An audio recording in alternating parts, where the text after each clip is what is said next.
Hello? I'm seeing a hand, a raised hand, interpreter, Pedro. Any issues on your side? Can you hear us?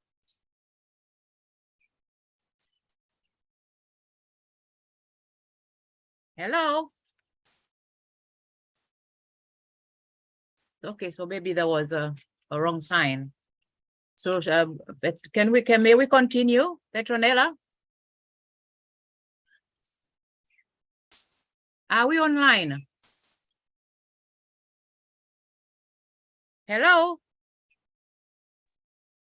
Good morning. Yes, I can hear you, Honorable Chair. So, okay, so we can move. So again, I would say good morning. Thank you so much, Petronella, for the direction. So we do have a quorum. And for those who apologize as well, and compared to the number that you've just read. So we do have a quorum for the meeting of this morning. Honorable members, the draft agenda for the meeting was circulated to all members. Are there any proposals to amend the draft agenda? Any proposal to amend the draft agenda?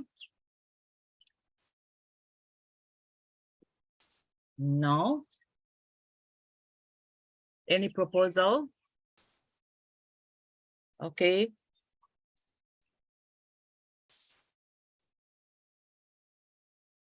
If there's no proposal, then I would move for adoption of the agenda. I will allow member to move for adoption of the agenda. Please, any member to move for adoption, please raise your hand and go ahead with the mover.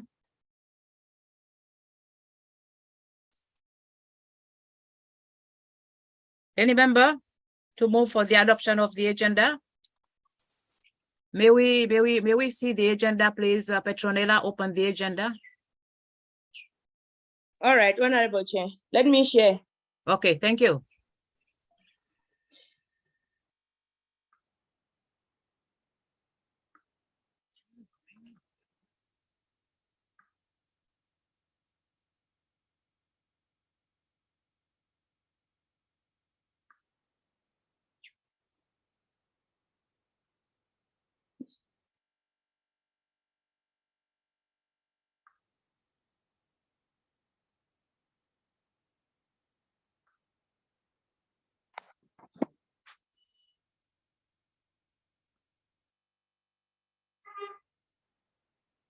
Okay. Can you see the agenda? Yes, it's there. We can see. Thank you so much. So on the agenda, we have the credentials and apologies, which we have already done. And now we are in the process of adopting the agenda, which will proceed by the welcoming remarks by the chair. And number 4 is consideration of minutes of previous meetings of committee held on Friday, the 25th of November, 2022. And then number 5, matters arising. Number 6, briefing on citizens' submissions to the committee and the procedure for the public hearing. Number 7, proceedings of public hearings that will be after the break again. And number 8, deliberations by members on issues raised and recommendations to the 54th Plenary Assembly. And number 9, finally, is the closing remarks by the Vice Chair. So may I have somebody to move for the adoption of the agenda?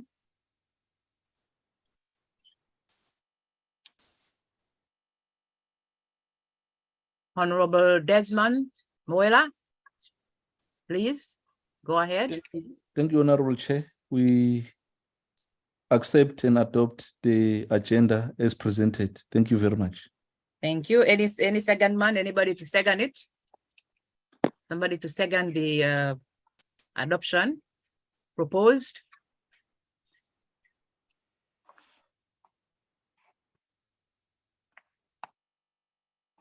I can't see any hands up so far. Second man, please, honorable members.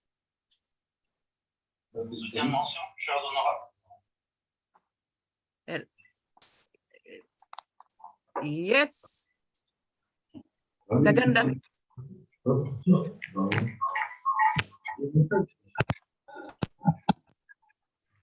Hello. Yes. Any seconder, please? Honorable members?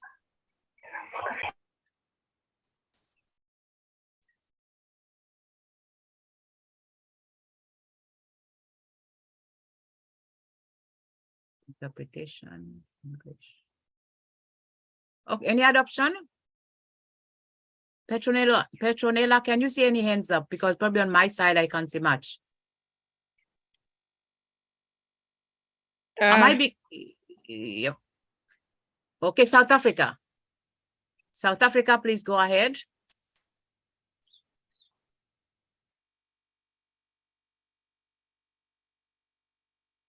South Africa has seconded. South Africa?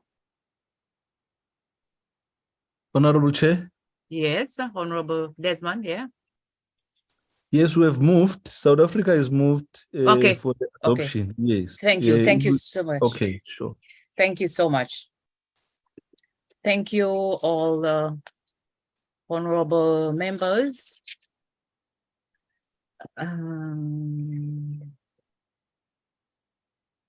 So I will proceed with the next item on the agenda, which is the welcoming remarks. Honorable Vice Chairperson, honorable members of the SADC Parliamentary Forum Standing Committee on Human and Social Development and Special Programs, staff of the SADC PF. It is my singular honor to welcome you to this important session, which will preface our public hearings on issues affecting citizens of this region. The public hearing will commence after this preliminary meeting. May I from the onset express my profound gratitude to honorable members who are present.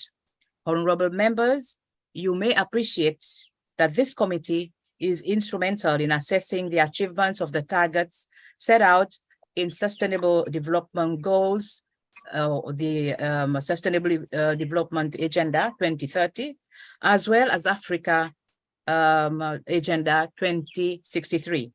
It should be appreciated that human and social development is a center of achieving the 17+1 SDGs, since this committee has an immense task ahead in terms of both monitoring and evaluating the region in its performance. There is an undeniable interlink between human capital and the social development and attainment of the aspirations enunciated under the SDGs. My dear colleagues, honorable members, it is my fervent hope that the public hearing will yield submission which will help transform the lives of the people within the region. Ours is a representative role, and it is critical that we stimulate involvement and participation of the citizens of this region in our processes. Honorable members, I thank you once again for your attendance. Thank you so much.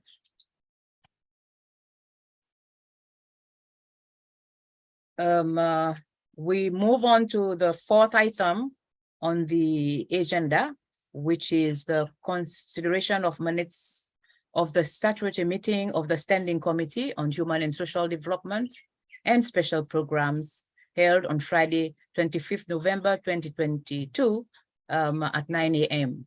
May I call upon Petronella, please? May you share the minutes, please?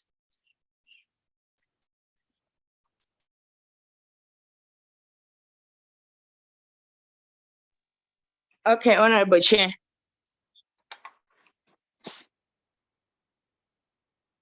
Before we consider it, the confirmation after that. So you're sharing the minutes? Yes, I'm sharing the minutes. Thank you so much.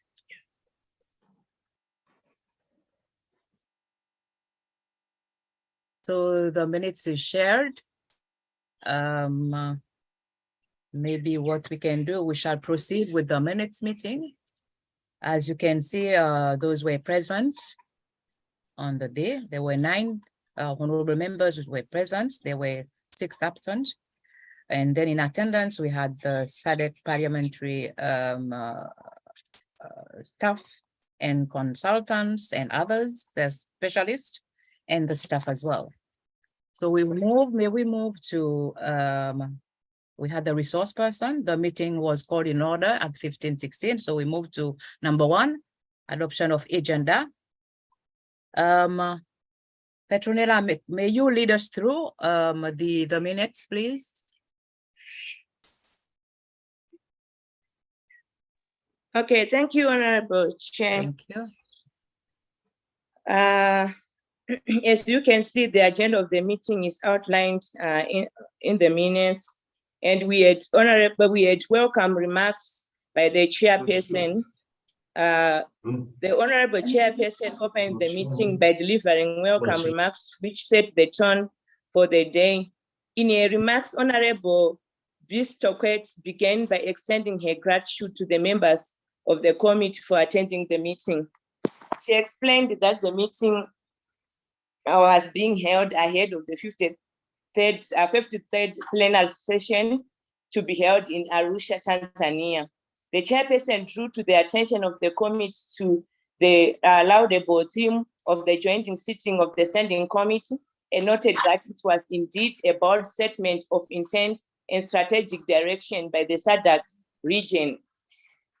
This would be done through harnessing the socio-economic potential of the strategic, sensitive, natural, and human endowments for the equitable, inclusive, sustainable development for the region. She called upon the members of the committee to be forthright in calling for the human-centered socio-economic development policies, which would protect and promote holistic human development, a strategic and sensitive asset for the region. The chairperson also highlighted that the committee would do.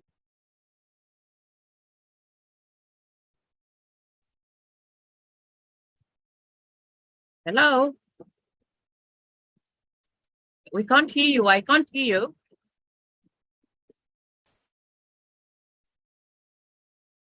Petronella, kindly unmute.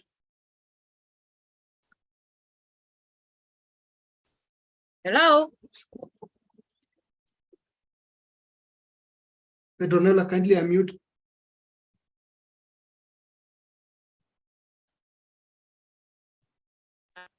Climate change and emergencies. She opined that it was crucial that the members of parliament ought to effectively discharge their representative budgetary.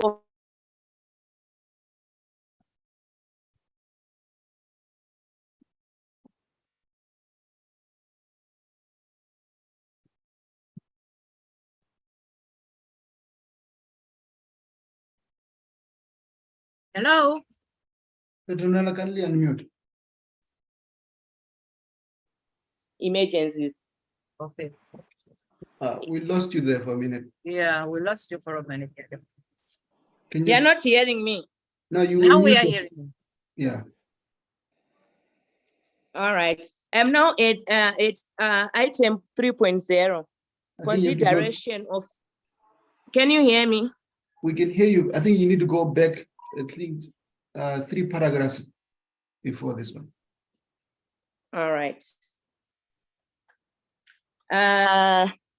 In her remarks, Honorable Chair, she opined that it was crucial that members of parliament ought to effectively discharge their representative budgetary oversight and legislative role to formulate cogent interventions directed at promoting and protecting SRHR in climate change-induced emergencies. Then we are now on item 3.0, consideration of minutes of the previous meeting held virtual on Friday, 25 November 2022. The committee considered the meeting that were held on the Friday, 25 November, and the minutes were adopted as a correct record on the motion of Honorable Mpariwa from Zimbabwe and Honorable Desmond Lawrence Mohela from South Africa. And we are now on item 4.0, matters arising from the minutes of the previous meeting held virtually on Friday, 25 April 2022. There were no matters arising. No matters arising were dealt with. Then item 5.0, presentation on strengthening SRHR within the context of climate change and emergency situation. That was a presentation from Mr. M. Gakwerere. His presentation focused on the minimum initial service package readiness assessment conducted by UNFPA and its partners. In so doing, the presenter underscored that the MISP was an initiative directed towards ensuring that countries in the Eastern and Southern Africa region had a minimum initial service package for SRH in emergencies. Essentially, the MISP was based on the findings obtained through the MISP readiness assessment conducted by UNFPA.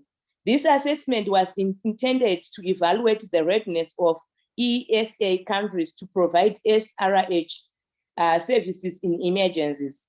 Over and above that, he pointed out that the MSIP provided a framework for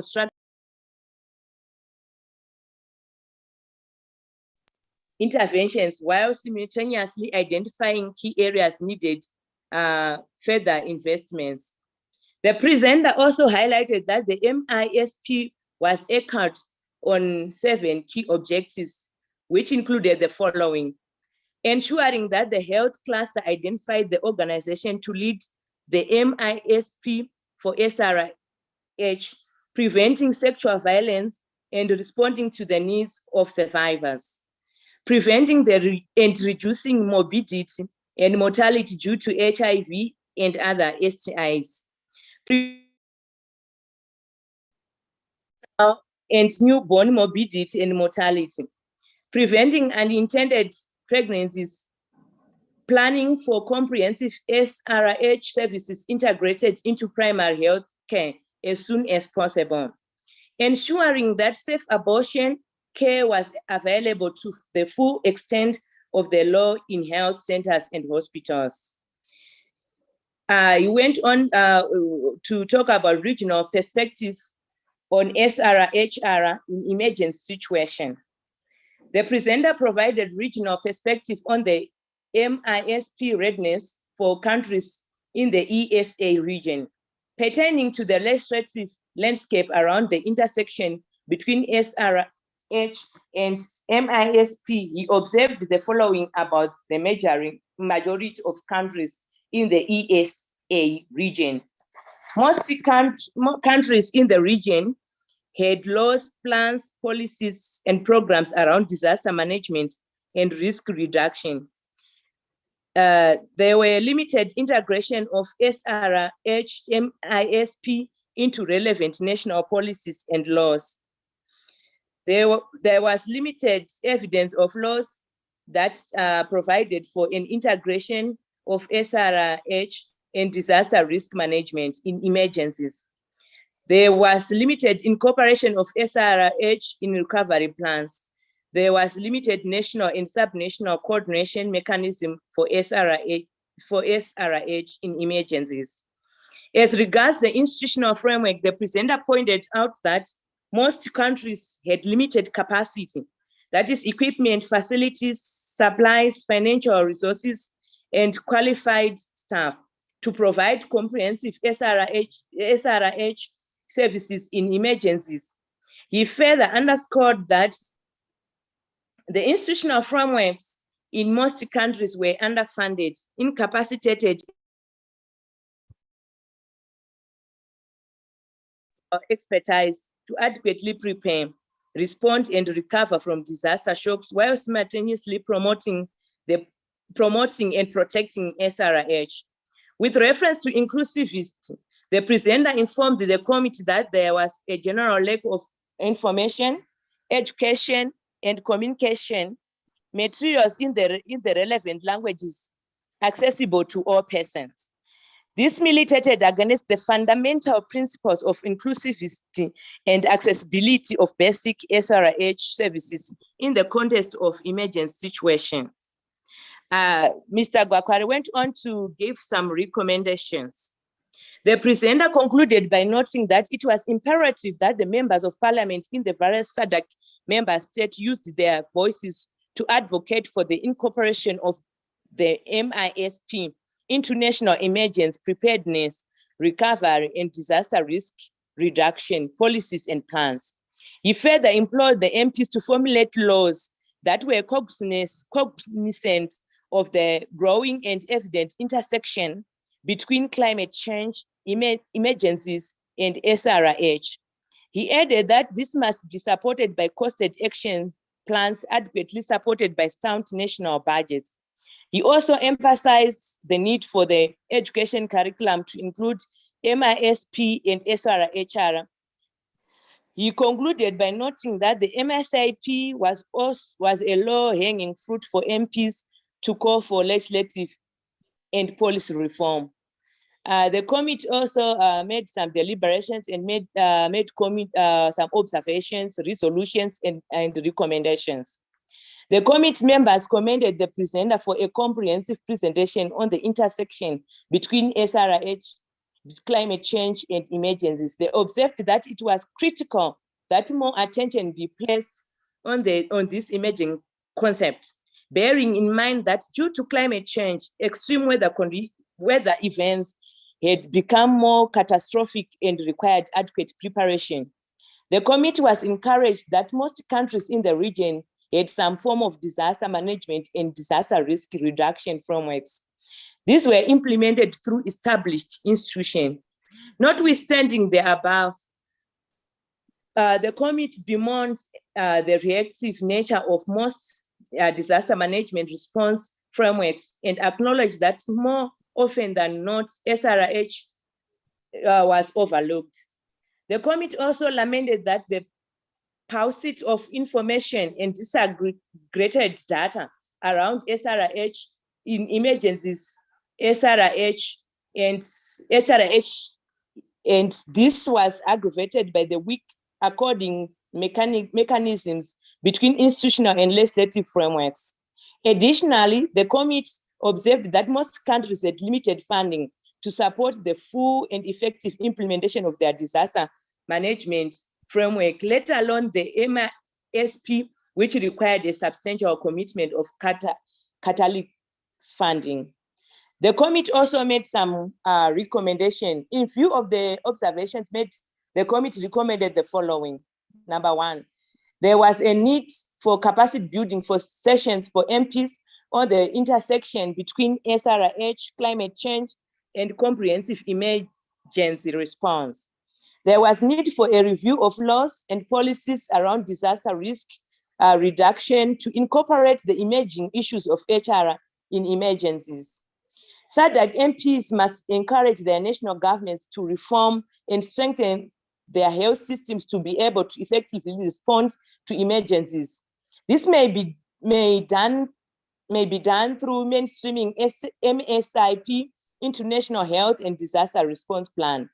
Parliamentarians must work towards crafting robust national budgets that would provide for the effective implementation of the MISP and SRH in emergencies. There was urgent need for governments and national parliaments to invest in the development of disaggregated data collection tools to be used in the vulnerability assessments. This would assist in developing relevant SRH in emergencies response plans. It was necessary to develop monitoring and evaluation frameworks for the SRH in emergencies response plan. The vice chairperson also gave concluding remarks during the meeting. The vice chairperson concluded by expressing his profound gratitude to the resource person for a comprehensive presentation on the urgent need to strengthen the policy and legislative environment on SRHR, climate change, and emergency situations. He further observed that the presentation entreated members of parliament to effectively discharge their mandates in pursuit of the resolutions and recommendations made. The chairperson further commended the incisive deliberations and active participation of the committee members and noted it was indeed evidence of their fierce determination to shape the envisaged SADC region. Furthermore, he commended the SADC Secretariat for their tireless efforts, which ensured that the meeting were successful. Then, being further business, the committee adjourned at 16:52 hours.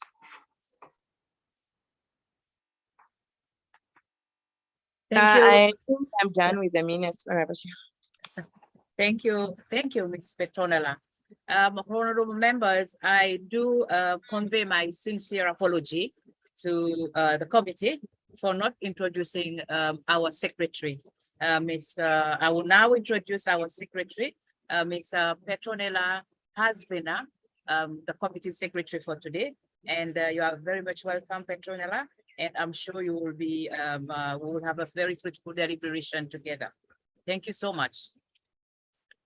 May I now invite members to make corrections before we adopt, honorable members. We shall now consider the minutes to confirm if there are any accurate record on the meeting. We will consider the minutes item by item to accommodate any variations in pages across the languages. So can we have, let's define mine, can we have the Petronella, the first page, attendance, any corrections, honorable members?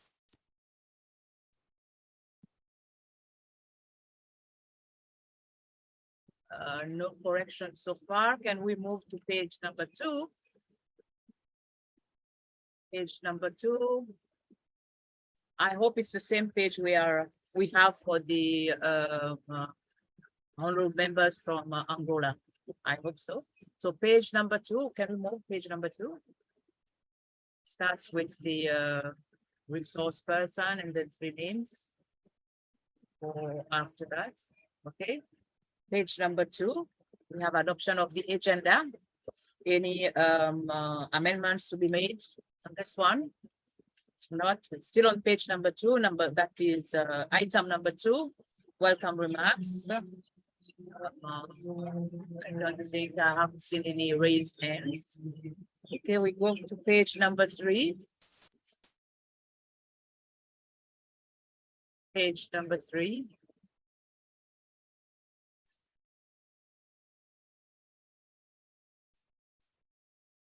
Page number 3.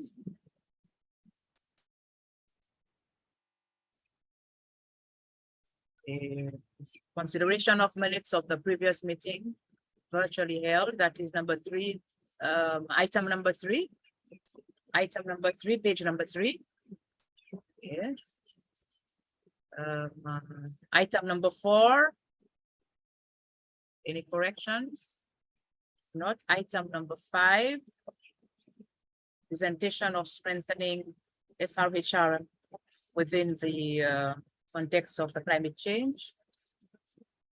Okay, item number 5.1. Correction, we move to page number 4. If there's no correction. Number 4, page number 4, 5.2. Which is the regional perspective on SRHR in emergency situations. We're still on page number 4, 5.3.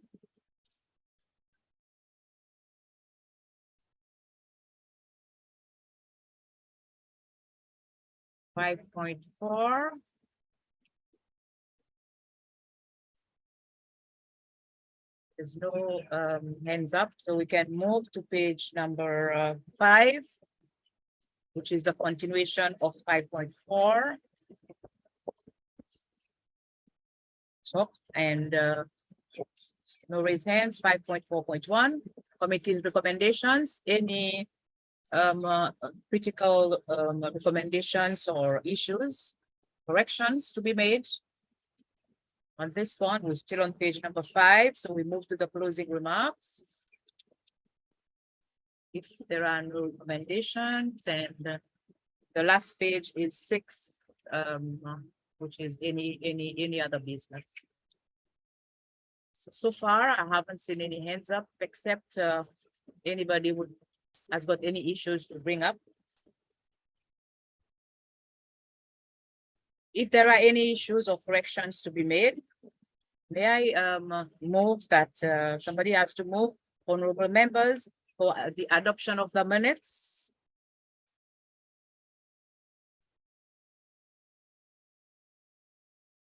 Any member would like to move motion to adopt the minutes, please? You're from South Africa? Yes, Thank you, Honorable Chair. the floor is yours. South Africa moves that these are the true reflection of our previous presidium. Thank you, Chair. Thank you. Thank you, Honorable Desmond Lawrence. Thank you. And second one, who would like, oh, Madagascar. Second man from Madagascar.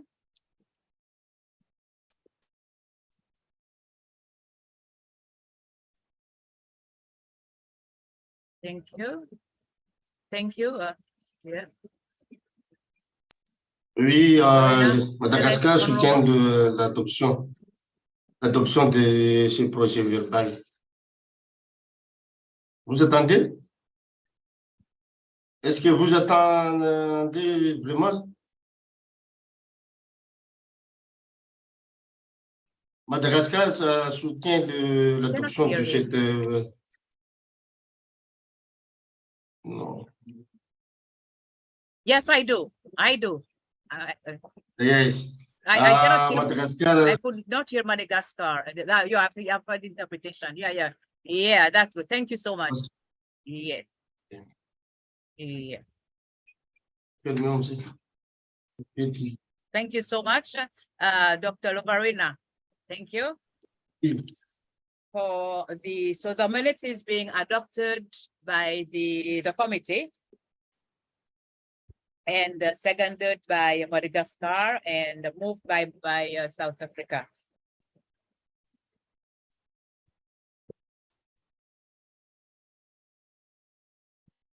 Honorable members, they will now, since there has not been any amendments and the minutes have been adopted, may we now consider the matters arising.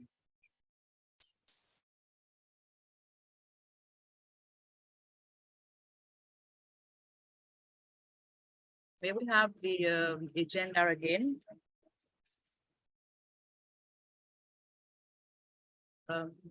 Petrolina, can we have can you put in the agenda? Okay, that's it. So now we are on matters arising. We are left with the presentations and submissions by UNFP on strengthening sexual reproductive. No, I mean, can we have the agenda, please? Can we go back to the agenda? You mean today's agenda? Today's agenda, yes. Today's agenda. All right. Okay.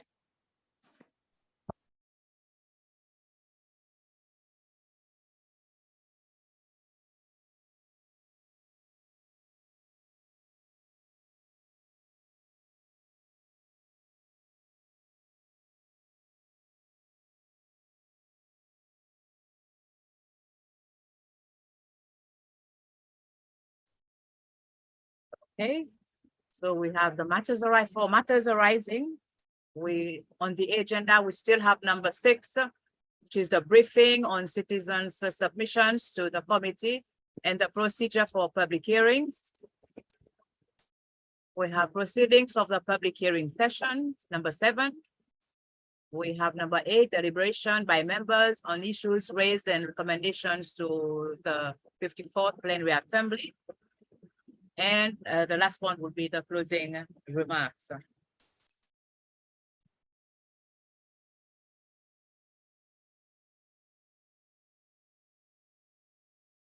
I would now call upon the committee based on the agenda, whether there are any issues that you would like to bring forward for clarifications on the matters arising.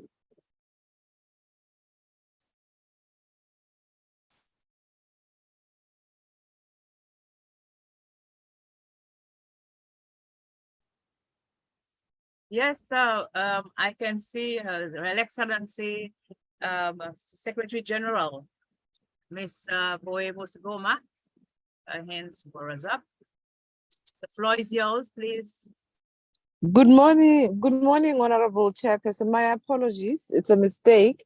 I was just also trying to find out if the strategic plan intervention has been taken care of in the program. Not really as far as it was. We are seeing now it's not on the agenda. Chair, if I may plead, we have difficulties because our strategic plan needs to be in operation by 1st of January. And currently we would not have any other opportunities to integrate engagements or any explanation with the consultants who have been secured to assist us with developing the strategic plan. If it is possible, Chair, for your consideration, kindly allow the consultants to float or explain the questionnaire and also engage with the committee at any point in the program, probably towards the end, for them to be able to get wisdom from the committee in this regard. Thank you, Chair. Thank you, SG.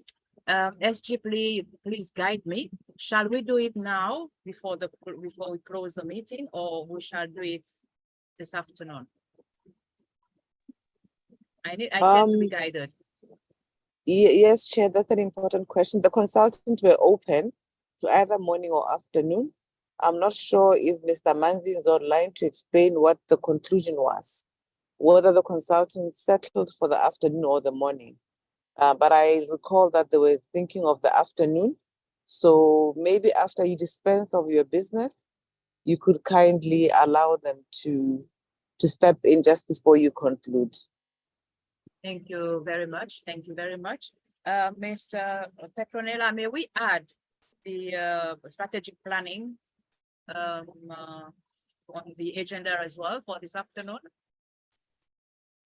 All right, I'll do so, Honorable Chair. Yeah, Sorry, in agreement, Chair, in agreement, honorable members, do we all agree to include the strategic planning on the agenda for this afternoon, just after the public meeting hearings? Any member would like to move so that we can add the strategic planning on the agenda? South Africa, the floor is yours.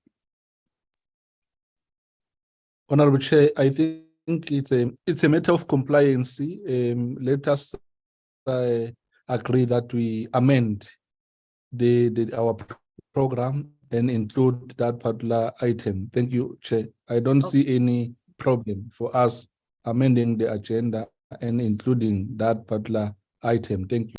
So you are proposing for us to amend the agenda to include the item, the planning, strategic planning. 100%, Chair, 100%. Thank you so much. Thank you so much, Honorable Desmond. May I have somebody to second the amendments made? Honorable member, to second the amendment made. I second. Proposed.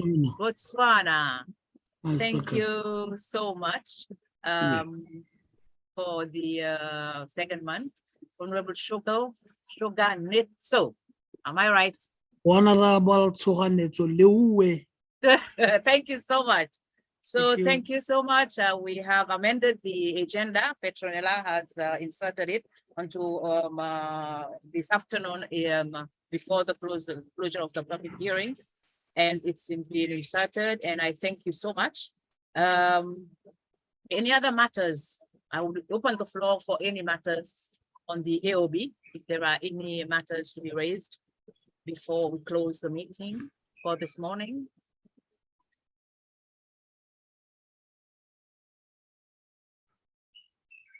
No matters. So if not, then honorable members, we have concluded the first part of our business. We will take a break and reconvene at 11 a.m. when the public hearings will commence. So I will thank you very much, so much, especially for your attendance this morning.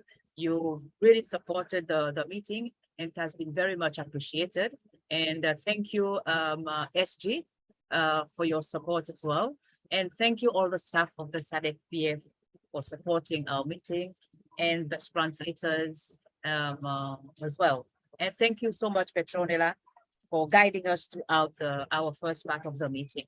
So now I will conclude What time are we convening? at 11. 11 o'clock. Yes. Thank you, madam. Thank you.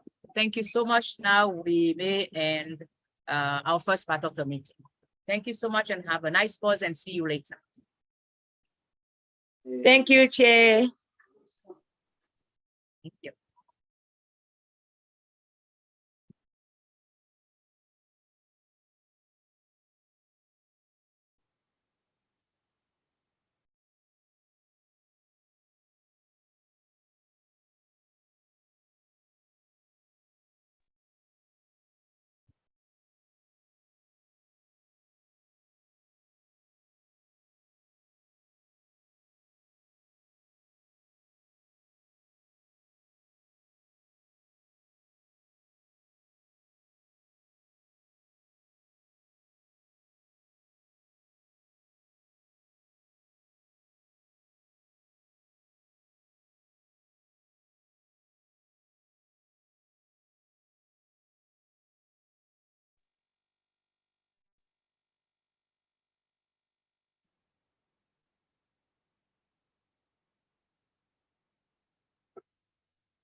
No.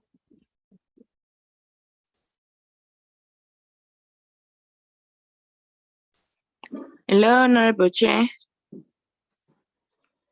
Yes, I'm here. Petronella, good afternoon again. How So are you you, need- Honorable? I'm Yes, fine, how thank are you, you. Honorable? Okay, thank you. I very much thank you. It's 1 p.m. Seychelles time. Yes, Yeah. So we can start the meeting. all right. Thank you. Okay, thank you, Honorable Chair. I wish to make announcements and housekeeping issues during the public hearing session.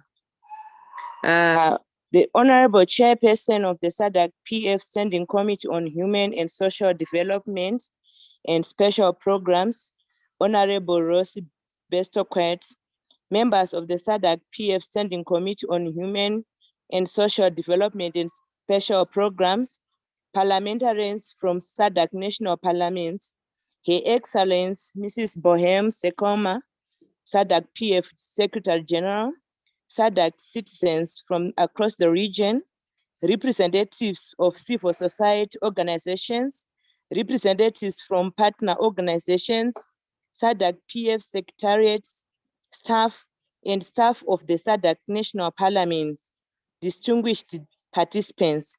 I have the honor to welcome you to this public hearing session by the SADC PF Standing Committee on Human and Social Development and Special Programs, which is being held virtually on Zoom platform. I wish to make the following housekeeping announcements. All participants are requested to keep their microphones on mute unless given the floor to speak by the moderator. This meeting is available in 3 official languages of SADC PF, namely English, French, and Portuguese. On the Zoom interpretation icon, please select your preferred language and click mute original audio. This meeting is being recorded as part of the journals of the Standing Committee in line with the rules of procedure. Anyone who wishes to speak is requested to click the raise hand icon. For any communication with the chairperson or moderator, please use the chat box. For those participants on video, make sure your camera is properly set as the meeting is being live streamed. All participants are requested to write their names in full.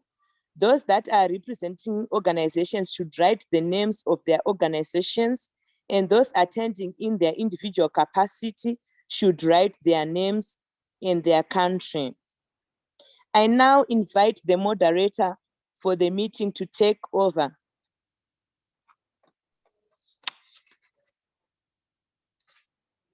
Thank you, Petronella. Thank you very much. Are you hearing me? Yes, we are hearing you. Okay, thank you. Honorable Chairperson, the protocol observed.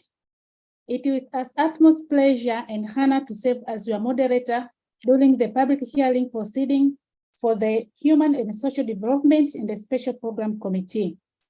My heart appreciation goes to citizens for honoring the invitation by SADC PF to make the written submission and to attend the public hearing sessions. I now invite the HSDSP Committee Chairperson, Honorable Rosie Biscuit, MP, to take the floor and introduce the member of the committee to the citizen. I'm deeply delighted and honored to be your moderator for the public hearing proceeding of the HSDSP Committee. I extend my deepest gratitude to all citizens who have positively responded to the invitation by SADC PF, both through their written submissions and by participating in this public hearing session. At this moment, I would like to invite the chairperson of the HSDSP Committee, Honorable Rosie, to address the audience and to introduce the committee members to our esteemed citizens. You are welcome, Honorable. Thank you so much, Deborah.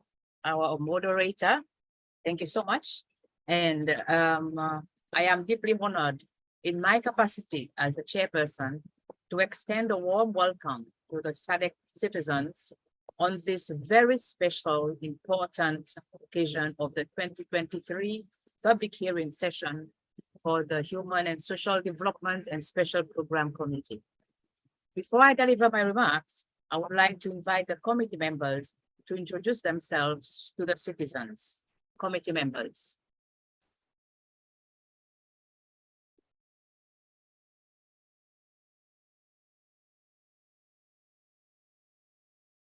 Committee members, may you introduce yourself to the citizens, please?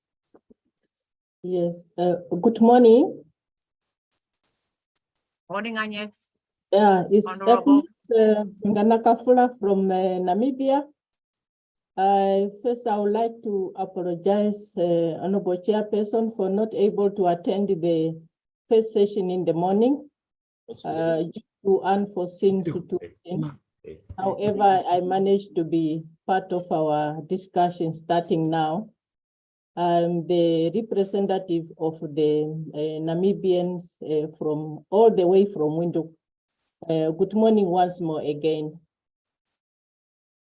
Good morning and thank you. Our next honorable member. Good morning, Honorable Chair. Morning. I am Honorable Friction Tsoganetsolu from Botswana.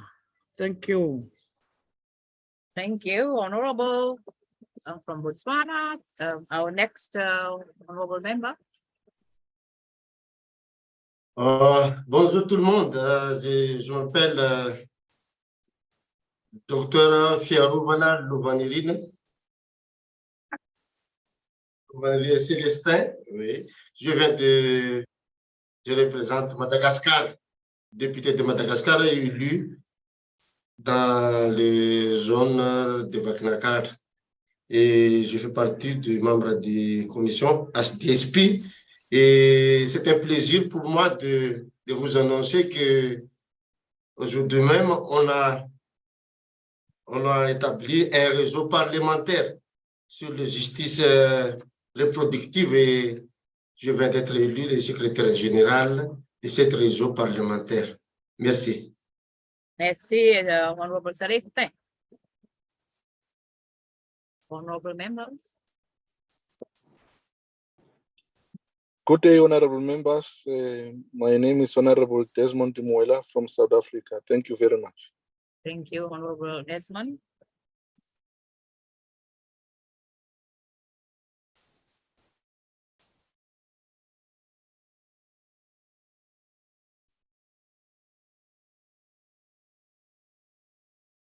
Our next honorable member present, please introduce yourself.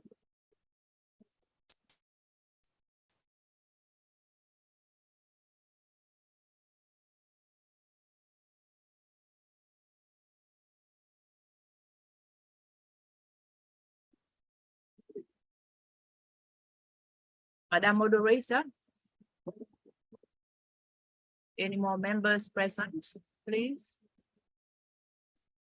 A member from Angola. Have you introduced? Member from Angola? Member from Botswana? Are you there? Member from DRC? Member from Eswatini? Member from Lesotho? Oui, RDC sont là. Honorable, est-ce que vous pouvez approcher de ce côté? Hein? Là. Okay, thank you. Member from Madagascar? He has done so already. Okay, already. Member from Malawi? Member from Mauritius? Member from Namibia? Member from Seychelles? I'm Namibia here is already. present. Ready? Member from South Africa? He has done so already. Any? Member from Zambia?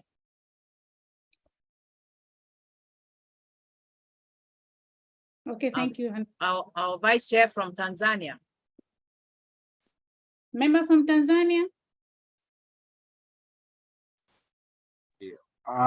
My name is Kasim Hassan Haji, member for Tanzania Parliament and the SADC HSDSP Vice Chairperson. Okay, thank you. Thank you, Honorable Chairperson. Thank you, Deborah. Thank you so much. We have missed someone. Have we missed anybody else? No, not really. Okay. I will now move to, thank you so much for the introduction and thank you so much, honorable members, for your presence again. Allow me now to deliver my remarks as we start the session.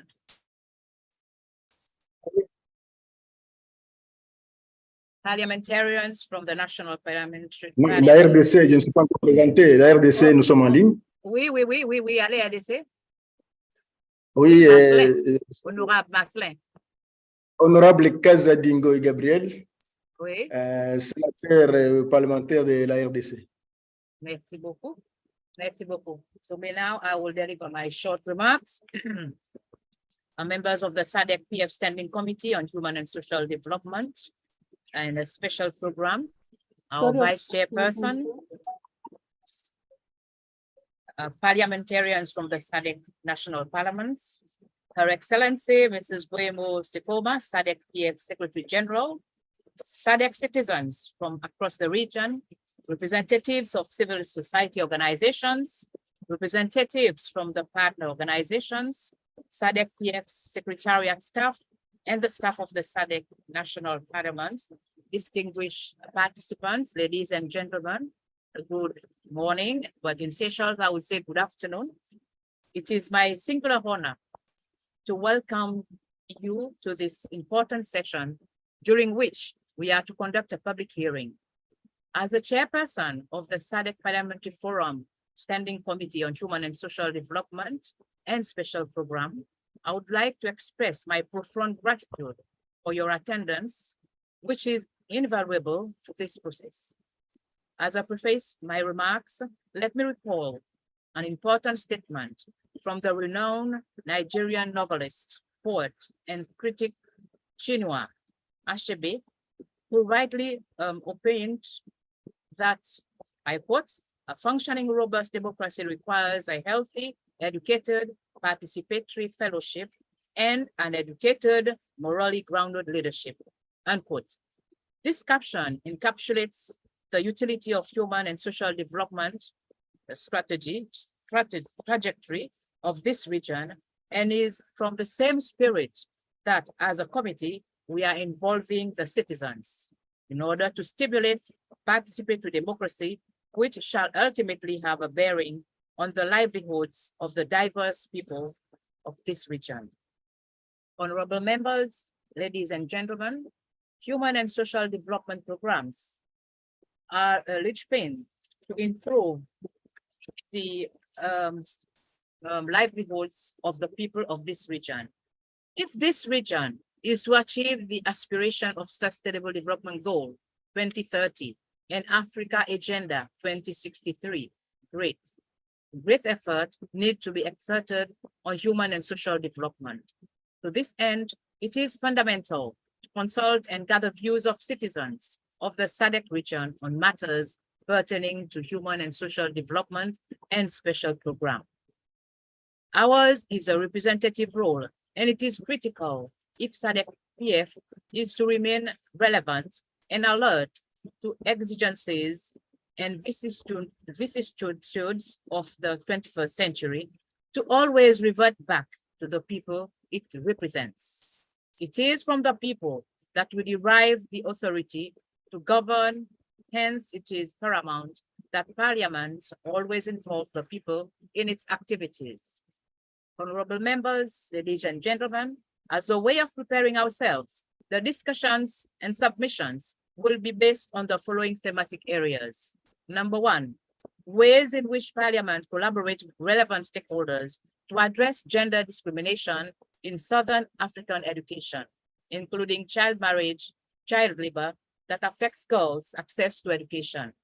Number two, strategies that can be implemented to mitigate the impact of climate disasters, such as cyclones and severe droughts on school dropouts in affected regions, and how should Parliament support these initiatives? Number three, measures which Parliament could propose to alleviate poverty as a primary factor drawing children out of school, particularly in regions with high poverty rates. Number four, how Parliament should address the lack of logistics and infrastructure affecting basic education in the region, including issues like insufficient admission seats, teacher shortages, and inadequate teaching facilities. Number five, strategies we can employ to attract and retain skilled professionals in the education sector, including teachers, to ensure the quality and competitiveness of African education. Number six, ways in which Parliament can contribute to the promotion of smart education agendas, including life skills learning, such as comprehensive sexuality education, stress management, and health education, especially in the context of preventing diseases like malaria, TB, and HIV/AIDS. Number seven, lessons which can be learned from innovative education practices in other regions like Asia and Latin America, and how these practices can be adapted to improve education in Southern Africa. And number eight, ways in which Parliament can actively engage with the African Union's 2024 theme of education and its roadmap for education to incentivize member states to implement measures aimed at eliminating the root causes hindering education at all levels. Honorable members, ladies and gentlemen, the submissions we shall receive, which obviously come from different countries, will reflect the peculiarity of each member state. Hence, it is important to pay particular attention to each and every submission. After these submissions, we shall sit down again and deliberate. Thereafter, we shall come up with our report, which will surely table before the plenary for debate. The report will become a public document to which you shall have access to it. Honorable members, once again, I thank you for your attendance and look forward to a fruitful public hearing. I thank you all. Thank you, Honorable Chairperson, for your open remarks, which have set the tone for our public hearing session.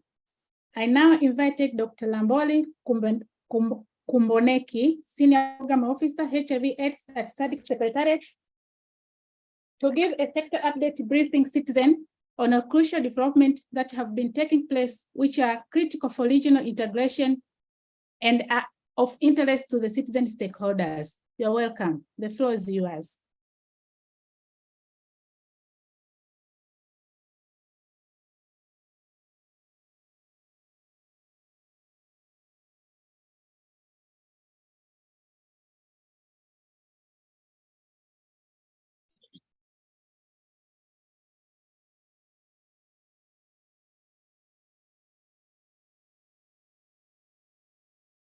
Dr. Lamboli, are you there?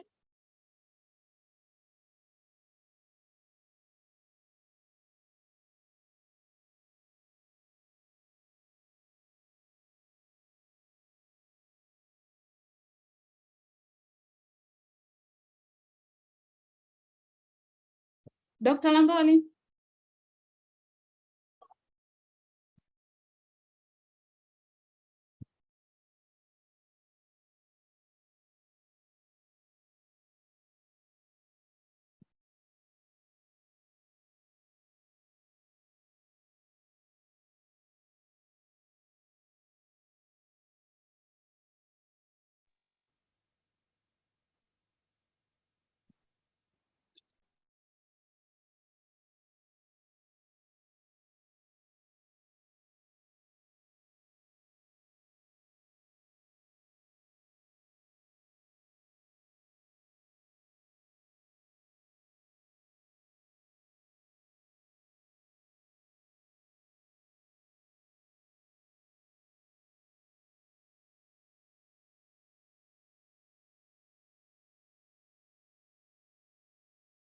Honorable Chair, it seems Dr. Lamboli is not available. Shall we continue with submission?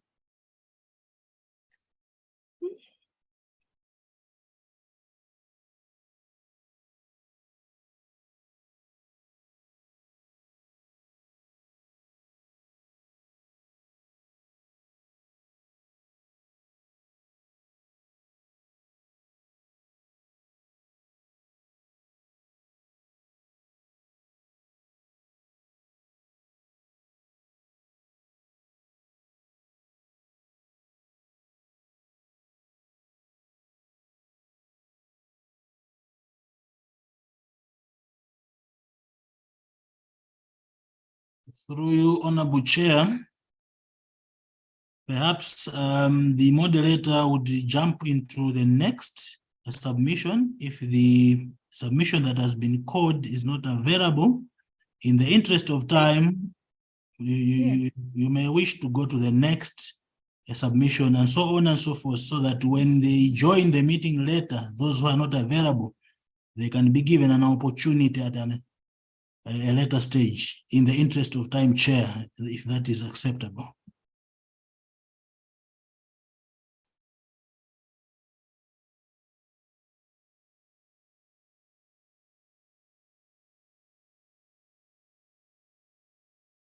Sorry, this is Joseph Manz. I am the Director of Programs at the Parliamentary Forum. I didn't introduce myself.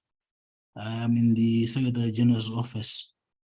So perhaps I think we may proceed that way, and that's how we have been proceeding in the other 2 days. When the submission is not ready, we go into the next and so on and so forth. Thank you, Mr. Manza. And I do concur with you. As I mentioned beforehand, my microphone was on mute. Our moderator, Deborah, can we move to the next presenter on climate change? Okay.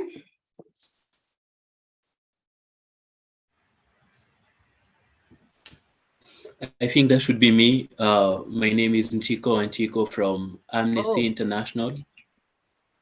I hope I can be heard. Yes, loud and clear. Thank you very much. Loud and Okay, clear, can Mr. Nico. proceed. Thank you. Dear members of the SADC Parliamentary Forum Standing Committee on Human and Social Development and Special Programs, Amnesty International, as a dedicated advocate for human rights and climate justice, presents the following submissions based on our ongoing climate justice work in the South African development community. Our research has illuminated the impact of climate change-induced disasters, including cyclones and slow onset events, such as drought on school dropout within the SADC region. Amnesty International researchers have identified significant challenges in accessing schools due to climate change impacts. For instance, in the Mozambican Namitangurine Resettlement Center, residents who were impacted by the floods after Cyclone Gombe face difficulties accessing basic services, including great distances from schools. In Zimbabwe, Cyclone Anna destroyed 51 schools, disrupting education for thousands. In Madagascar, increasingly severe droughts have had a significant impact on children's access to education.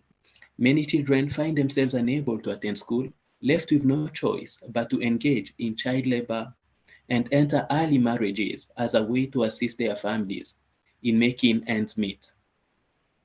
We have 5 submissions aimed to provide a comprehensive and organized approach to addressing this critical issue.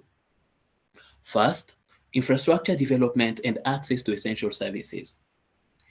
People displaced because of climate-induced weather events face difficulties in accessing basic services, particularly schools, due to considerable distances between a resettlement center and service centers. Parliamentarians should consider prioritizing development that brings essential services, including schools, closer to these communities, improve transportation infrastructure, and construct schools within reasonable proximity to resettlement sites. Second, disaster-resilient school infrastructure.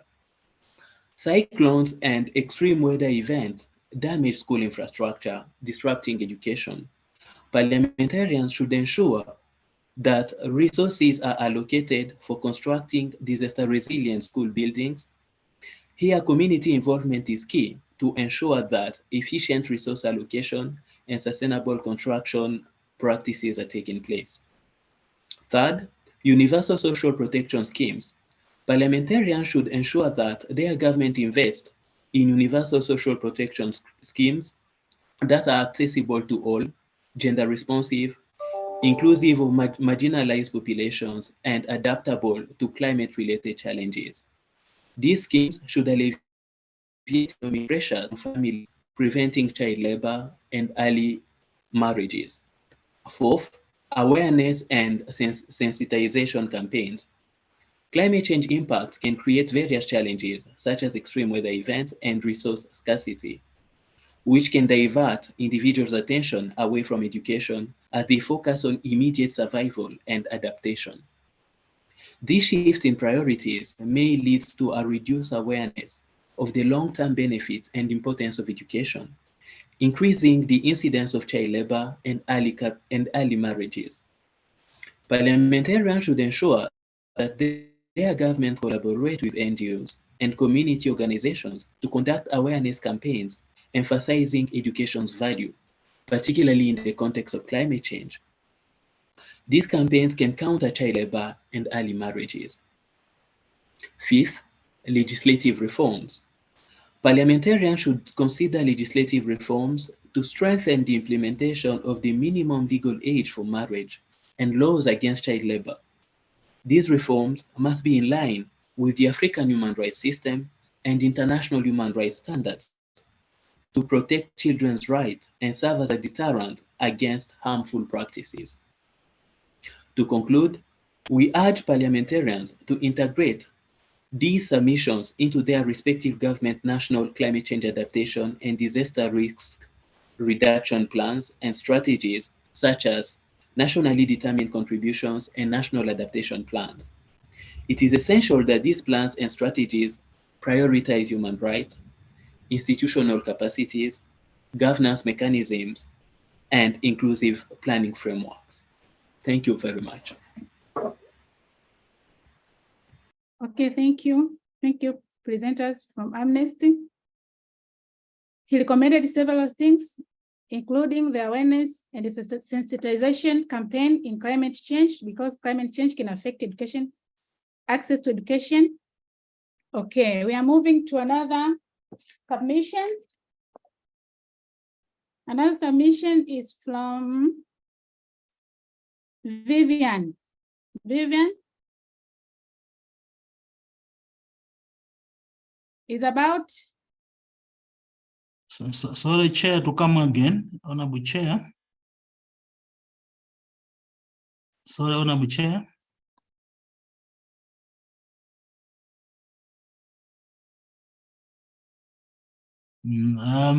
So I think I missed a little bit from the beginning. I was trying to contact the moderator. I'm not sure whether we had invited SADC as Secretariat to make the preliminary, the overview. On the program, we're supposed to start with the SADC as Secretariat before we start getting submissions. Yes, Dr. Lamboli. Yes, was called. He was not available. Okay. Maybe, yes. Yeah. Then we proceed. Yes, yes. We proceed, huh? Yes. Okay. Okay, we are moving on to the next submissions. Is from Vivian from Tanzania. Submission, the title, he has her submission titled Comprehensive Response to Education Needs. Yeah. Vivian, are you there? Vivian from Tanzania, are you there?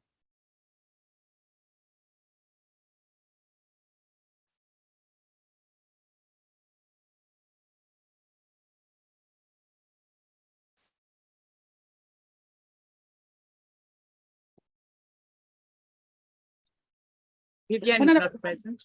We can proceed with another Yes, submission. but what about the first presenter, Dr. Lamboli? Now, Dr. Dr. Lamboli Lamboli? has resumed or is present.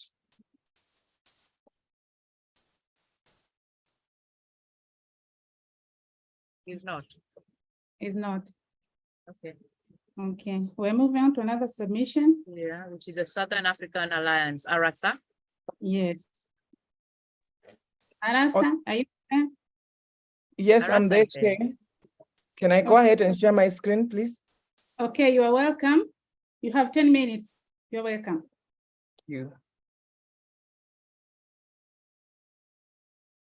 Confirm if you can see my screen, Chair. Yes, definitely. Thank you. Welcome. Okay, thank you so much. First and foremost, I would like to acknowledge the presence of the MPs, honorable members who are in the committee.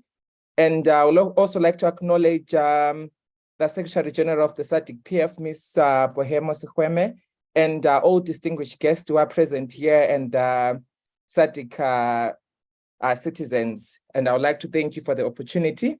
So briefly, as ARASA, I would like to make propositions that are based on the mapping exercise that we did to assess the progress and barriers related to the implementation of KP-specific commitments at SADC level.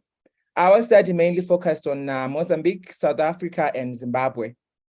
Maybe if I could hasten to say our study was a bit narrow in terms of its reach in the SADC region, but we believe the findings have got the ability to be generalized to the rest of the SADC continent.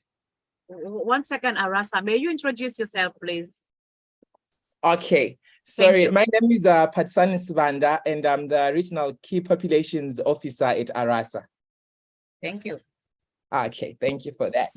So, like I have said, that the proposition that we have as ARASA are evidence-based from the research that we did. So I'll briefly give the synopsis of the findings and what we were doing. So basically, we mapped the progress and barriers related to the implementation of key population-specific commitments, and our case focus was Mozambique and South Africa. So we are saying, in essence, the SADC member states have made important commitments to address the needs of key populations in the region. Hence, this study came in to map the progress and barriers thereof that are there in the implementation of these key population standards. Maybe some might wonder, what are these commitments that are there within the SADC region? We have got the SADC Parliamentarian Forum minimum standards for the protection of the sexual reproductive health rights of key populations. And what this seeks to do is to provide guidance to the SADC member states on how to protect and promote the SRH and of KPs within the region. So we're checking how that particular document is being implemented, what is the progress and what are the challenges. And again, we looked at the SADC regional strategy on HIV prevention, treatment and care, and sexual reproductive rights of key populations. The document seeks to provide guidance to SADC members on how to address the specific HIV prevention, treatment, and care and SRH needs of KP populations. And we also zeroed down to the strategy, the SADC strategy on SRH that is from 2019 to 2030, and the global roadmap of ending HIV and AIDS by 2030. So these were basically the commitments that we were really focusing on in looking at the barriers and the progress that have been made at regional level to say what is happening, who's doing what, where, and how best can this be improved. So in terms of our data collection, it was two-pronged. We had a desktop review, which was mainly collecting on secondary data. And then we had a mapping exercise, which was mainly focus group discussions, key informant interviews, and survey questionnaires in all three countries to gain the understanding of the KP network's leadership and KP activists' knowledge in terms of how do they view these documents that are crafted at regional level. And in addition, we had a survey which sought to establish the attitudes on the progress in respect to the implementation. This was mainly through a consultative and a participatory process where we engaged policymakers, we engaged KP, key populations activists and policymakers in the respective countries that we did the study in. So this was our sample size. We have a total of 10 key informant interviews. We had a total of 5 focus group discussions, and we had 78 responses with regards to the online survey which was done. Though the sample size was a bit small and there is a room for the study to be improved, we still believe that the findings of the study can really help us to have informed programming within the region, and also they can be generalized to the rest of the continent, since we are facing same legal challenges that are there with regards to the recognition of key populations, stigma and discrimination around the issues of access to services for vulnerable and marginalized populations.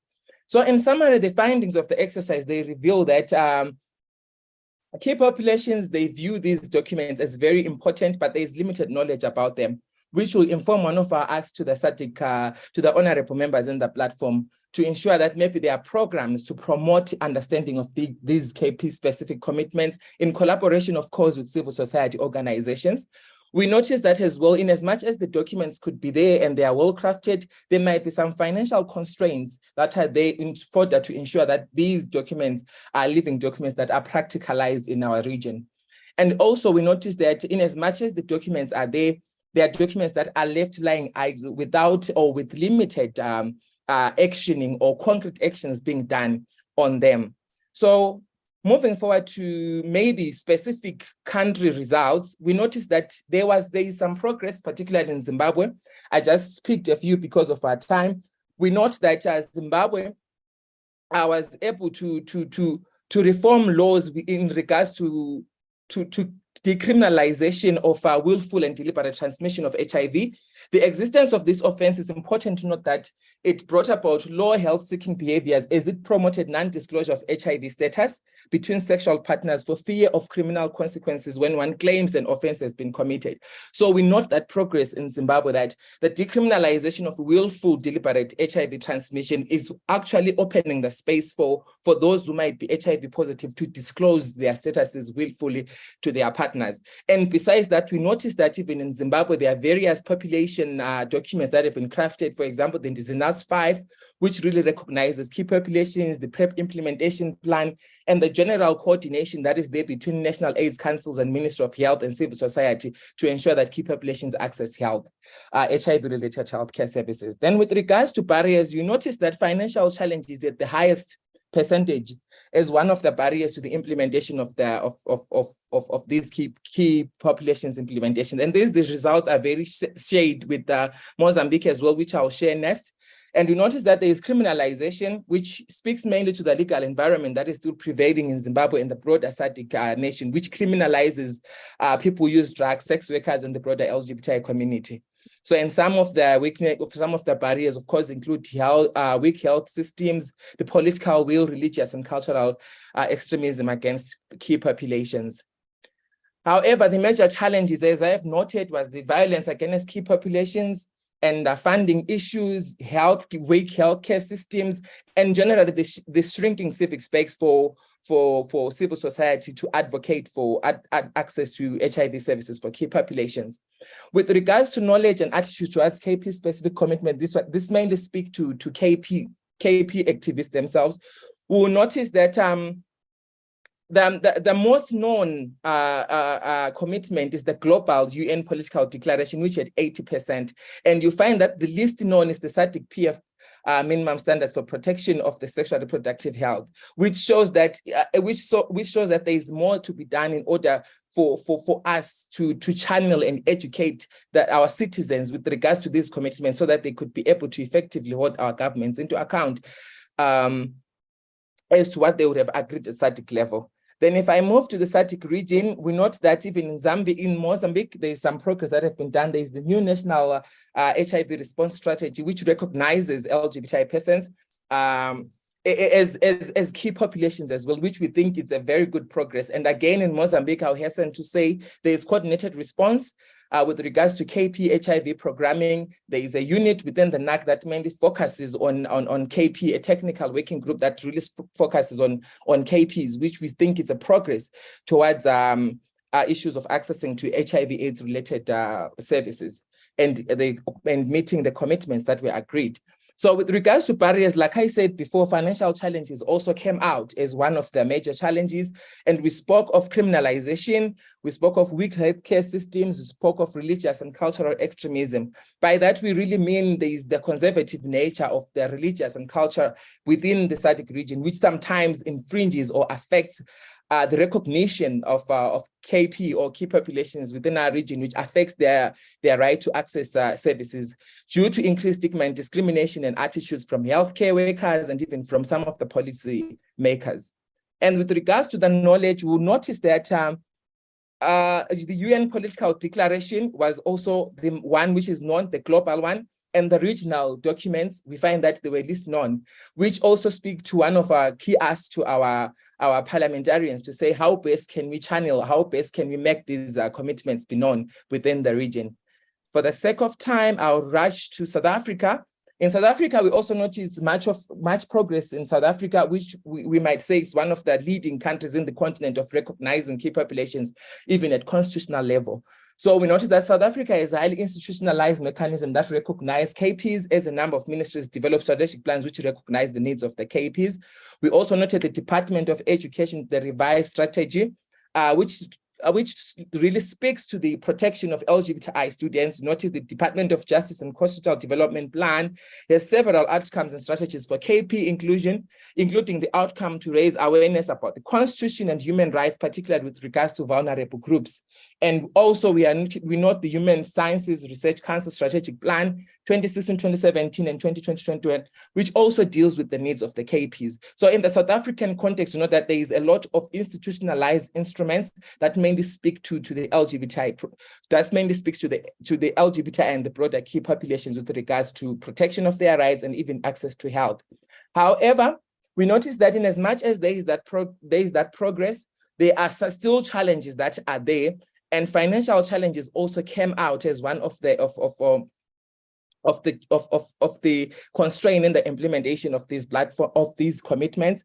We also noted lack of capacity for the organizations and network, lack of political will, and also healthcare systems, criminalization to some extent, for example, sex work, and religion and cultural extremism against KPs. So these were some of the barriers that we noted. And we'll notice that in all of the countries, there are some cross-cutting themes with regards to the implementation of commitments as challenges, which will feed into our key asks that I'll present shortly. And then with regards to the knowledge, you notice that again, in the SADC region, there is knowledge. In this one, South Africa, there's some difference as there is high rate of knowledge of the SADC regional strategy for HIV prevention. There is also high knowledge on the SADC PF minimum standards and the SADC strategy, and as well the UN political declaration. In summary, the major challenges are summarized in this table or in this graph: religious challenges, health, lack of political will, general public, law enforcement, political actors, and healthcare providers. This graph, I believe, summarizes the major challenges that we have within the SADC region that affect the implementation of these key populations. For example, if we are looking at religion, we're talking about Christianity coming into play. We are talking about various cultural norms and conservative that are coming into play. We are talking about the politicking of KP issues. We're talking about healthcare service providers who might be discriminative in nature, and law enforcement, violence from the police, and the general public that will include the media in terms of how it portrays the issues of KPs within the region itself. And then in terms of the summary, the findings of the exercise reveal that many key populations consider the key population specific commitments to be very important, but there is very little knowledge. Like I've said, the knowledge is very limited about these commitments, which needs us to partner with honorable members and the committee members to see how best these commitments can be simplified and be disseminated to the communities. And also there are financial constraints that we noted. How best can we resource mobilize? Are we channeling our funds to the right areas, or we need to prioritize our commitments? And also there is still much to be done in as much as we recognize the progress within the region, but we feel there is much work to be done to ensure that these commitments are translated into concrete actions, that the needs of key populations are adequately addressed around the SADC. With that being said, from those findings, we advocate, or we ask the following: the review and repealing of laws and policies that criminalize key populations, and take actions to prevent new criminalization laws. We spoke about the law being one of the major hindrances to access of services or the implementation or realization of our commitments. As say, we ask upon honorable members to speak around issues of repealing the laws that criminalize, and not that these are colonial laws which are still showing the colonial hangovers in the region. We speak about domestication of all SADC region instruments that speak to key populations. Yes, we acknowledge the documents that are comprehensive, well drafted, but we now ask for the regional documents to be put into practice, to be aligned with our local policies. We also ask for generating and using scientific data on key populations. Notice that there is limited data in our countries. There is no data on transgender issues. There is limited data on sex work. The population size estimates, they are just not really up to scratch. So we are asking that these can be prioritized even at national level. And also the recognition of community-led responses, in particular in advocacy, community participation, in coordination and accountability, in service delivery, in evidence generation, including community-led monitoring. This is where we're asking to say, let's put the communities in front as communities as the experts of their realities. Noted mostly is that communities are said not to know anything, but we believe that the communities are the experts of their realities. No education or no qualification can beat the knowledge of the communities that they have in the issues that really affect them practically on the ground. With all that said, Honorable Chair, I would like to thank the opportunity and acknowledge all the protocols that are in the meeting. And I would like to thank you so much for the time. Back to you. Yep.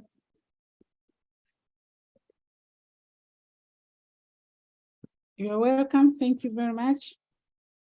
The submission highlighted the barriers to implement KP commitment and suggested the recommendations. We are now moved to another submissions. The next submissions is from Queen Kimi Mwandira, the youth advocate for SRH, working with adolescent girls and young women. You are welcome, Queen.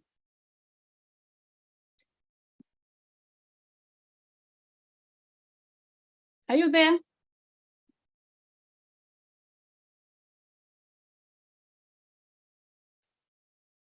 Yeah.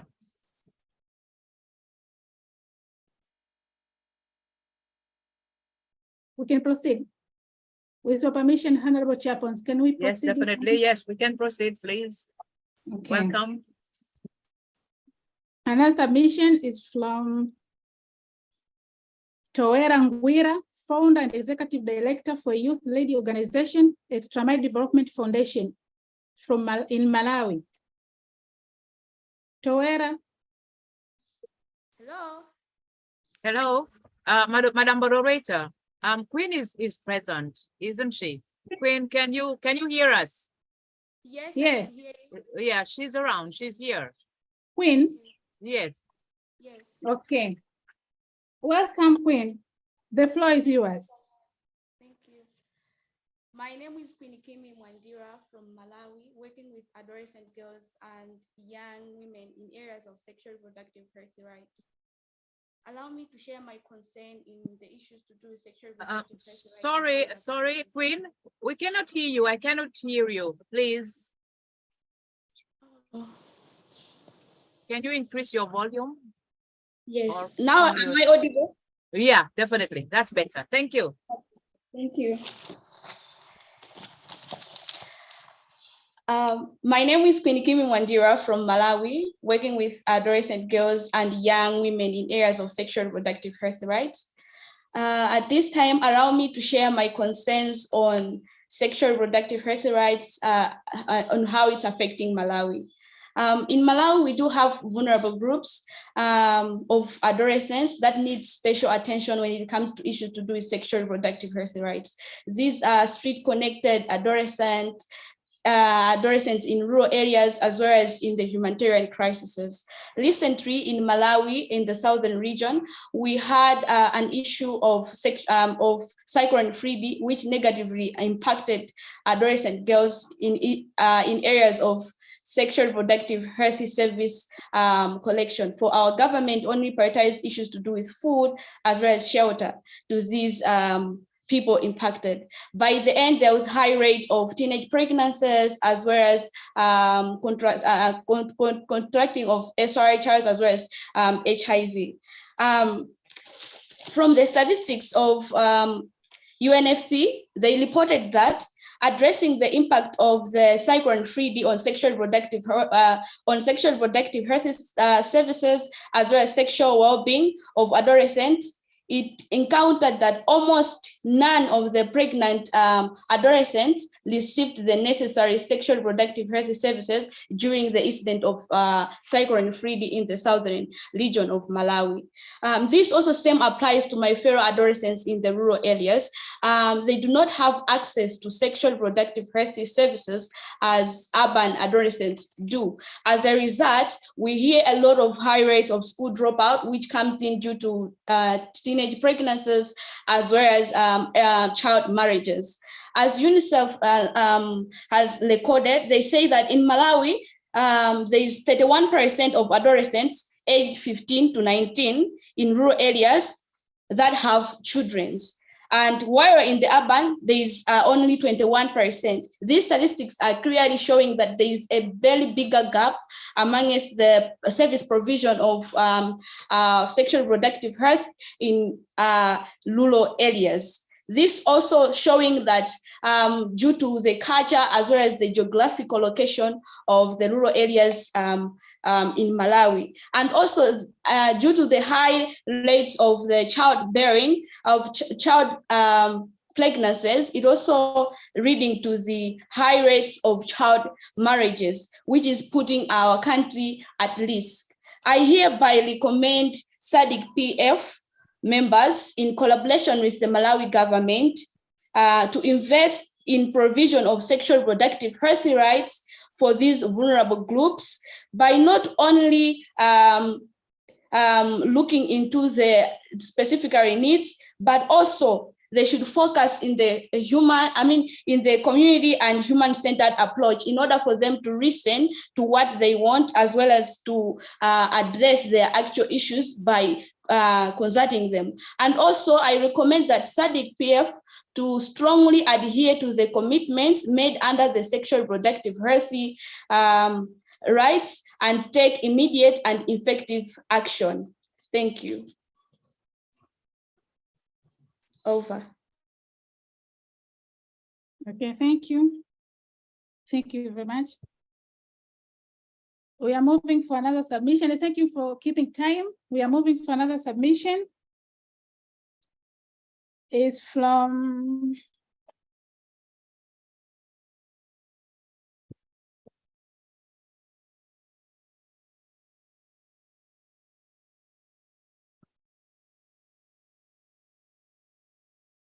MDEF. From MDEF. MDEF. Submission. Is reducing barriers that hinder learners from accessing quality education, which increases class absenteeism rates and low performance. By Torreira. Torreira Anguilla. You are welcome, Torreira. Are you there?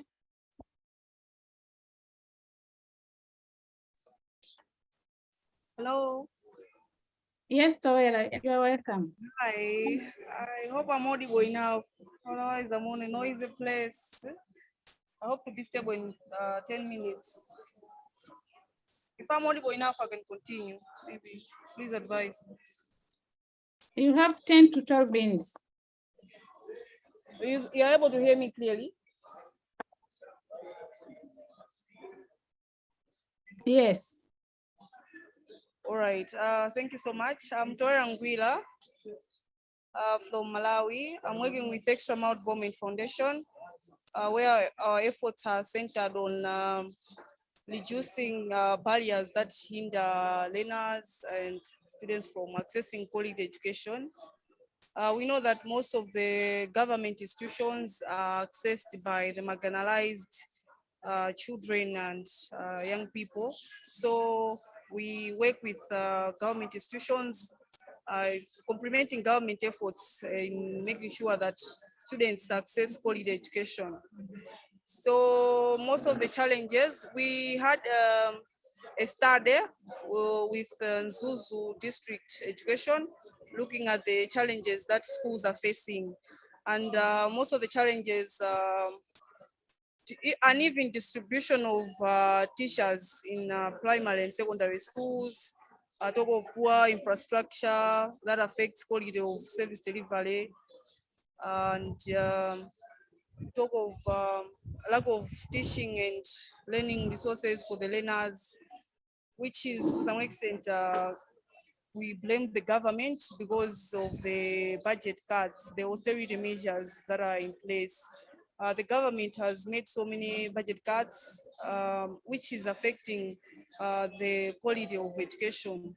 And my recommendation is to advise the government to at least allocate more resources for the schools to benefit. And this will help improve the infrastructure development, talk of teachers being able to, the qualified teachers being able to teach in the rural schools more especially. And also coordination, proper coordination of various stakeholders, the school governing structures, talk of us, the civil society organizations, and even the government. That is my little contribution. Thank you so much. Thank you, Toera. One of the recommendations, your submission recommended to allocate more resources to schools and qualified teachers. Okay, thank you very much. We are moving next to another submissions from Shola Kauluka, Executive Director of Fountain of Hope. You are welcome. Thank you, Honorable. Thank you, Honorable Chair. Yes, as you have said, I'm Shola Kauluka, Fountain of Hope, Malawi. So my submission is on child marriage, yes. Yeah, so as we're all aware that tackling child marriage is not only a legal obligation, but it is also a smart economics and a strategy for achieving SADC agenda for inclusive and sustainable development. Now, child marriage remains a problem, of course, in Southern Africa due to a variety of factors, including poverty, gender inequity, tradition, insecurity, especially in terms of conflicts, limited education, and so forth, most of which, of course, are really inconsistent with this one. Now, for example, in at least 5 countries in SADC, almost 40% of children are married before the age of 18 years. While we talk of Malawi and Mozambique, these are amongst 10 countries in the world with the highest rates of child marriage. In both countries, over 50% of children are married before they are 18 years of age. So in other ways, I say Malawi and Mozambique is 1 in 2 girls, they get married before 18 years. While in Zambia and Madagascar, the prevalence of child marriage is over 40%. So as such, the situation jeopardizes girls' rights, such as the right to education, because new brides are usually forced to drop out of school to bear children and to provide household labor. In addition,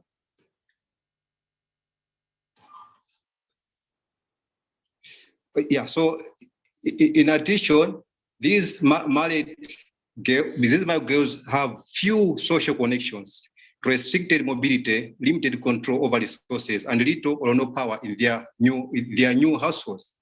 So I want to give an issue of Fountain of Hope organization, which has witnessed about 120 girls school dropout cases in Karonga district, that is in Malawi, which were solved jointly with the government Department of Social Welfare, of course. But now some of these girl children chose to go for marriage on their own, while majority were influenced by their parents, courtesy of poverty, culture, and ignorance. In this case, parents wanted to get relieved of their responsibilities toward their children. So in this case, For Hope joins the belief of saying early pregnancy is filled with risks. Hence, preventing child marriage would help reduce the risks of HIV infection, maternal death and disability, including obstetric fistula and other diseases. Now, this is my recommendation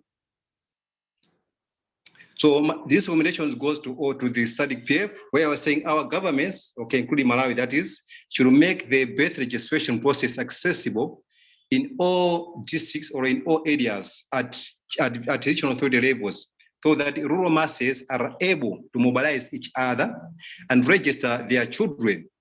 This will help to detect the actual age of children who sometimes lie by increasing the number of years. That is once we identify them, but to say they are married when they are children. I'm also saying let each village or each location should have volunteers who are trained or who should be trained as paralegals to fight against child marriages. We're also saying perpetrators of child marriage should be taken to the court of law in good time, and the judgment should be shared with the communities. In other ways, we are saying the governments in SADC region, they should intensify mobile court sessions so that the entire community should learn about the consequences of child marriages. That is after seeing now the judgment of a perpetrator in their own community. We're also saying governments in SADC region should put resources for special training of community structures. Here we're talking of training on an issue like national strategies on any child marriages, and also even as well as on the SADC model role on child marriages. Why? Because sometimes we just get this one, we prepare the document, then we leave. Why the real people who are supposed to be implemented on the ground, they don't know anything. So I was also saying this also applies to response of child abuse cases where government officers would always say cannot visit the victim if he or she is in the rural areas due to mobility challenges. Yeah, so this is also a case whereby when inside the committee identify a case, and then when they report to the government offices, now the officer will say, no, I don't have transport to come there. But now once they are trained in how to handle these cases, and I think that will be one of the solutions to that challenge now.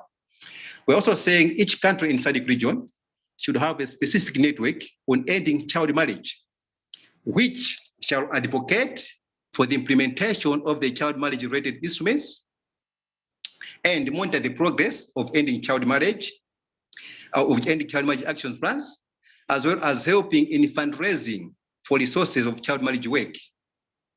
Governments in SADC region should employ more child protection workers so that they're able to save more children. Then you'll find them also saying the parliamentary committee responsible for child affairs should be having joint sessions of monitoring and evaluation of laws on eradicating child marriage and their implementation together with civil society organizations and government respective departments. So this is my submission, which I had. Thank you. Thank you very much, Shora. Your submission, among many things, you argue the Southern SADC region to reduce or to end the child marriage. We are moving on to the next presentation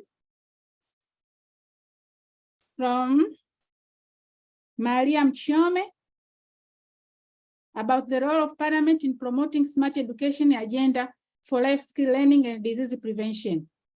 Welcome, Maria Mchome.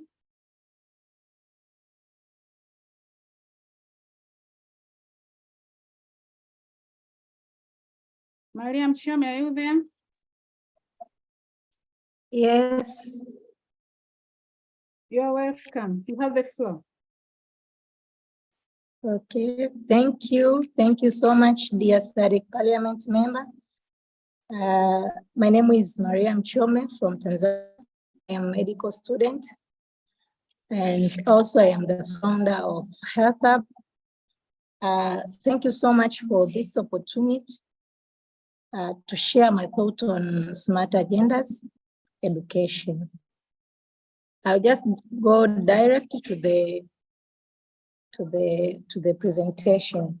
When we're talking about smart education agenda, we're talking about technology and the digital tools to enhance improve the education experience. Examples: sexual education, sexuality education, stress management, and health education. So the role of the Parliament in promoting smart education agenda for the life skills learning and disease prevention First is setting the policy and laws. Parliament has the power to establish policies and laws that mandate school to provide comprehensive sexual education, stress management, health education by enacting the law that ensure these vital life skills are integrated into the curriculum across educational institutions around the SADC region. These policies also can include guidelines for the prevention of disease like malaria, TB, and HIV. This all emphasizing the importance of awareness, prevention, and error detection. The second is about allocation of the budget. The SADC Parliament played a crucial role in allocating sufficient budget to support the development and implementation of the smart education agenda in our SADC regions. We need adequate funding to train teachers, providing education, and to have teaching material to ensure the availability of the necessary resources by prioritizing budget allocation toward the smart education agendas. Another one is public hearing campaign. As parliamentarian, have the powerful platform to raise public awareness about the importance of smart education agendas. Member of the parliament in different countries from the SADC region can deliver the speech concerning the smart education agenda in learning life skills, also participating in different education conferences, also to engage in media. This can also promote this initiative that we are aiming to do. Also, hello? We can hear you. We can hear you. Go ahead, Maria. Okay, and the last one is creative supportive environment. Parliament can create environment for smart education agenda by collaborating with various stakeholders. This can include working closely with civil society organization and education institution. The healthcare provider ensure the holistic approach to the life skills learning and disease prevention. Parliament can also enact the policies that protect the right of the children and youth in the context of the education, fostering inclusive, the safe learning environment skills. Thank you so much. Over. Thank you very much. I want to know if Vivian have joined us. Vivian. Vivian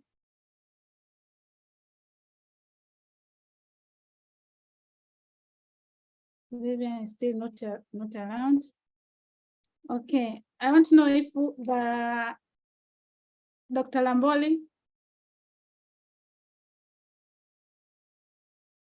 We're supposed to have 7 submissions before lunch. We have received 6. Hello. Vivian is not there. Welcome, Dr. Lamboli. Okay, yes, we are hearing you. Good afternoon, welcome. Good day, yes. Welcome. Yes, thank you. Thank you so much, Amy. How are you?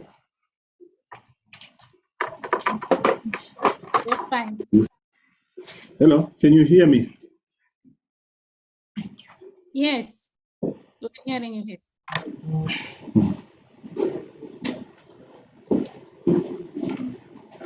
Yes, thank you so much. May I please go ahead? You can proceed, Dr. Lamboli. Okay, thank you so much. Thank you so much, Mami. Thank you. On the SADC Secretariat, where I would like to mention, especially to submit here, is the different work that we've been doing in the different areas which have been, in the questions which have been raised, mainly concerning education, concerning the youth, and also looking at the different issues as far as SRHI is concerned and HIV. I would like to start first with the education sector. In the submission that we have received, we have seen that regarding the first, the regarding the education sector, there's been different questions. The first question, we are looking at the issues of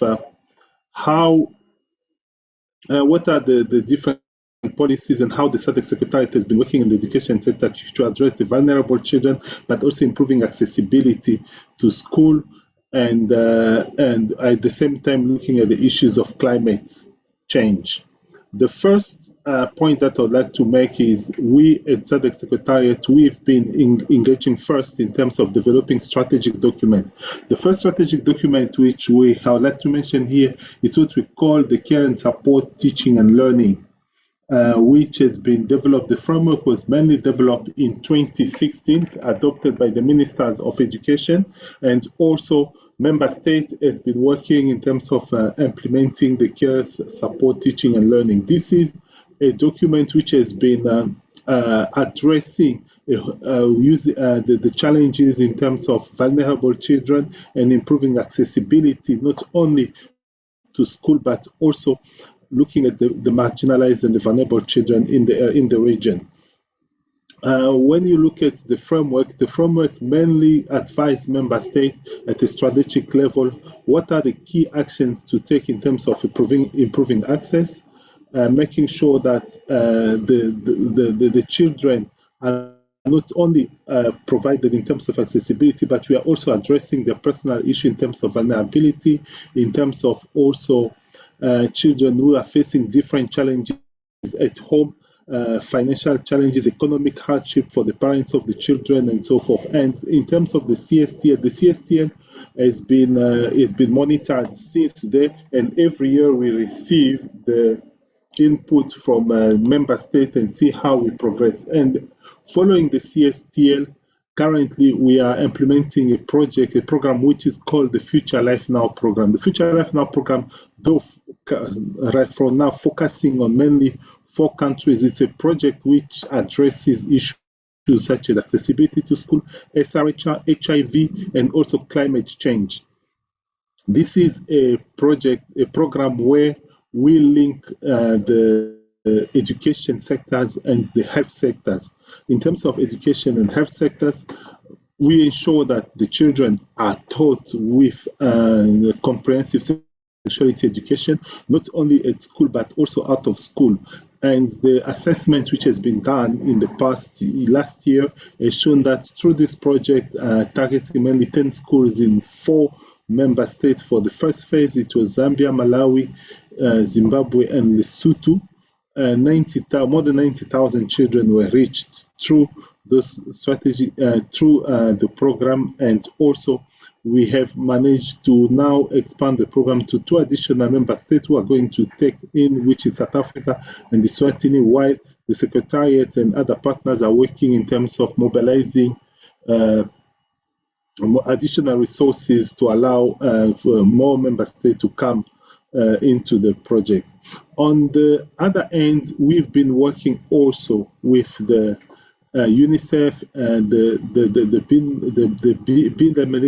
Bill and Melinda Gates Foundation in terms of implementing what we call the foundational literacy and numeracy. This is mainly to ensure quality, not only access but also accessibility to school as you have quality educations. What is the purpose of this project? The purpose of this activity was mainly due to the fact that we have seen that in the last year there's been increase in terms of accessibility to school. But when you do the assessment of most of these children, especially in remote area in some selected SADC country, you could see that you have the quality education education objective has not been achieved, especially when you have children from grade 1 from grade 5 who are not able to solve questions or issues which are supposed to be solved by the grade 2 or grade 1 students. So through the foundational learning literacy and numeracy project, we are going to the first phase, and we've also developing a digital school project which is going to target 6 member states to increase to improve quality of education and also help different member states in terms of improving the future, the literacy and numeracy in those different countries. When we talk about the youth in the region, we all know that the SADC has been doing also a lot of work for the youth, mainly focusing on SRHR and HIV. On SRHR, we have the SADC SRHR strategy, which is reported to ministers of health and the ministers responsible for HIV on a yearly basis. Through the SRHR, we are looking at access of issues of comprehensive sexual education, which is mainly addressing the lack and the different challenges that we have in terms of HIV knowledge, HIV prevention, but also the issues which are addressing the issues of early unintended pregnancy, accessibility to contraceptive. So these are main issues which are addressed through this SRHR scorecard. We are working with member states, and member states are reporting on the SRHR scorecard, and we have in June this year, with the manager of SRHR services in countries, we have developed the SADC 2023 scorecard, which is going to be submitted to ministers during the upcoming meeting in Angola.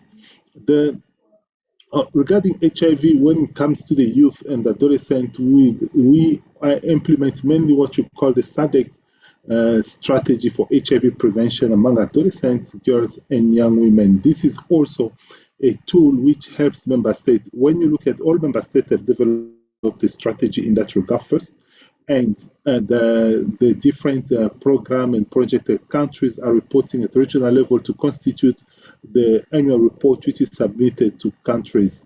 When you look at also in terms of HIV, you would notice that we have made a lot of progress. Indeed, SADC being the most affected region has also made the biggest achievement in terms of reduction of new infection. For 2023, when you look at the preliminary report, shows that there's been reduction of by 57% of new infection compared to the year 2010, which is the starting year, which is the year where we have started collecting data consistently and also addressing and in terms of with inside the 2030 target. So we have reduced the new infection by 57%. And also we've got 4 countries in the region which have achieved the 95 targets, which is Botswana, Eswatini, Zambia, Botswana, Eswatini, United Republic of Tanzania, and Zimbabwe. While when you look at other key aspects of the HIV in terms of reduction of new infection, we as targeted the region, the target was to reduce by 2025 new infection by 90%. We've got few countries which are almost there, such as Zimbabwe, which is at 78%, Malawi, Eswatini at 72%, while other countries are below. But we believe that with implementation strategy, mainly targeting the key populations which account for and the adolescent girls and young women, and as well as the partners who account for more than 50% of new cases, we will more likely achieve those targets. So these are the different strategies and the different and also activities which are being implemented at the SADC level, at the SADC Secretariat level. So we are available for questions and also maybe more clarification on some of the key aspects if we did not address them. Thank you. Over to you, Madam Moderator. Thank you so much. So far, we have received 6 submissions. It seems Vivian is not around. I would like to hand over to you, Honorable Chair, if you have anything to say. You have anything to say before we break for lunch? You're welcome. Thank you, Madam Moderator. Just to note that we're still on time and we have some more time on our hands, don't we? Madam Moderator. Yes, yes. So we are still on time, yes, and we have some 30 minutes, is it? Yes. Okay. Do we have any presenters of this afternoon that would like to present before we break for lunch? At least one presenter available that can go ahead with the presentation before we break.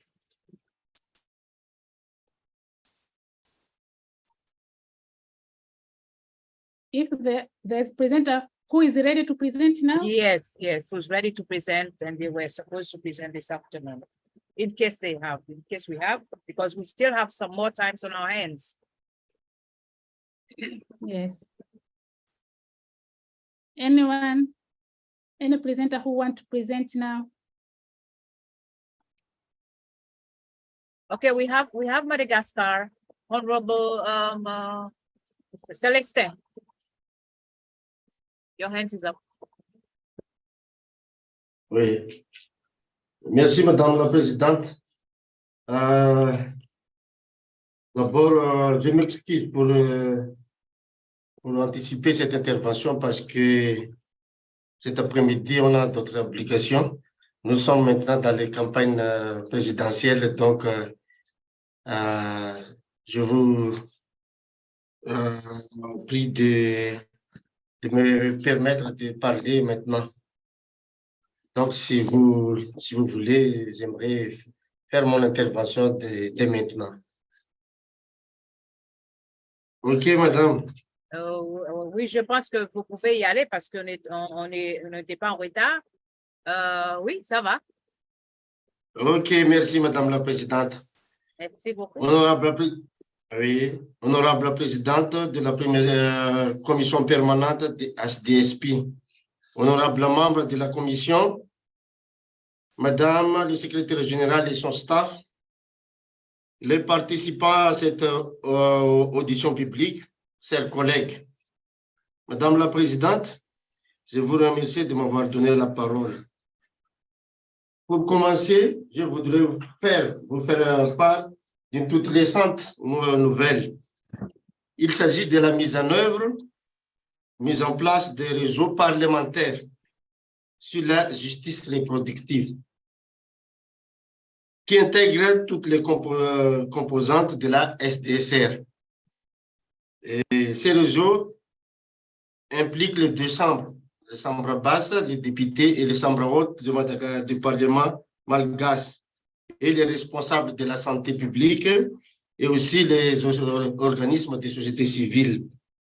Et je viens d'être élu secrétaire général du dit réseau. L'objectif de ces réseaux est l'implication et surtout la ratification du protocole de Maputo, qui est déjà signé par Madagascar, mais non pas ratifié. Malgré les implications et les engagements des parlementaires surtout, il y a toujours des obstacles, surtout de la part des autorités religieuses et traditionnelles qui n'acceptent pas encore l'article 14 de notre fameux protocole de Maputo, et nous allons faire notre mieux pour les expliquer surtout les avantages de ratifier ce protocole de Maputo et les avantages directs de cet article 14 qui est l'ITG. Donc, on est engagé et on cherche toujours des moyens pour aller bénéficier aux femmes leurs droits. Donc, maintenant, on fait tout nos mieux pour y arriver. Et sur ce, je vous remercie de votre aimable attention. Merci.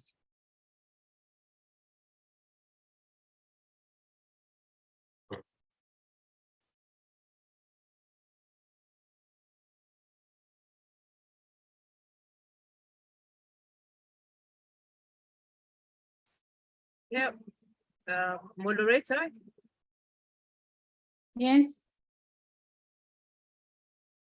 Yes, Honorable Chair. Yes, I think we can conclude for now can until this afternoon. Yes, we'll come back. Okay, thank you. We'll be back at 14 hours. Yes. Thank you very much. Honorable Moderator. Yes. Is Honorable Kafula from Windhoek. Can you please allow me also just to share a few information? Unfortunately, I have also another urgent commitment from 1 o'clock.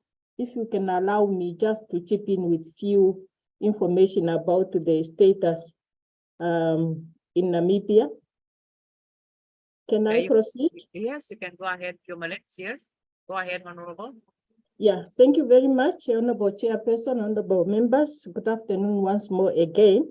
I just want to shortly share the situation on the child marriage in Namibia.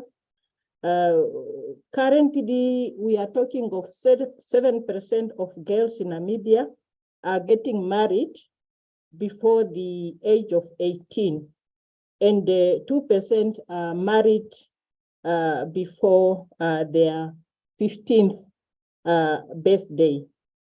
While for the boys that are married, they are getting married before their 18th birthday.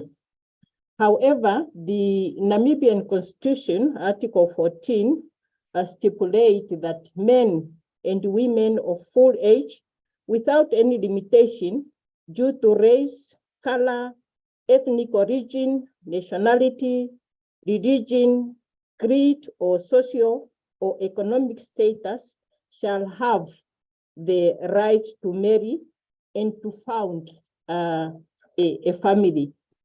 So there is a report which was produced by the Ministry of Gender together with the UNFPA in 2020, where indicated that the state, the prevalence of child marriage among girls in Namibia is 18.4%, while that for the boys, it is considerable lower at the 4.1%.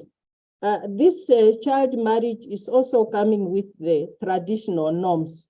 We have some of the tradition that allow mainly girls to get married at the early age, and this is traditionally done with the consent of the parents. We have a process that is taking place every year in one of our region, which is Umsati region. And these are the girls that, with the consent of their parents, agree to get married. And some of them are students, but after they get married, they go back to school and continue with their education. However, those who also are at the age with the agreement of the parents also can now get married and officially, but that is traditionally.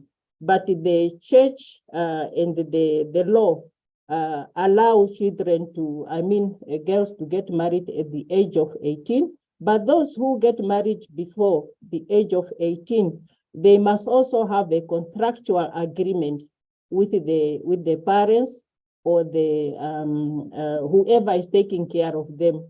I just wanted shortly to share that with you, that is the current situation in Namibia when it comes to early child marriage.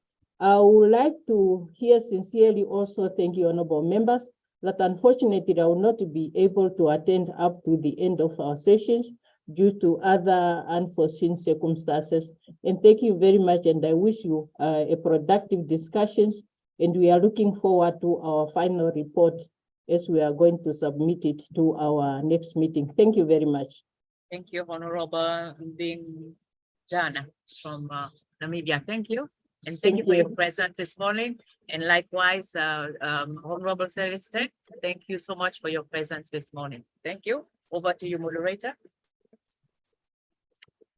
Okay, we'll be back here at 14 hours. Thank you. Thank you. Bon appetit. Merci. Au revoir.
Realize.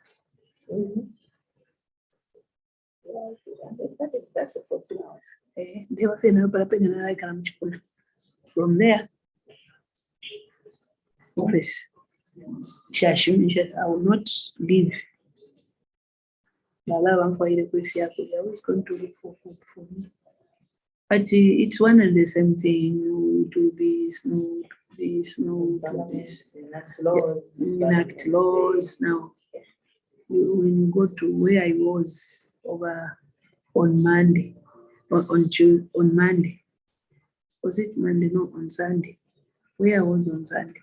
When you ask them about the budget, they don't know anything about the budget. They don't. No. And these things are not explained. They don't even understand. And I told them, this is your budget. You are the ones who fund our luxury life. Bam pushed to sort. Epochalica hidden cost. 17, 18, 19. After one, I will push t-shirt again. That's what I was telling me. The result in combo. Was on Pishan in Dalama, putting the night together. You know, I asked a bag of new. What do you got to? You know, Kana. Than buying 20 watch a panera every day. 20 watch to the chief. That is, and the minimum down in poverty in salary is worse. What have they one?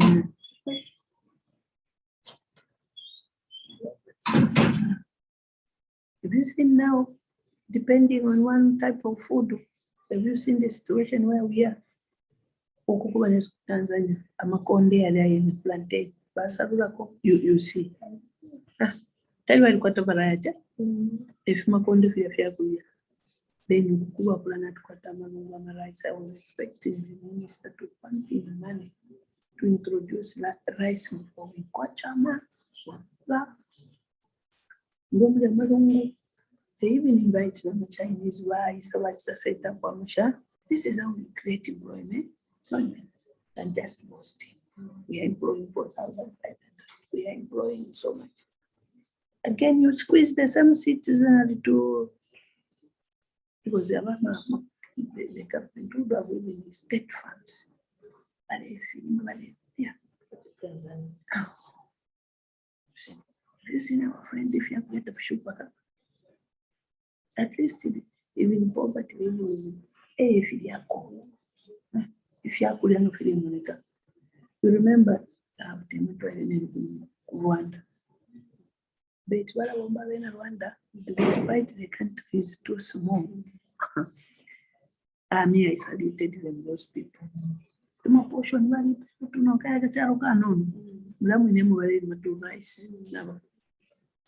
I never saw the outskirts of Rwanda. Never follow Saka. And quite beer. You don't sell it during the day.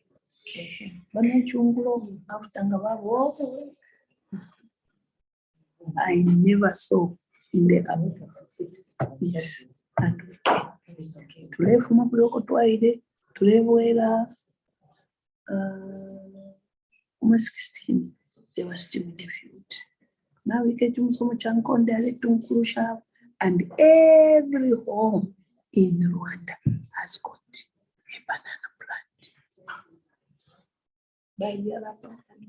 If you feel Kato wanafanya fine, malari yako lilituma banana, pikako, bao chava, not if we matavasika, especially what we stay. Kata kwa wanatuti. At least if we go to western, northwestern, and Wapulan part of the number of chipata. Need is free. Elomanga with the federals. Walani mashana.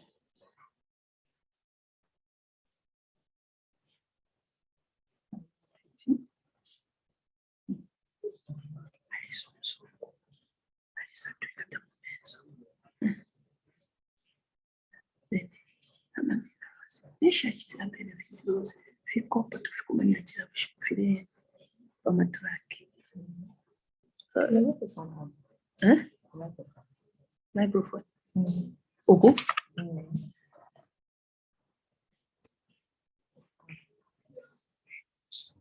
The fifth session. How big do you have? Where am I going to click?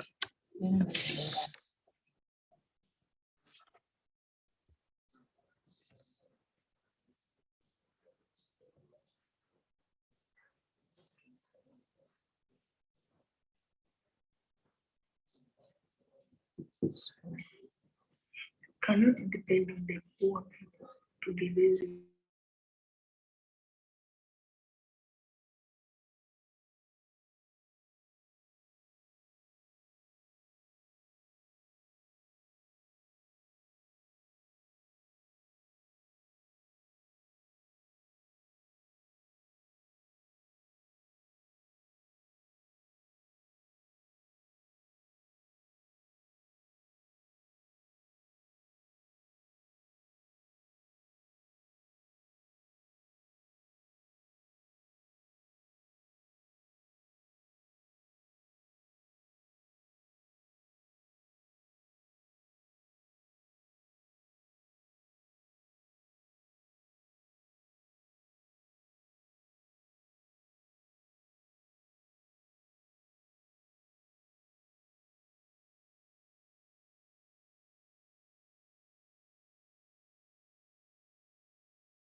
Good afternoon, all honorable members, and especially those who just joined us.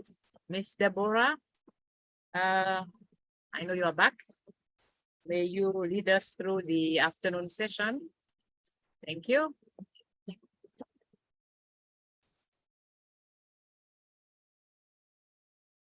Thank you, Honorable Chairperson. Welcome to the afternoon sessions. We are proceeding with the submission. And this afternoon we have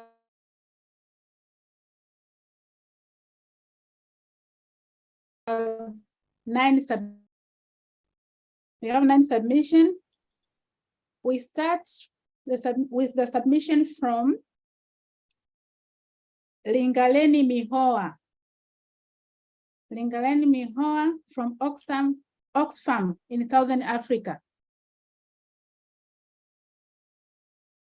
Lingaleni, are you there?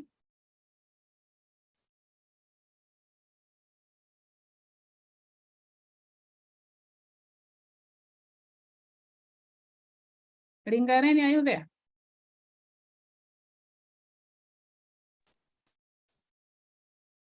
Good afternoon, colleagues. I'm Sarah from Oxfam. We are joining in on behalf of Linga. I'm with my colleague, Regis.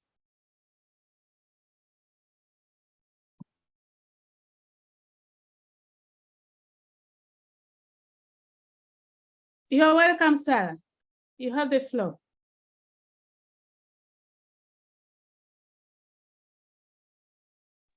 Thank you so much. Like I said, I'm Sarah Chisanje.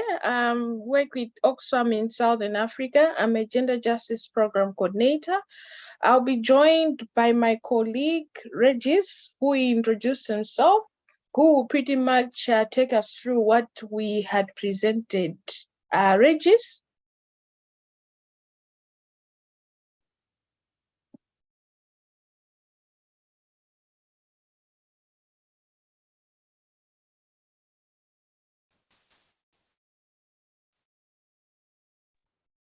Regis, are you there? Just give me a minute. Let me just reach him.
Chair, he'll be joining us shortly.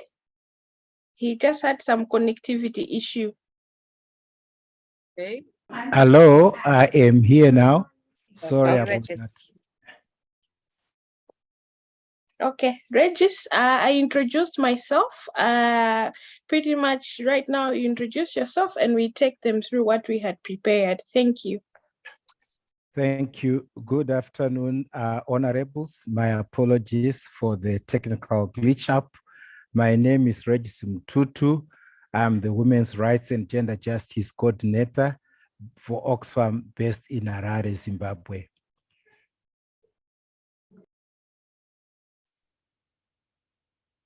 Yes, the floor is ours. Can we start presenting, Honorable, through you, Chair? Yes, sure. Sure. Welcome, Regis. Please, the floor is it's yours. Okay, thanks.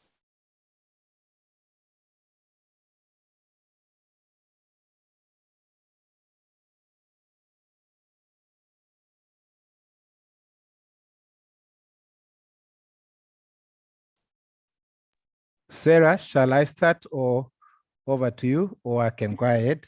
No, please go ahead.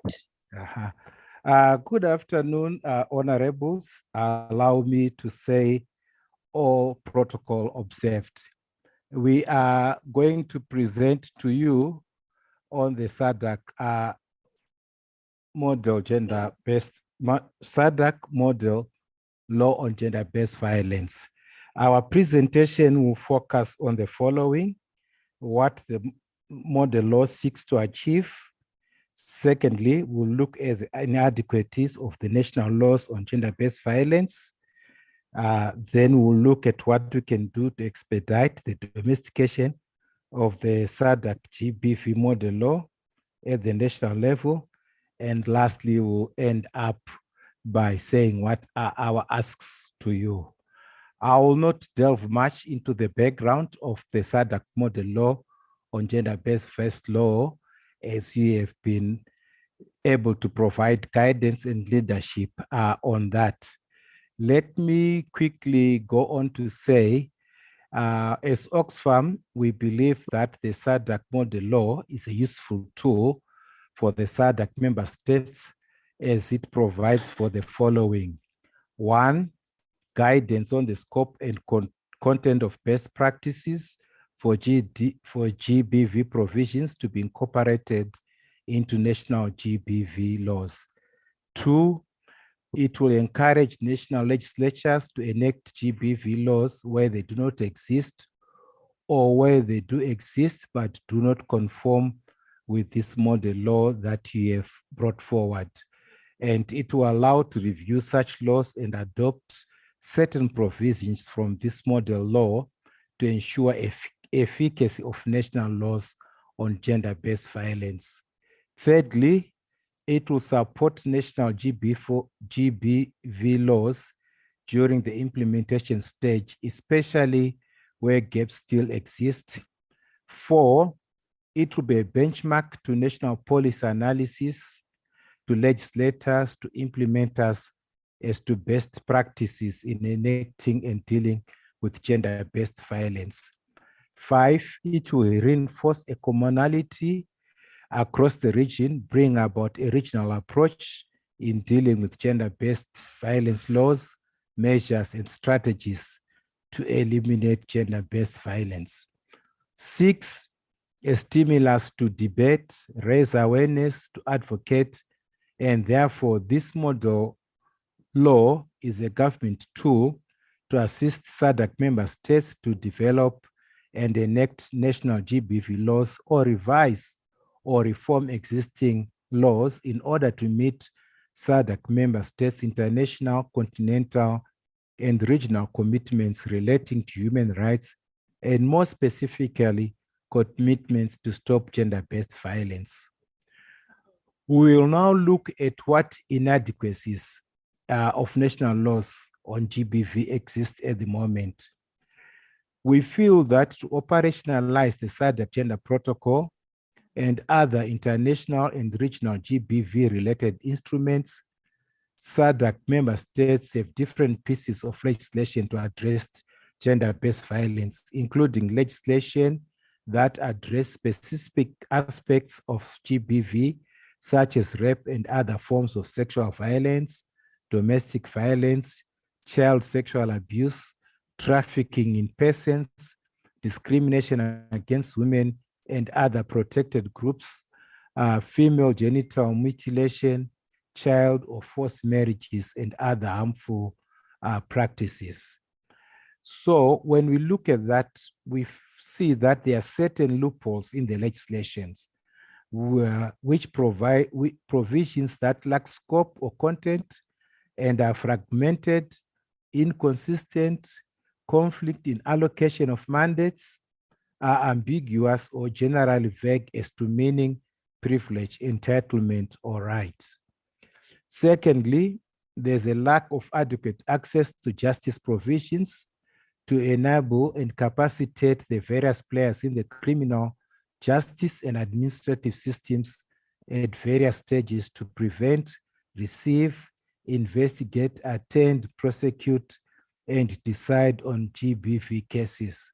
and above all, enforce decisions to protect victims and survivors of gender-based violence.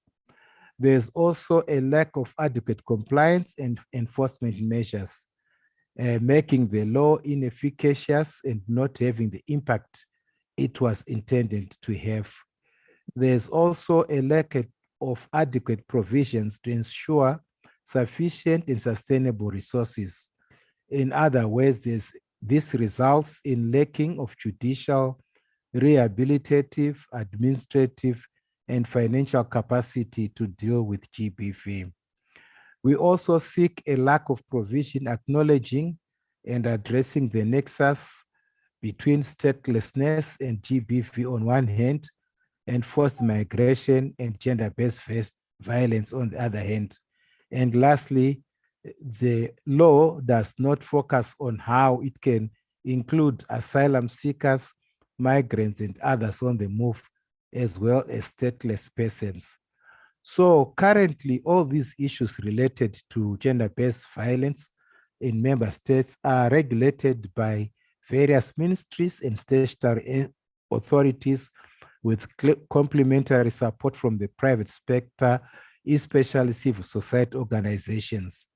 So in most SADC member states, there are no single or independent regulators or management units dealing with matters relating to or impacting on gender-based violence, resulting in a multitude of institutional frameworks dealing with gender-based violence, including gender commissions, prosecuting authorities, legal aid services, advisory clinics, the police services, victim support units, the judiciary, civil society organizations, and workforce and institutional-based units.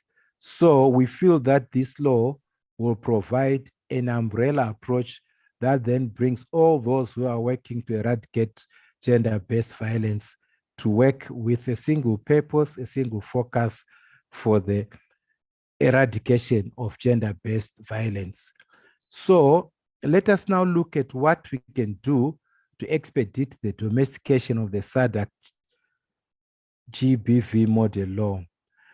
We feel that this law will not only fulfill its potential if it is understood and adequately used by those who work to provide an enabling legal and policy framework, those who develop and implement programs to address GBV, and those who work to hold government accountable.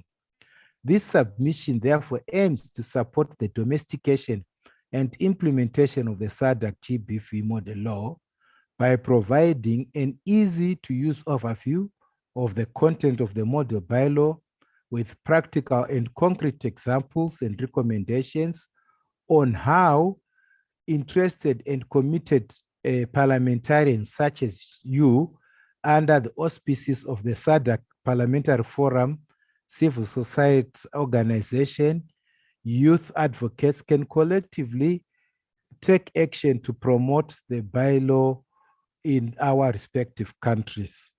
The SADC Parliamentary Forum and civil society organization, including the youth, are indeed uniquely positioned to shape, advance, and implement the bylaw within our countries of jurisdiction. We can lead the development of relevant country legislation and policies where these do not exist. We can set the political agenda as opinion leaders on ending GBV. We can pass budgets, monitor implementation, and ensure accountability to both national and international commitments, including government accountability to target SDG 5.21, which looks at eliminating violence against women and girls by 2030. We can guarantee that the voices of citizens are heard, particularly the voices of women, including young women, adolescent girls who are often trapped in poverty and child marriages, in order to mobilize political will and commitment to end gender-based violence. Oxfam and our partners, we believe that by establishing a fruitful and long-term partnership with you as committed parliamentarians, together with civil society organizations and the youth, we can work together towards a SADC where girls and women enjoy lives that are free from violence. So how can the model law be domesticated and accelerated for change at the national level? The model bylaw can be used by you as lawmakers within the SADC member states to domesticate its content fully or partially into several national laws. One, as lawmakers, you may follow the model law specific guidance on how to create new comprehensive national GBE laws that can encompass all the areas that are enunciated in the model law, while adopting relevant provision to suit the national context. Two, national legislatures may also review the existing legal framework, draw from different parts of the model law to amend existing specific laws in order to align with standards as set by this model GBV law. For example, a country may amend its Domestic Violence Act to include the model law's provision on financial empowerment programs for women and children, when there are several amendments needed to different laws in order to bring alignment to the model GBV law. A country may consider passing a main law, e.g. a gender-based violence law, and amend other laws through consequential amendments which can accompany the main law. Three, the model law may also serve as a reference for policymakers to initiate or influence policy reform processes, as some of its provisions call for administrative action and can serve as input for national policies or programs. For example, the model law includes language on prevention, protection, support, and intervention measures for victims. This can provide a standard for setting or amending policies to regulate general measures, interventions, protections, and entitlements relating to survivors and their families. In conclusion, let me lay out what we are asking of you humbly. We humbly seek that SADC Parliamentary Forum enacts a peer review process where SADC member states submit country reports to the SADC Parliamentary Forum and other international and regional bodies annually, or as required under various international and regional human rights instruments.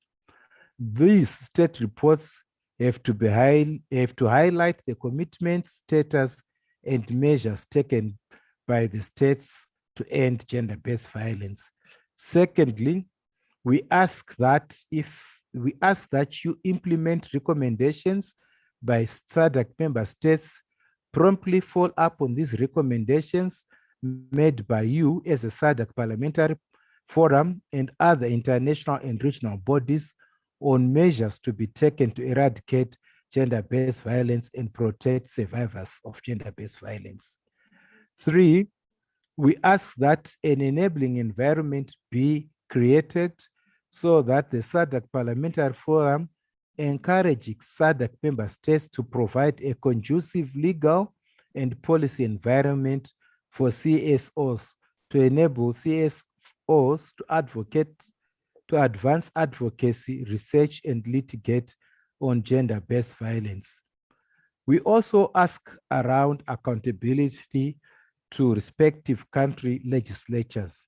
So we ask that biannual reports to the national assemblies or the equivalent term in each respective countries on the activities undertaken to fulfill the requirements stipulated in Part 8 of the model bylaw around enforcement, compliance, and regulatory.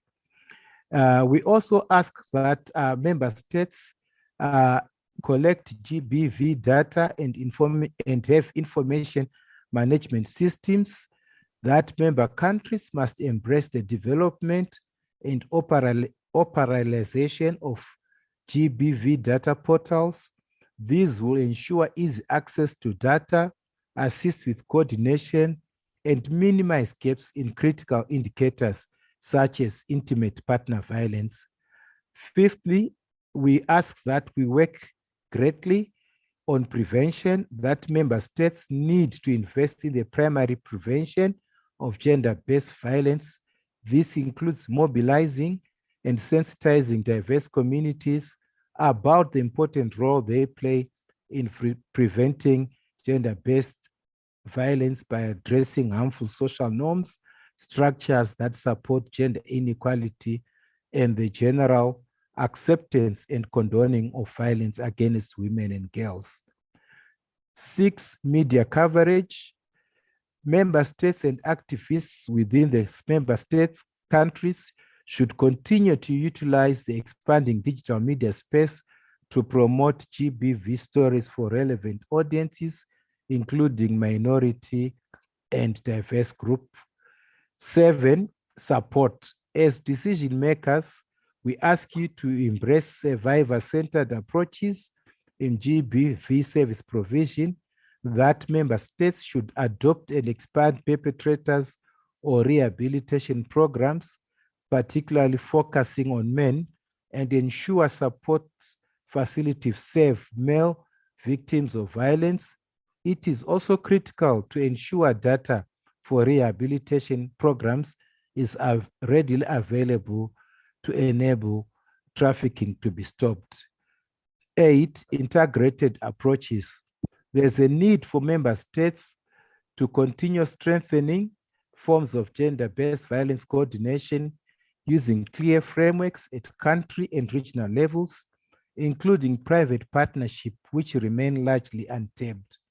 This includes dedicated funding for development and implemented costed sexual gender-based violence action plans.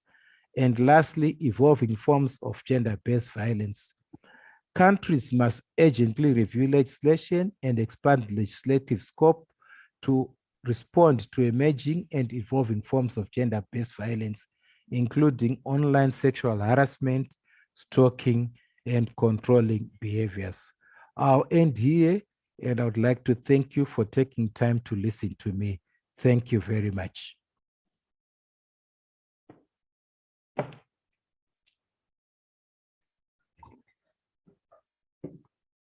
Thank you, Regis.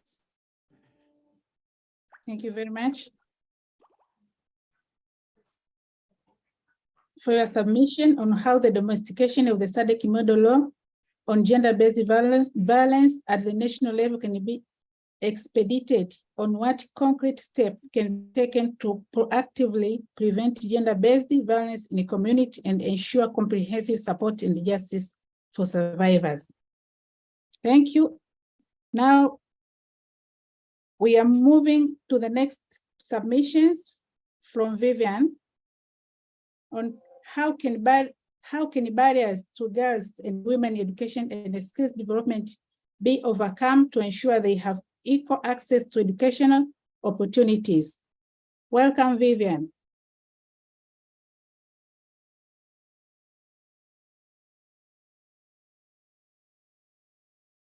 Vivian. Good afternoon, Honorable Deborah. I think there's a slight miscommunication in the topic that I am to submit, unless there's another Vivian in the room, because I am submitting another topic. Are you Vivian Gaiza? Not at all. I'm Vivian Justin Joseph. Thank you. Vivian Gaiza, is she available?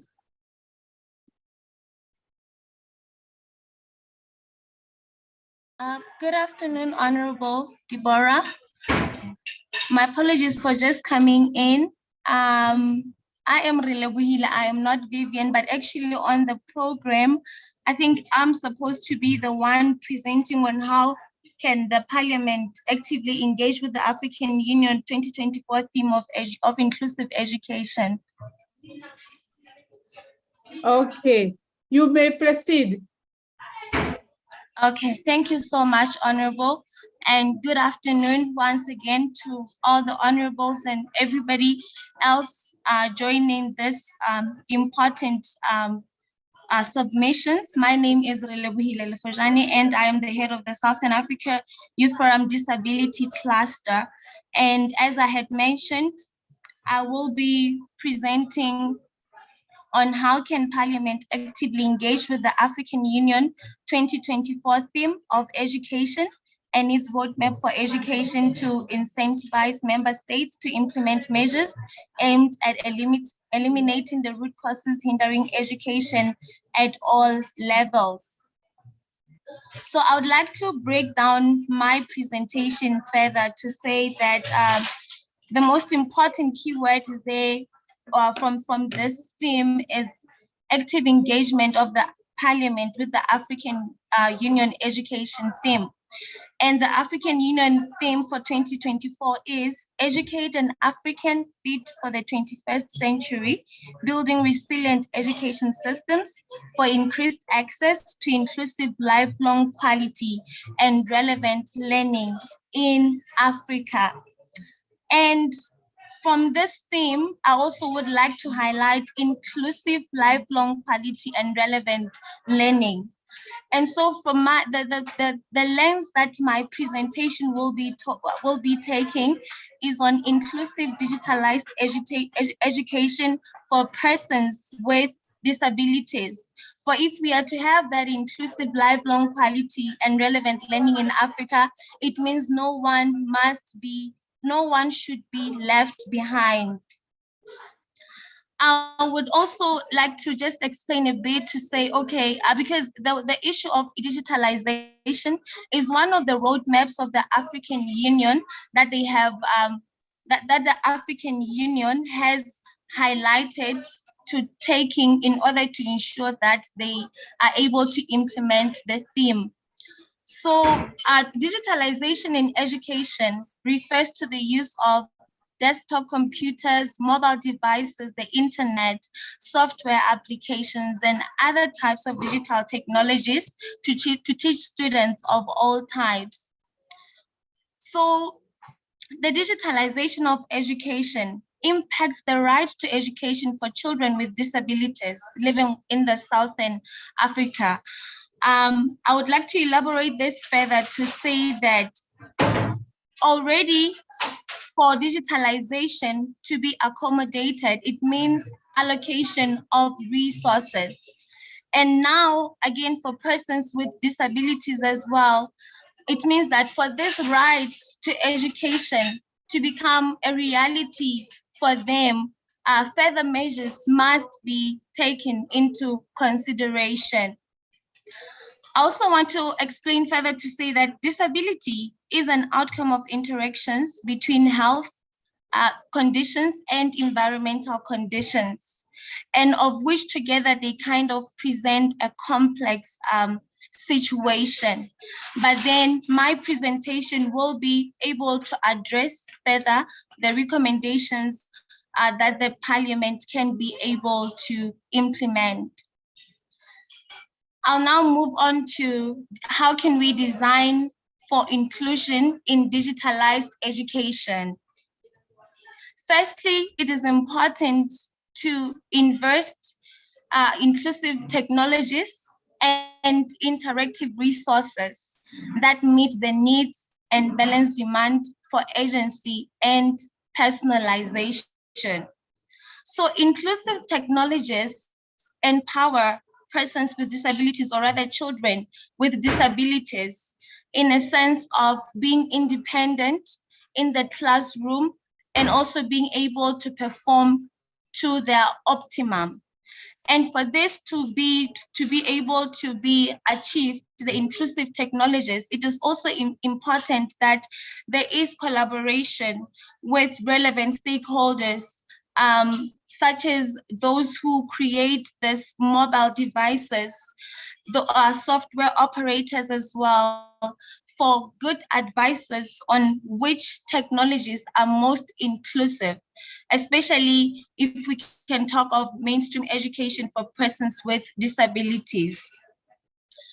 And secondly, it's also important that as we design for inclusion in digitalized education, we prioritize on the support for local control and maintenance. So if we prioritize on support at the local, or rather at the grassroots, it means that we will be able to ensure that no one is left behind. Because often at the rural communities or at the rural areas, especially where even a lot of children with disabilities already do not have access to education, in that way, we will be able to reach them. And this could be achieved through also can be achieved through working with local organizations who are able to reach out to every child and in their unique needs. Because again, because disability is quite a complex, with every disability, there is a unique assistive technology or a unique technology that can be incorporated. I would like to move on further to still say now, as I say, we need to design for this digitalized education in order to include persons with disabilities. For this, again, to be achieved, greater investment in affordable assistive technologies is important, and local innovation to ensure availability and easy access to services such as the maintenance of devices. As I had said, this will mean that we collaborate with relevant stakeholders. And secondly, adapting mainstream devices such as laptops and tablets through accessibility options. And this point will go together with prioritization of trainings for teachers as well, and trainings for children as well, so that yes, now there is access, they have laptops and the likes, but they should be able to effectively utilize them. Another point is the creation of more specialized products for specific groups of learners. And one example is the integration of screen readers in smartphones, which are used to involve a separate and expensive piece of software or even a specialized device. And adapting mainstream devices promises to reduce costs, lessen the stigma, and even benefit other lessons. It is also important to take into account wider learning environments and infrastructure. This includes carefully considering which technologies to build on, how to maintain them, and the educational values they embody and encourage. For example, many learning technologies are privileged tailored individual learning over collaboration. It is also vital to provide training and capacity building, okay, as I said, for policymakers as well, so that they are able to have understanding on the technologies that involve persons with disabilities. And also website administration as well have to be involved on accessibility standards. All websites must adhere to the Web Content Accessibility Guidelines, as they provide a unified framework for web content accessibility that meets the needs of individuals, especially those for persons with disabilities. I would like to further add to say that when we think about children with disabilities, we also need to think of a twin track approach, that is an investment in wider technology initialization, and in parallel, investment in the specific needs of learners. The focus on the needs of learners or of the students with disabilities will also ensure that critical questions such as where and under what circumstances high technology solutions can help us address challenges around the right to education, and where on the contrary, there might be a simpler and more affordable solutions. So in a nutshell, or rather in a brief, my presentation will end there. And just to re-emphasize the main points is to say that we really need to make sure that we involve relevant stakeholders, prioritize on training, and also particularly the grassroots organizations, so that we do not leave any child with disabilities behind as we continue to work and embark on digitalized education. And this will need allocation of resources. Thank you so much for this great opportunity to do my submissions. Thank you very much. You're welcome. Now I'm inviting Vivian. Now Vivian, it's your turn. Vivian Justin, welcome. You have the floor. Vivian Joseph from medical personnel and head of SIOF health cluster. You're welcome, Vivian. Thank you so much, Honorable Deborah. Thank you, Chairperson of this committee, and greetings to you all. I hope everyone is okay, everyone is doing well. So my name is Vivian Justin Joseph, as I have been introduced, and I am the head of the health cluster, but as well as the medical personnel from Tanzania. And my mission today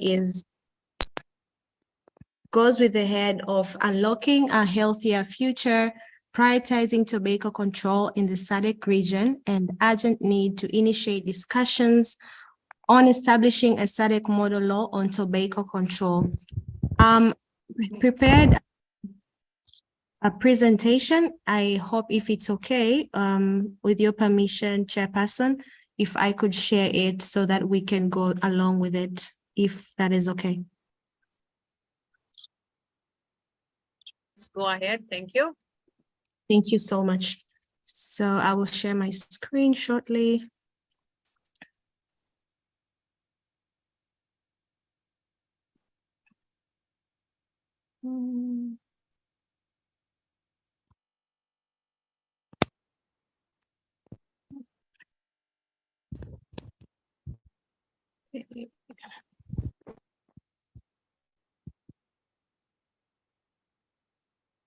All right.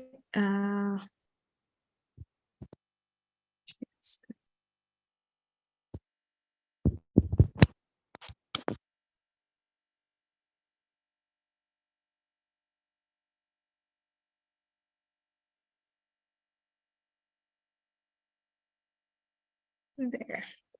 Okay, so as I said earlier, this is my submission in unlocking a healthier future, because best believe if we prioritize tobacco control in the region, we would all come on board and understand the urgency and the need to initiate discussions in establishing a model law on tobacco control.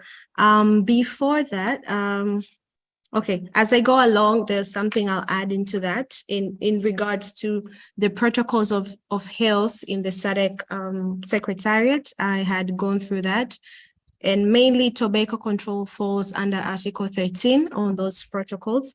But let me go with the presentation as I've prepared.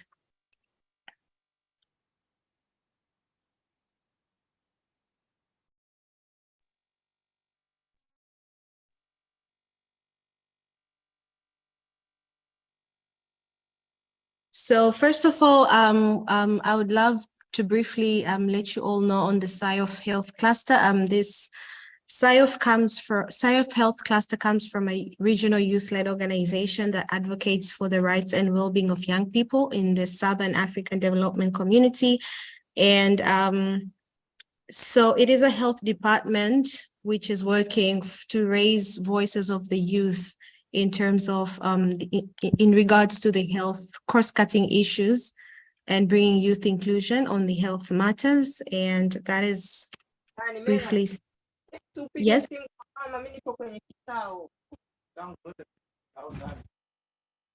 And so now let's go through the epidemic of tobacco consumption in the SADC region. And as we all know, tobacco is a major public health concern, and which has a very high rates in one of our member states in the region, that is Malawi and Zimbabwe, which is taking the lead, more especially in production and exportation.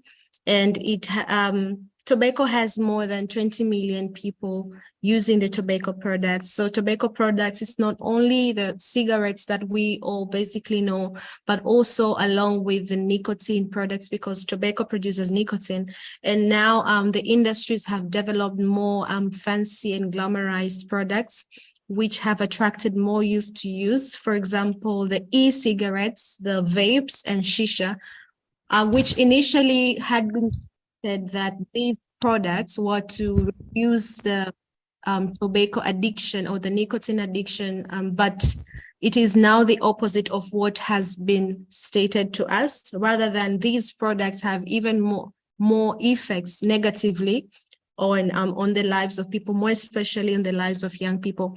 And tobacco use is a leading cause of more than 60,000 deaths in the region each year. And also with this tobacco use prevalence, it is also one of the major causes of cancer, chronic diseases such as the lung cancer, the cardiovascular diseases, the respiratory illness, and also even for secondhand smoking, that is being in an environment where you're near people who smoke or people who use these nicotine products, it mainly puts you in a dangerous situation or being in a significant risk to also have those effects, more especially for children and pregnant women. And the efforts to address the tobacco epidemic in the SADC region have been limited. And this is because our member states they lack comprehensive tobacco control policies and programs. And I'm well aware there are bills and that govern each member state, and not all, but the existing bills had been made in so many years compared to the advancement of technology and the change of environment of now. So there's a need to look back and reflect on how we can contextualize those bills in regards to the environment on the current situation we have now. But not more so, also I'm well aware that all member states, which we're so delighted to have Malawi having to ratify the Framework Convention on Tobacco Control as of recent, this framework has created a roadmap in effective tobacco control, but the ratification has been made, but there are no efforts in terms of its implementation fully as the guideline has been stated. And the current tobacco control efforts, a few SADC countries have taken steps to control tobacco.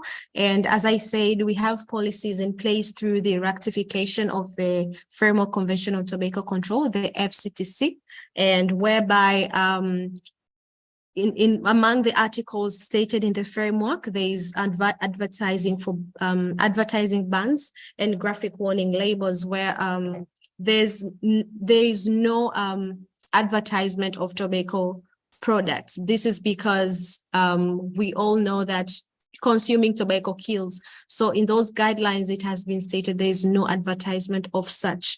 So despite these efforts, they still need to address this tobacco epidemic that is going on in the region. For the mothers that are in the room, specifically to my fellow women as well, we are seeing our generation. We are the ones who are grooming this generation. I know we have the fathers and we have the men, but just look at how the youth are falling into the trap, into the consumption of tobacco in a very increased rate, without knowing its significant negative impact in their health and in their community as well.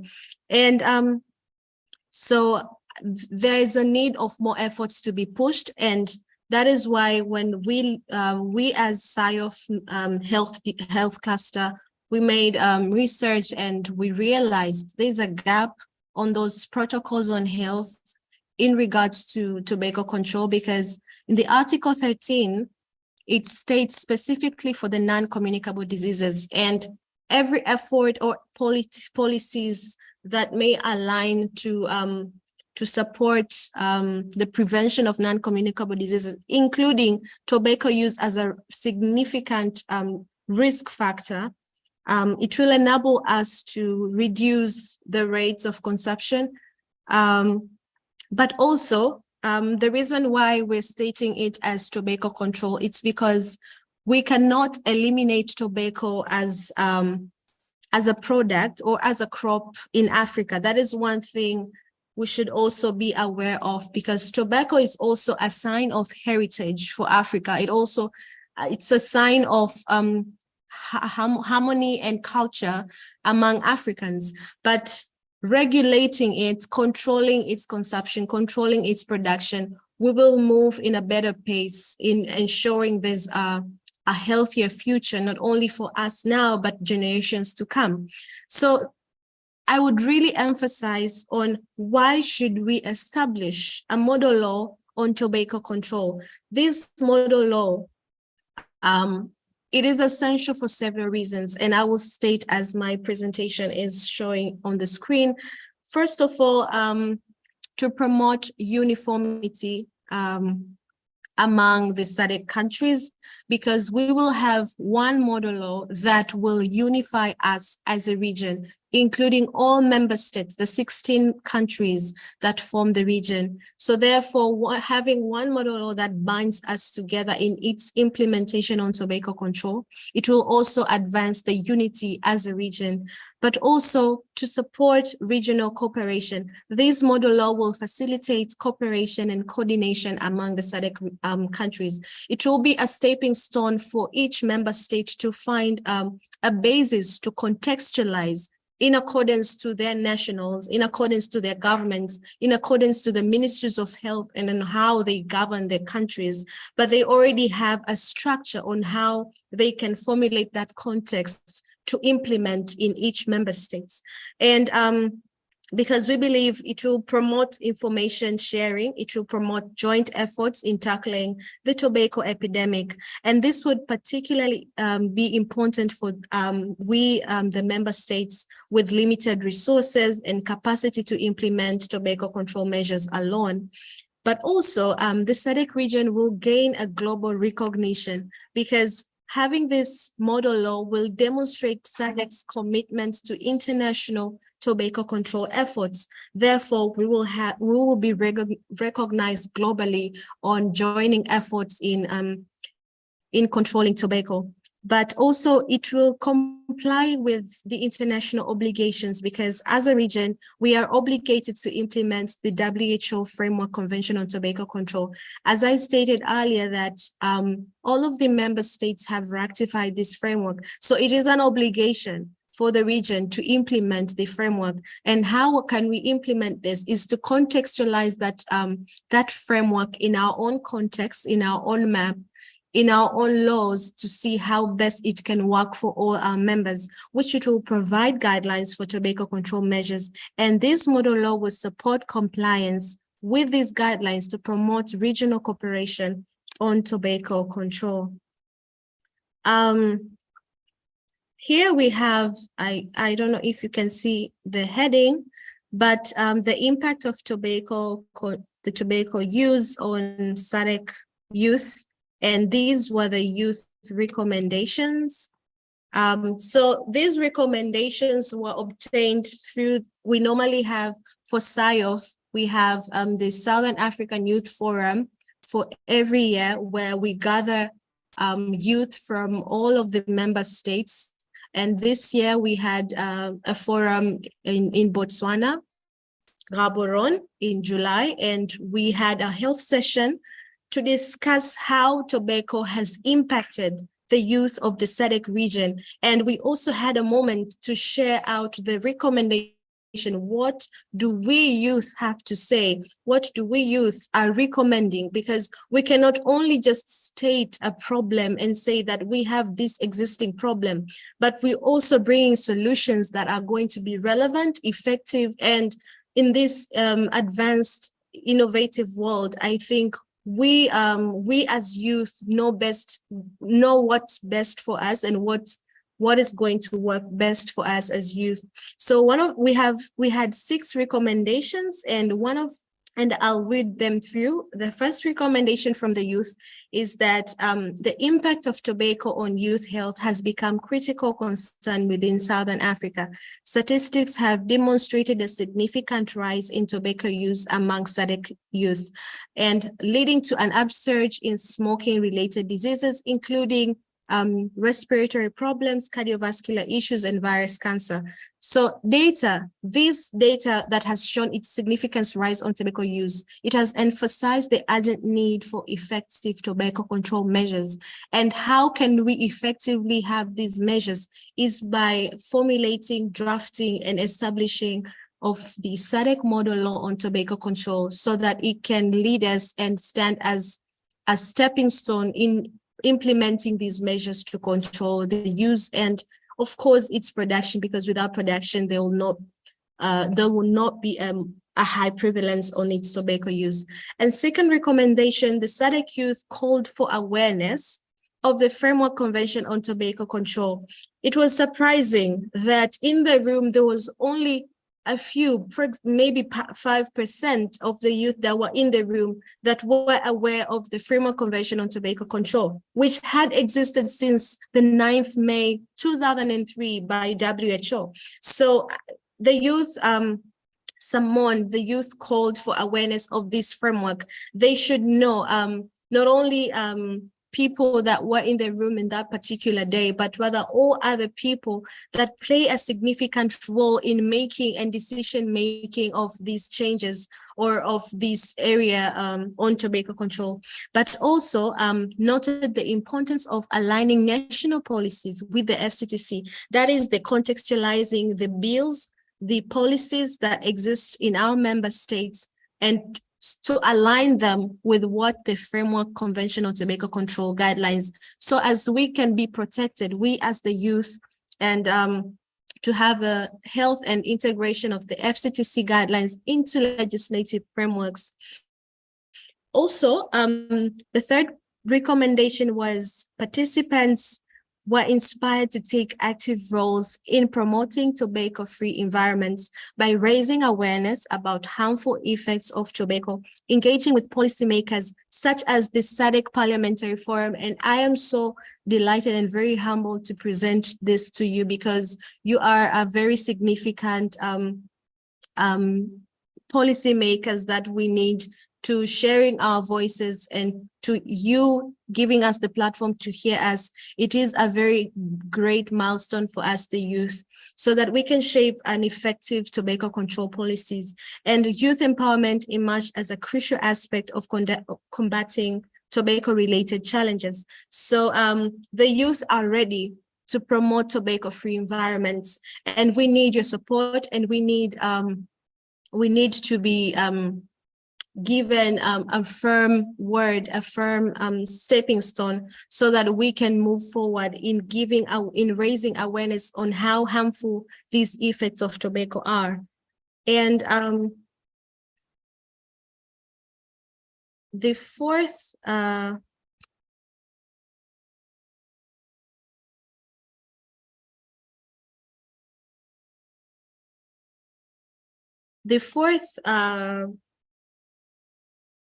recommendation was that the forum recommended building a foundation for discussion of the model law on tobacco control with working with the SADC Parliamentary Forum. And the participants during the forum recognized the importance of adopting a harmonized regional approach to tobacco control to address cross-border challenges effectively.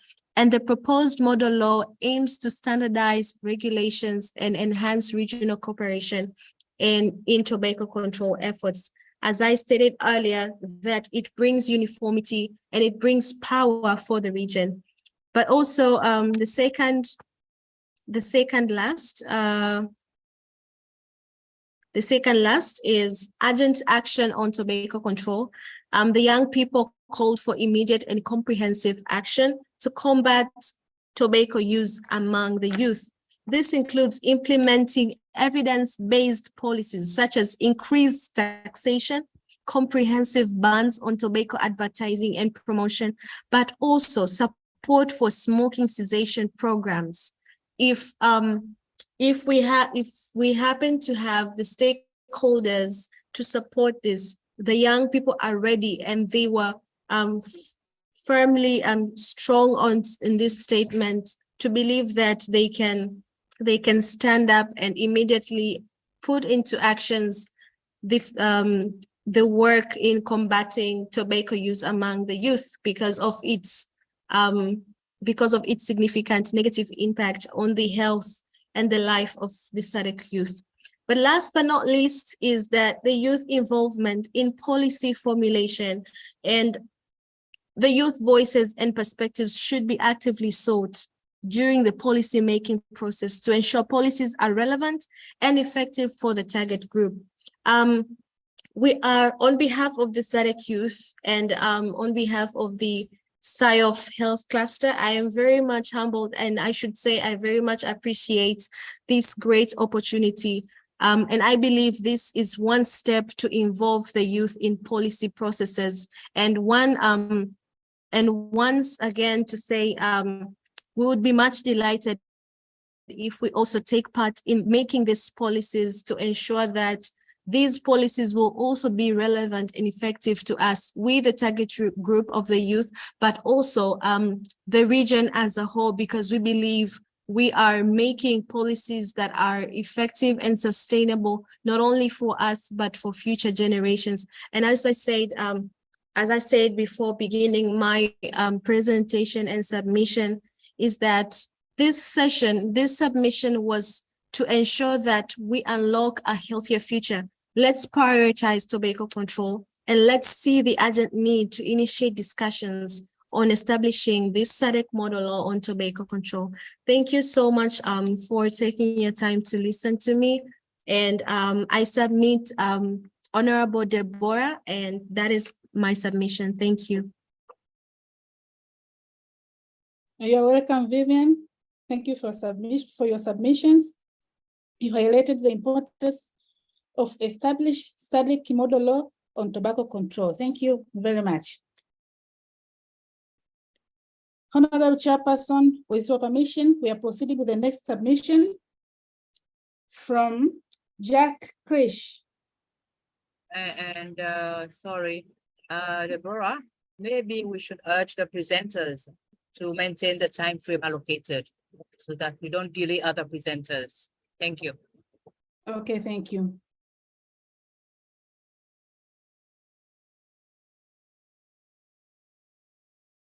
Welcome, Jack Klish.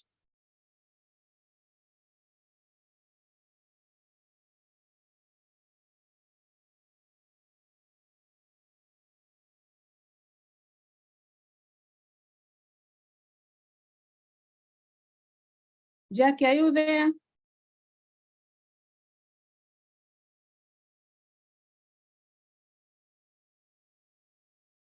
It seems Jack is not pleasant.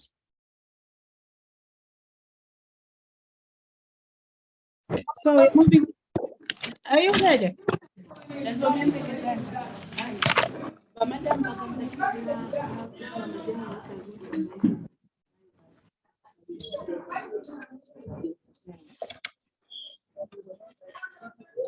Jack. It seems Jack is not present. So we are moving to another presentation, to another submission. I now invite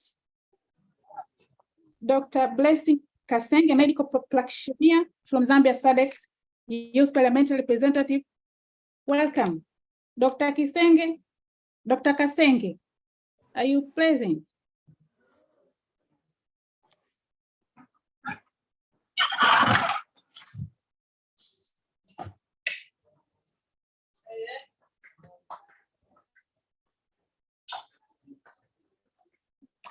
Dr. Kasenge.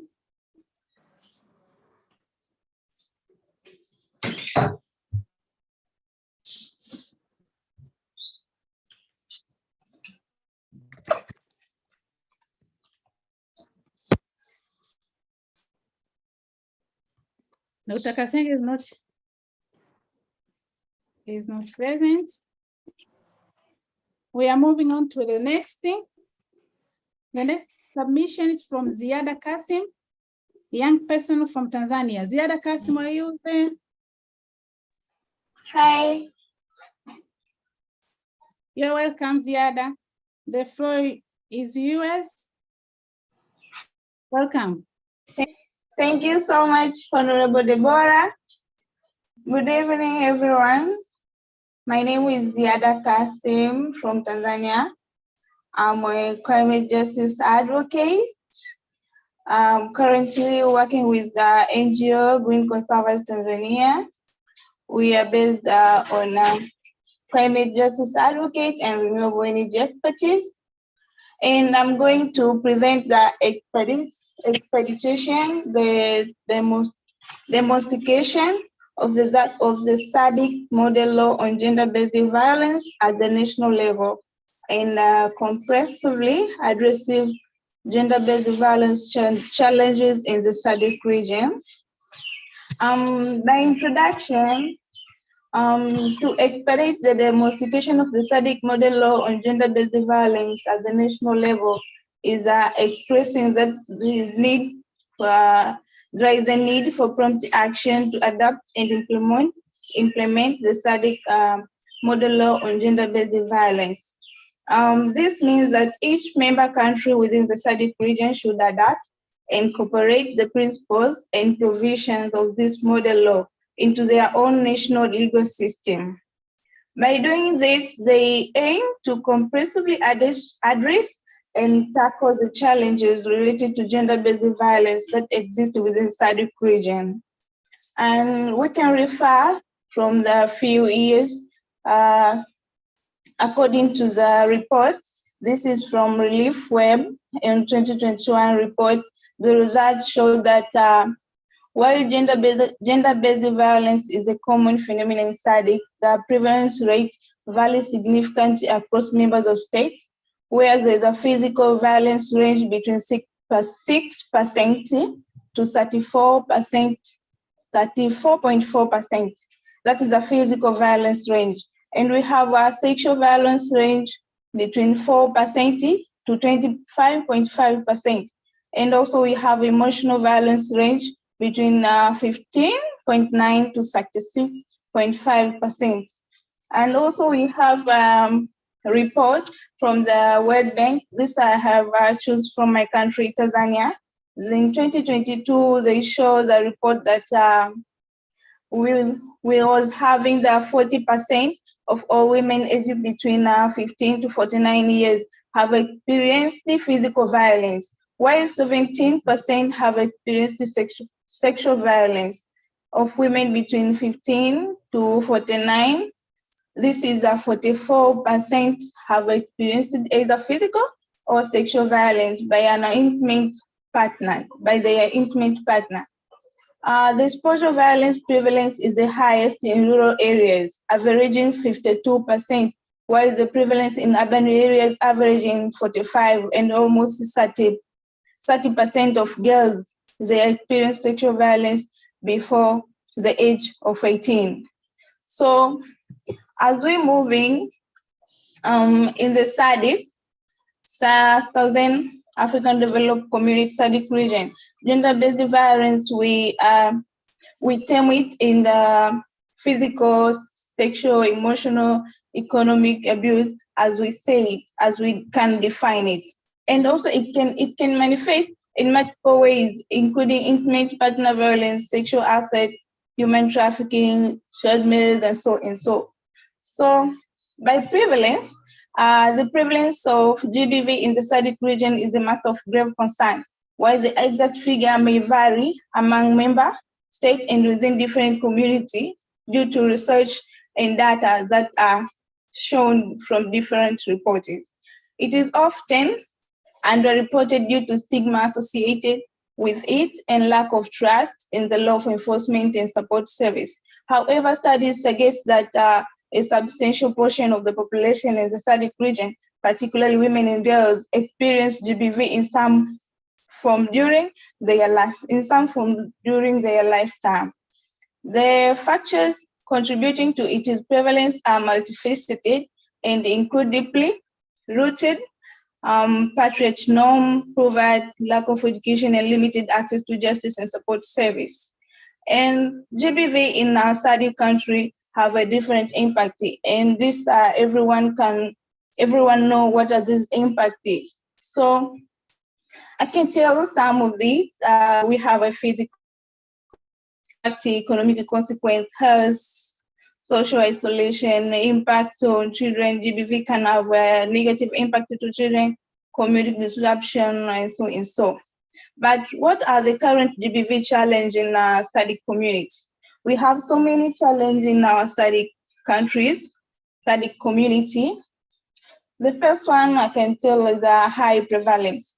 GBV remain widespread in the SADC region with a high level of violence against women and girls. This includes physical, sexual, psychological, and economic form of violence. We have also culture norm in some of the country, and I can tell that many of them, they have also traditional gender norms and patriarchal systems that are deeply ingrained in many countries, contributing to the perpetuation of gender-based violence. These norms often normalize violence against women and reinforce inequalities. We have also limited access to service. Many of the members of the SADC, especially for women and girls, face challenges in accessing essential services such as legal support, healthcare, and counseling. Lack of awareness, resource, and infrastructure hinder the assistance of victims. We have also impunity. Perpetrators of GBV often go unpunished due to the weak law enforcement, such as lack of resource, inadequate legal framework in some of the countries. This can discourage survivors from seeking justice. We have economic impact. Gender-based violence has severe economic consequences for individuals and region as a whole. It can limit women's participation in the workforce and exacerbate poverty. Another one is intersectionality.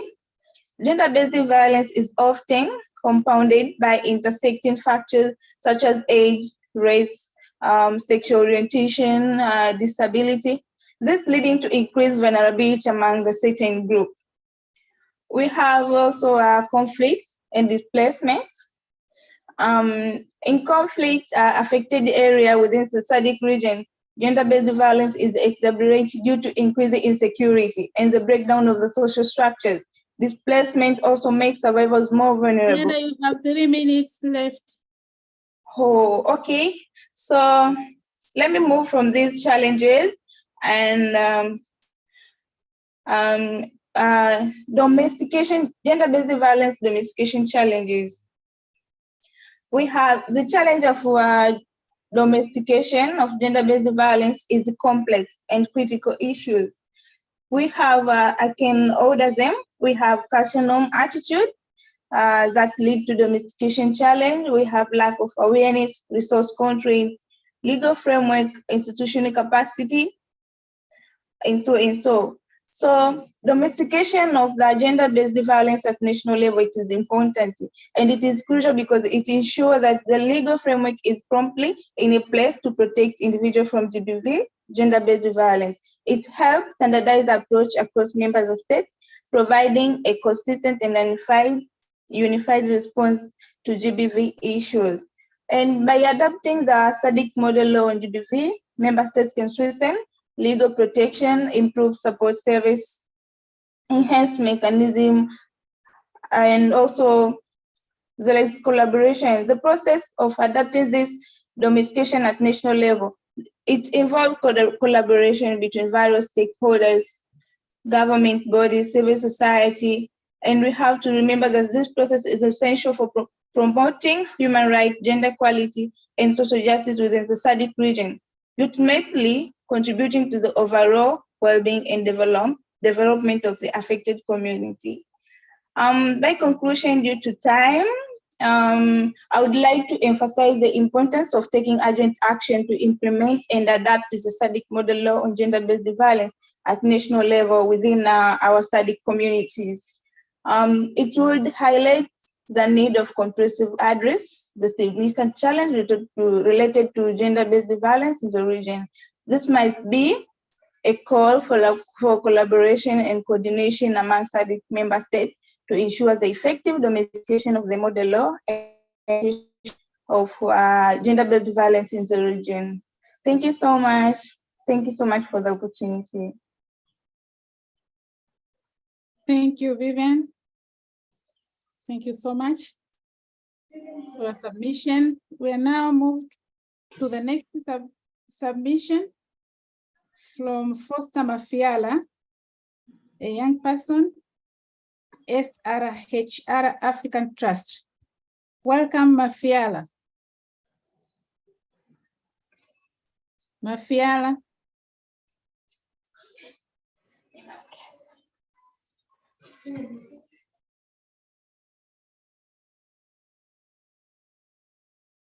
Mafiala, are you there?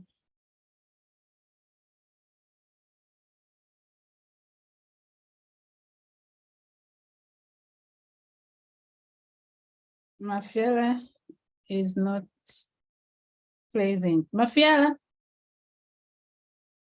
Honorable Chairperson, we are moving to the next submission from Ashwell Forbes. It's from Ashwell Forbes, SRHR African Trust. Ashwell.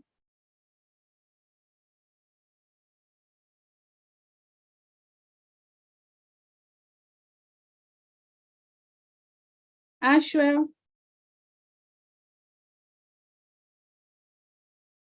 Ashwell is not present. So I'm providing another chance for the presenters who are not available, starting with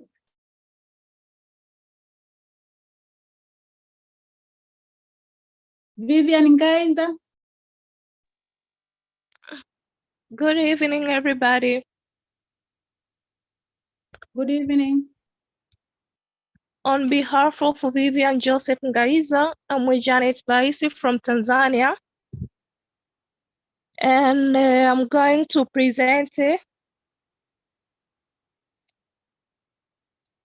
how can barriers to, and I'm going to present on you how can barriers to girls and women's education and skills development to overcome to ensure they have equal access to educational opportunities.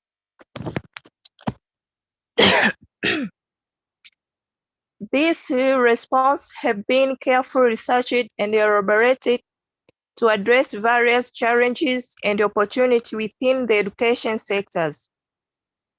These insights align with the SADC Regional Indicative Strategic Plan 2020 up to 2013 and the mandates of the standing committees. There are the following points. First of all, addressing gender discrimination in education. Parliament can collaborate with its stakeholders by enacting laws and policies to explicitly prohibit child marriage and child labor. For instance, Zambia Parliament passed the National Child Policy, which emphasizes ending child marriage and promotes girls' access to education. Additionally, Parliament can work with laws like Girls Not Brides to raise awareness and provide support it is crucial to allocate resources for community-based programs that target the root causes of child marriage and labor, such as poverty and the lack of access to education. Second point, addressing infrastructure challenges to tackle logistical and infrastructure issues. Parliament should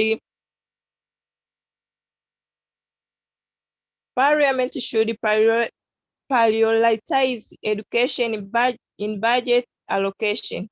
For example, Rwanda's parliament consistently allocated significant portion of its budget to education, leading to improvements in infrastructure and teachers' requirements. Public-private partnership, as seen in Kenya, can help bridge resources gaps by involving business in building schools and providing resources. Third point is promoting smart education agendas. Parliament can collaborate with health ministries and NGOs to incorporate comprehensive sexuality education, stress management, and health education into curriculum. South Africa Parliament integrates HIV/AIDS education successful, reducing infection rates.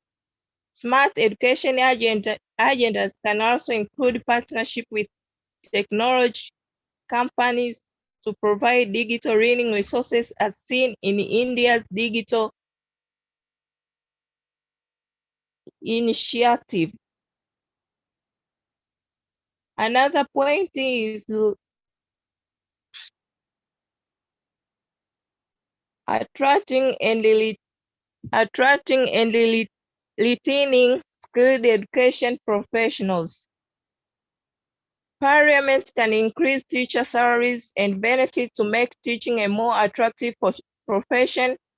South Korea Parliament, for instance, significantly raised the teacher salaries, resulting in higher quality educators.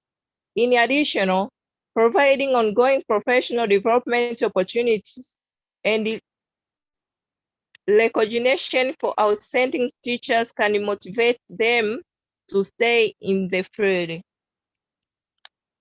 Also, another point, engaging with the African Union 2024 education theme. Parliament can actively engage by aligning national education policies with the African Union goals and advocating for increasing education funding. Nigeria Parliament, for instance, passed the Universal Basic Education Act to align the international education standard. They can also participate in Africa Union education initiatives such as teacher training program and the curriculum development to encourage other member states priorities education. Another point is averting poverty as a cause of a school dropout. Parliament can propose policies like condition can transfer program inspired by Brazilian Bolsa Familia, which provide financial incentive to low-income families for keeping their children in schools. In addition, investment in vocation training program can empower parents to acquire skills and improve their income, reducing the economic pressure that forces children out of school. My rusty point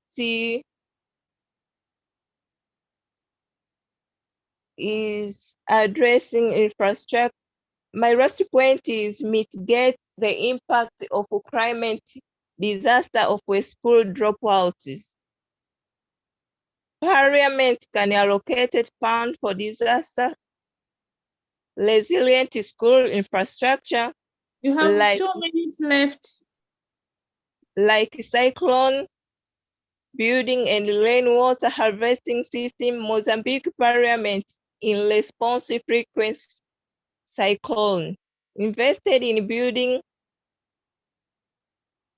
resilient schools. Furthermore, Parliament can work closely with the Ministry of Education to develop contingency plans that include flexible schools, calendars, and alternative learning methods during disasters, ensure that the education continue even in crisis situation.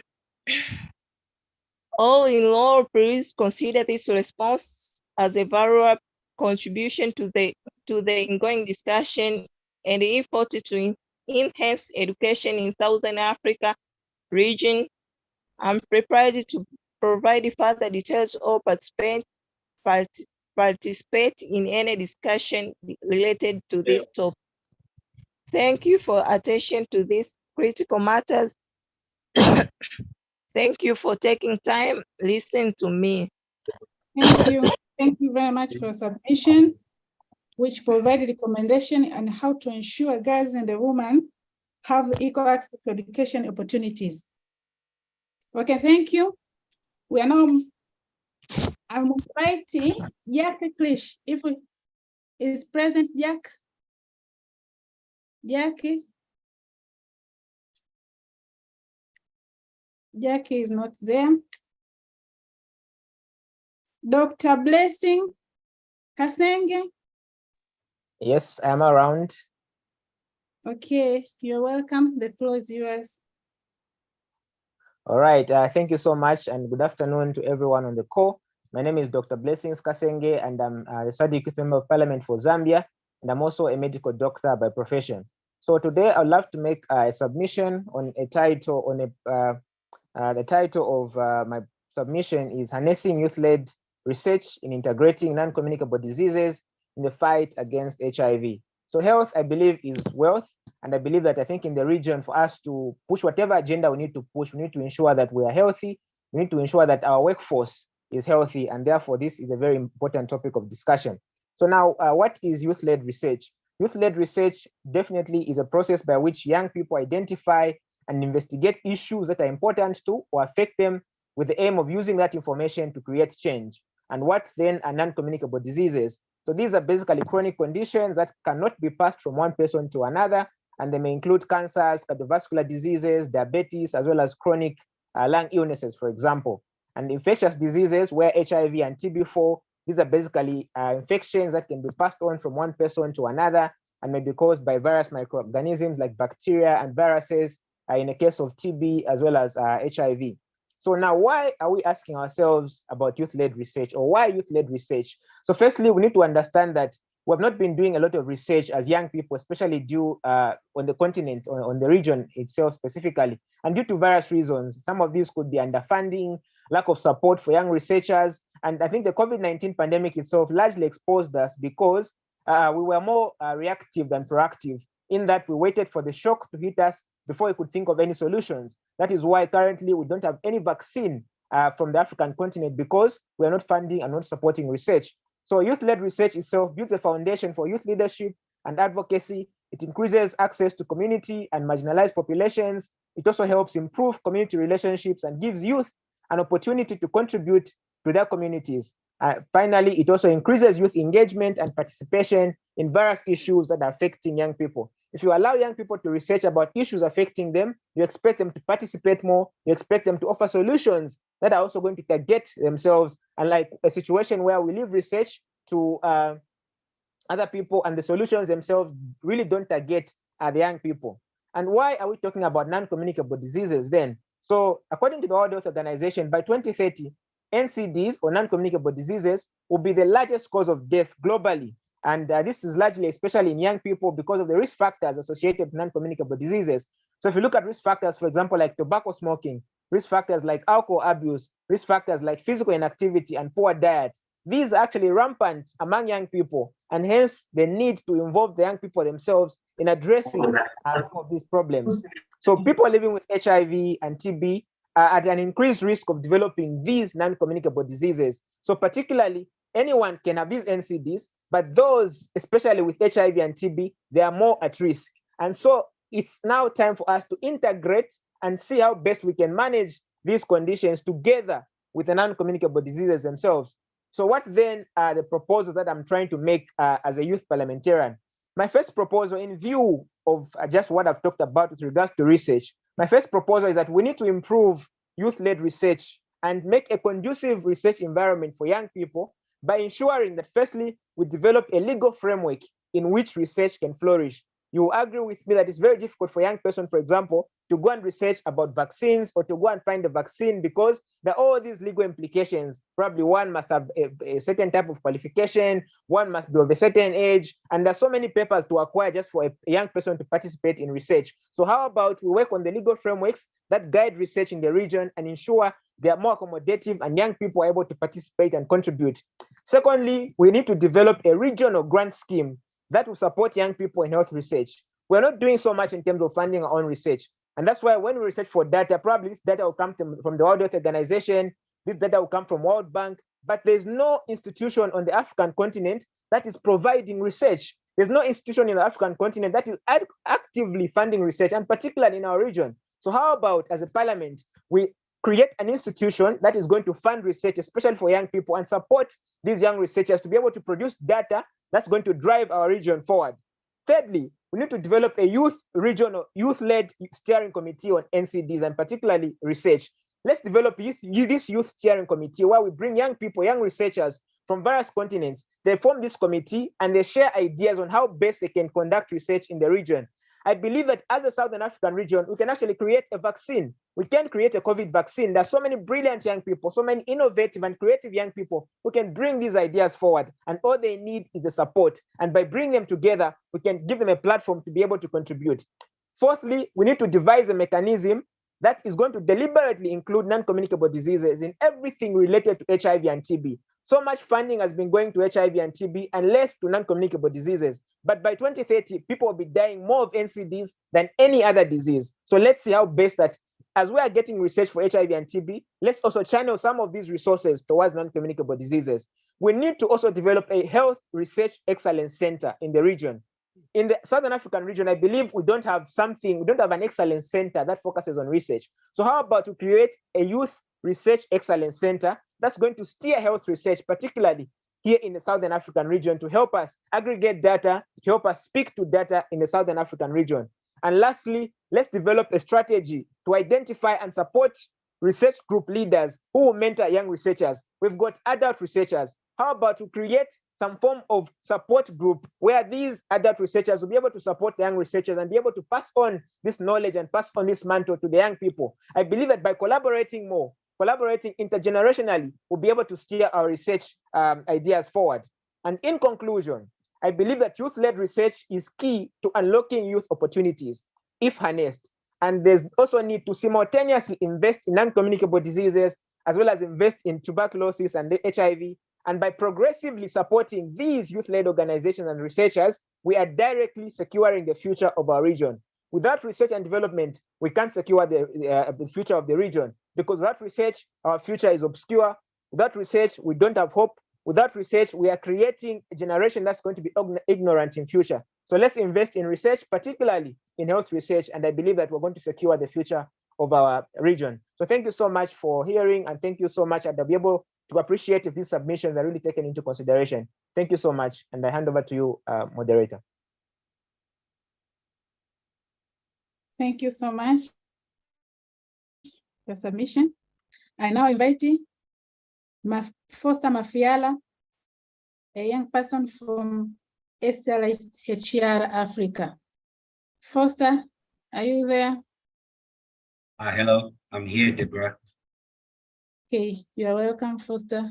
The floor is yours. All right, thank you very much. You As have the 10 presenter has, minutes. You have 10 minutes. thank you very much. I'll be on time. So as the presenter has highlighted, my name is Foster Mafiola, and I'm a young Malawian. It is my honor to raise before you today the issue of educating young Africans to take our rightful places globally as the fourth industrial revolution rolls around the world. I don't wish to speak to you about this because the African Union has declared next year, 2024, as the year of education under the theme, Educate an African Fit for 21st Century. Because the themes come and go like waves. By 2025, we'll have another theme. Similarly, by 2026, etc., etc. In our own continental education strategy for Africa, and our Africa, we want to recognize with longer terms and aspirations. Therefore, today I want to talk to you about educating Africans, because as a continent, we're falling behind economically like the rest of the world, and that is not in our right place. Today, I want to highlight 6 key problems and areas to recommend to you as solutions for each. So the first issue is access in our region to quality education. Many adolescents in Southern Africa lack access to quality education due to factors like inadequate infrastructure, teacher shortages, and financial barriers. According to UNESCO, the out-of-school rate in sub-Saharan Africa is among the highest globally, with 32 million children in primary school aged out of school. The second issue is the teacher quality training. The quality of teaching in many Southern African countries is often subpar, leading to lack of essential skills in students. According to the Southern and Eastern African Consortium for Monitoring Educational Quality, the average teacher qualification levels in the region are really low. So it shows that it's a concern. The third point is curriculum relevance. For many of our countries, curriculum is yet another colonial relic, at best aimed the 20th century rather than the 21st century. A study done by World Bank found that the curricula in many African countries do not align with the skills required for modern job market, comparing to our counterparts in the Asian region, in the European as well. The other point that I have is the digital divide. Limited access to technology and the internet exacerbates educational inequalities. Internet penetration in our continent remains the lowest compared to others worldwide. Another issue is investment in education in our national budgets. Inadequate funding for education hampers the quality and availability of schooling in many Southern African countries. Well, UNESCO data shows that several African countries allocate less than 4% of their GDP to education, while the global recommendation is at least 4 to 6%. So that calls for a big action. The last issue that I want to call out also on my list is of inadequate collaboration between the education sector and the private sector.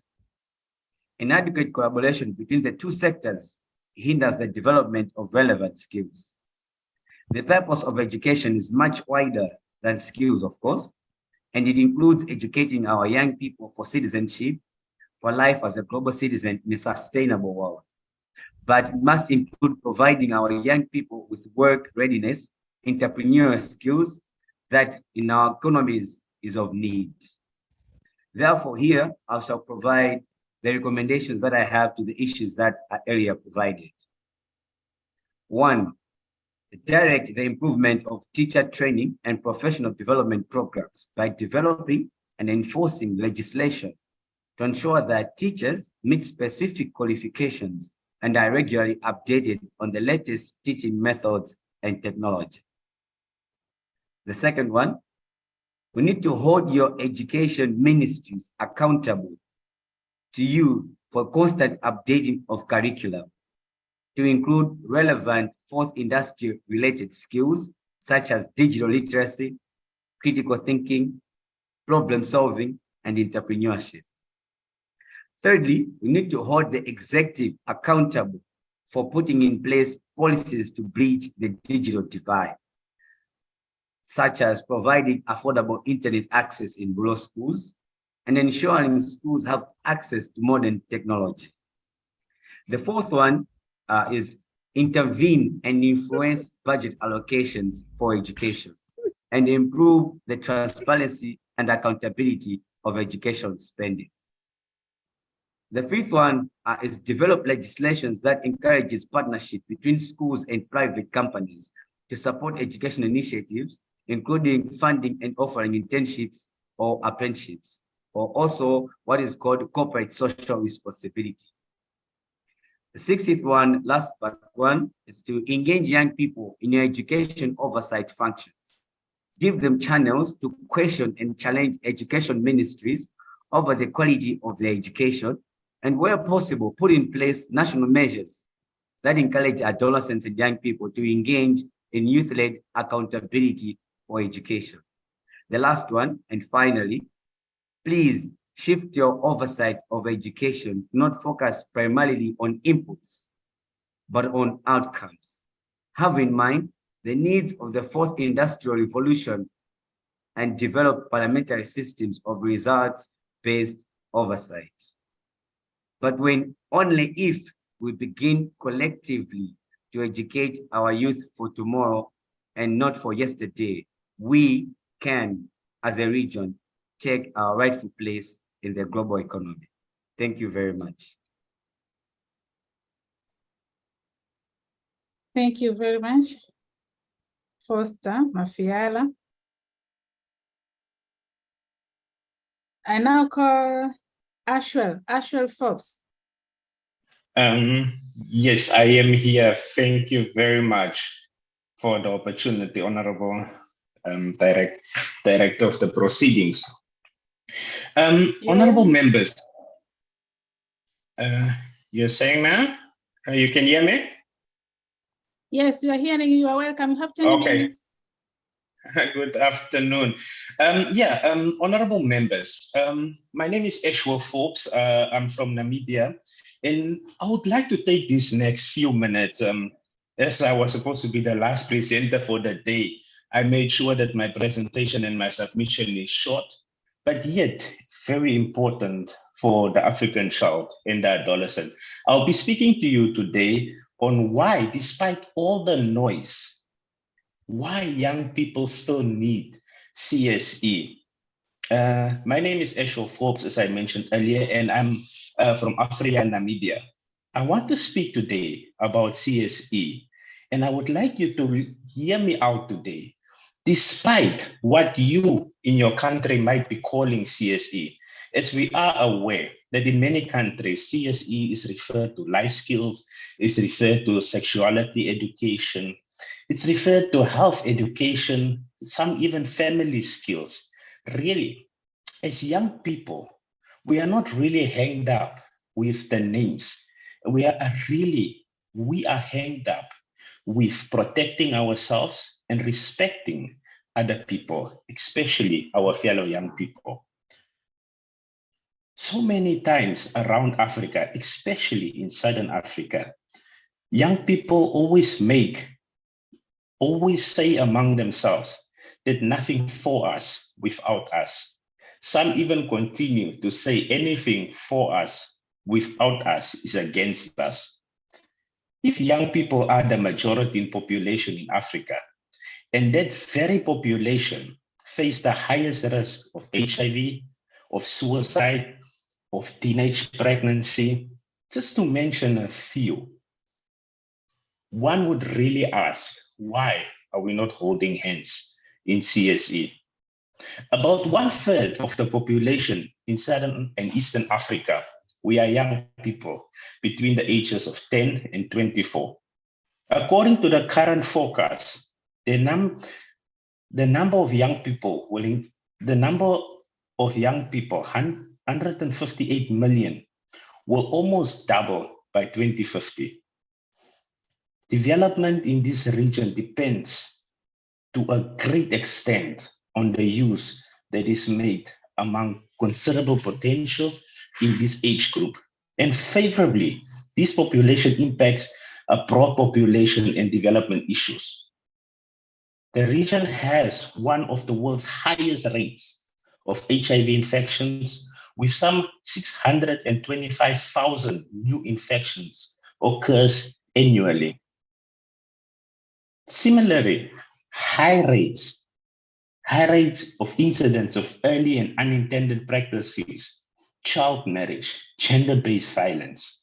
Over 45 million adolescents and young people do not have enough knowledge on HIV to protect themselves. Let me say that again, over 45 million. We still will never hear the end of HIV or achieve our maternal, newborn, and child health targets if we do not give these young people better access to protecting themselves as well as protective knowledge. I am proud to say that I'm a Namibian. In Namibia, CSE, or as we know it as sexuality reproductive education, is known as integrated life skills. This is a subject that is offered in our school curriculum from the grades of 4 to 12. And basically this subject is covered under 3 main themes, namely career guidance, holistic wellness, as well as civic affairs and CSE. Honorable members, CSE aims to develop learners holistically and empower them with information and skills to make responsible decisions in life.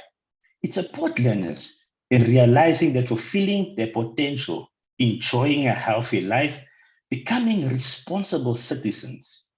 It provides learners with information about everyday issues they will face at school, at home, in their interactions with friends, family, and the wider community.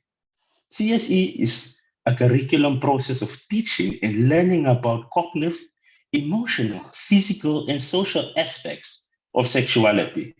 It aims to equip children, adolescents, and young people with knowledge, skills, attitudes, and values that will empower them to realize their health, well-being, and dignity, develop respectful social and sexual relations, consider how their choices affect themselves, others, as well as the elders, and understand and ensure the protection of their rights throughout their lives. Honorable members, as a nation of Namibia, as SADC region, as young people in Africa, we cannot reach 2030 with the levels of HIV knowledge being as low as they are at this moment and expect to prosper. Honorable members, it is in your hands that we play the long game, the development game of how we want this region and how to rise above the important toxicity that the Northern cultural wars. So many have fought against CSE because of the lack of understanding. But honorable members, I leave it in your hands today. And as I submit, in order for us to reach 2030, to reach Agenda 2063, it is in our hands to hold hands and make sure that life skills, sexuality education, or as we would call it today, CSE. We would like to leave it in your hands that we want to hold hands with you as young people in order to make sure that we can reach the development goals of Africa. Honorable members, I thank you very much for your time, and that is what I would like to submit for today. Thank you very much, Madam Chair. Thank you very much. Good afternoon, Chair. My apologies. May I kindly? Good afternoon, SG. Please. Please. Yes, I'm failing to get attention of the Secretariat online, and I apologize. There is a presenter who's supposed to submit, Professor Sarah Ayang Ogba. She has not been called upon and she's been waiting. I just needed to indicate this for your attention, Chair. Thank you. Thank you, She's Madam online SG. right now. Yeah, Thank you, ma'am. Thank you, Madam SG. Over to you, moderator, to ensure that our presenter comes online to present the deliberate on the topic. Thank you. Okay, thank you. Welcome, Professor Sarah. Thank you. Thank you very much. Thank you, SG. Thank you very much, honorable speakers. The question I was supposed to respond to is how can Parliament actively engage with the African Union's 2024 theme of education and its roadmap for education to incentives member states to implement measures aimed at eliminating the root causes hindering education at all levels. The first thing is to reiterate the vision of the African Union. It is that vision of an integrated, prosperous, and peaceful Africa driven by its own competent citizens able to play in the global arena. That word, competent citizens, driven by its own competent citizens, underscores the importance of a holistic education for our demographic dividend, which is the youth of Africa, that are about 70% of our population. And Parliament can actively engage with the African Union's 2024 theme of education and its roadmap for education. The first thing is that as members of Parliament and as a vessel that speaks for the people, Parliament can engage with the African Union through legislation, enacting laws that align with the AU's goals and emphasizing access to quality education at all levels and addressing root causes of hindrances. This is why we have the Continental Education Strategy for Africa, 2016-2025, that outlines the African Union Assembly's decision on how our education must be done for us to have quality education, quality graduates. That is why we have the TVET strategy that speaks to competence and skills in the areas of which we need and we must work on. Because what we have now is graduates having having degrees, but not professional degrees that speak to competencies and skills. Therefore, they are not able to get jobs. The jobs are there, but we don't have the human resources to get that job. So through legislation, Parliament can enact laws that align with the AU's goals, emphasizing levels and addressing root causes. I know that I've listened to two presenters present, and they all spoke about budget allocation resources. It is sufficient funds to support education initiatives, ensuring they reach all levels of education and tackle root causes. The question of inclusivity is very important. So even the subaltern areas should have very good schools. It is very, very important. The Parliament can also play the role of oversight, conducting regular oversight to monitor member states' progress in implementing education measures, and both is what Parliament can do. Advocacy. Advocating for education in parliamentary sessions and engaging with civil society to raise of addressing root causes of education hindrances. These root causes of education hindrances is even found in the Continental Education Professional, Early Child Education Development, STEM, curriculum review. We need to review our curriculum in order to empower the students. The other thing Parliament can do is partnerships, collaborating with international organizations, NGOs, and other stakeholders to leverage resource education initiatives, and of course, regional collaboration. Parliament can play that role of promoting regional cooperation and knowledge sharing among African nations to learn from each education. In fact, the Pan-African Parliament gives us room for this, to exchange on best practices in order to work together for the Africa that we want, the Africa that by 2063. Building. Parliament can support training and professional development for teachers and education administrators to enhance the quality of education. Sincerely, honorables, the quality of education depends on the quality of the teachers. And the quality of the teachers depend on the availability and incentives given to teachers. Because we often say the teachers, they don't want their reward in heaven. They want their reward here. Then the other thing is that Parliament needs to host accessible debates like what we're having today, hosting public debates and forums on education to encourage open discussions and gather public input on policies, because one head cannot know all. And of course, the importance of incentives. The African Union came up with the Teachers Award, where we give 10 teachers every year, $10,000 each for bringing innovation into teaching. So offering incentives, such as grants, awards, or recognition to member states that demonstrate significant progress in eliminating education. So those are the ways I feel that for now, the Parliament can actively engage with the African Union's 2024 theme of education. 1, through legislation, budget allocation, oversight, advocacy, partnerships, data collection, incentives, such as grants, awards, or recognition to member states, regional collaboration, very important, accessible debates like we're having today, capacity building. With this done, Parliament's active engagement can contribute to the success of the African Union's education goals and encourage member states to prioritize and implement measures carried at eliminating the root causes hindering education at all levels.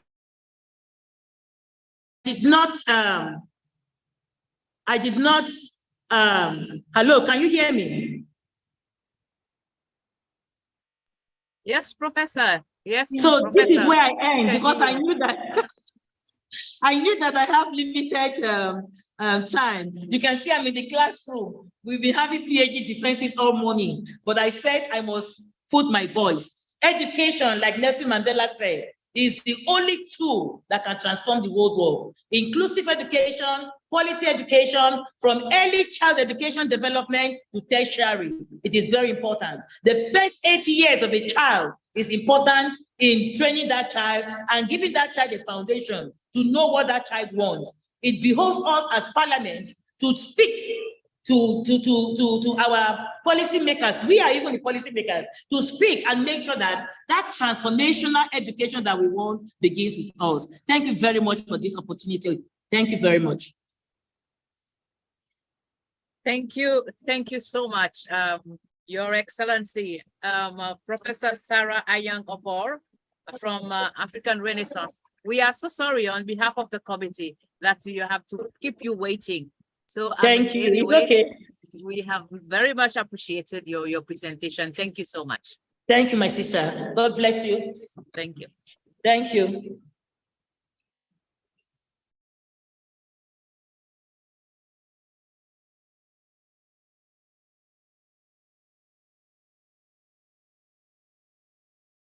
Thank you, Honorable Chairperson.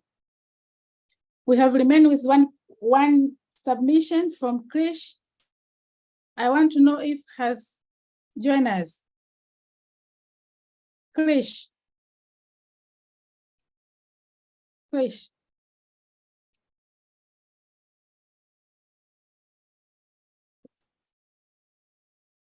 Since Krish is not present, Honorable Chair, we have received the submissions. I now invite honorable members who wish to deliberate on the submission to do so. I'll give each 3 minutes. Thank you.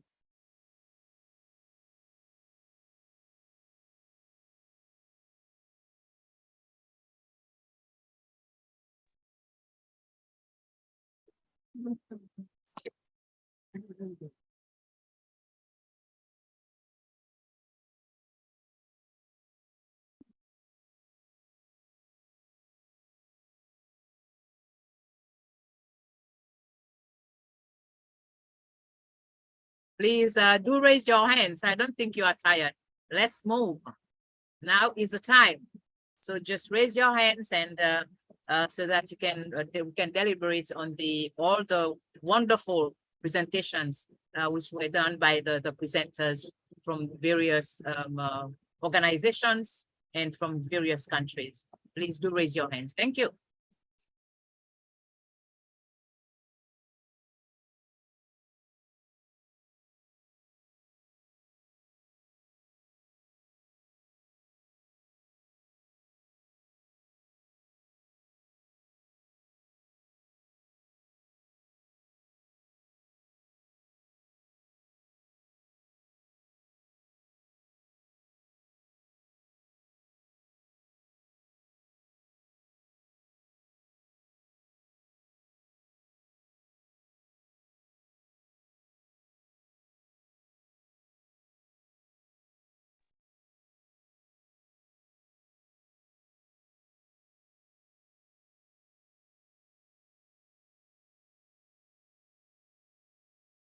Moderator, anybody has raised their hands?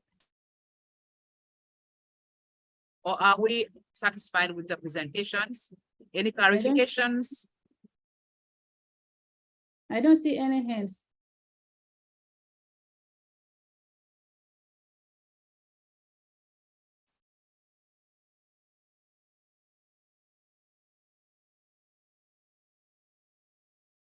Any input from the floor, please?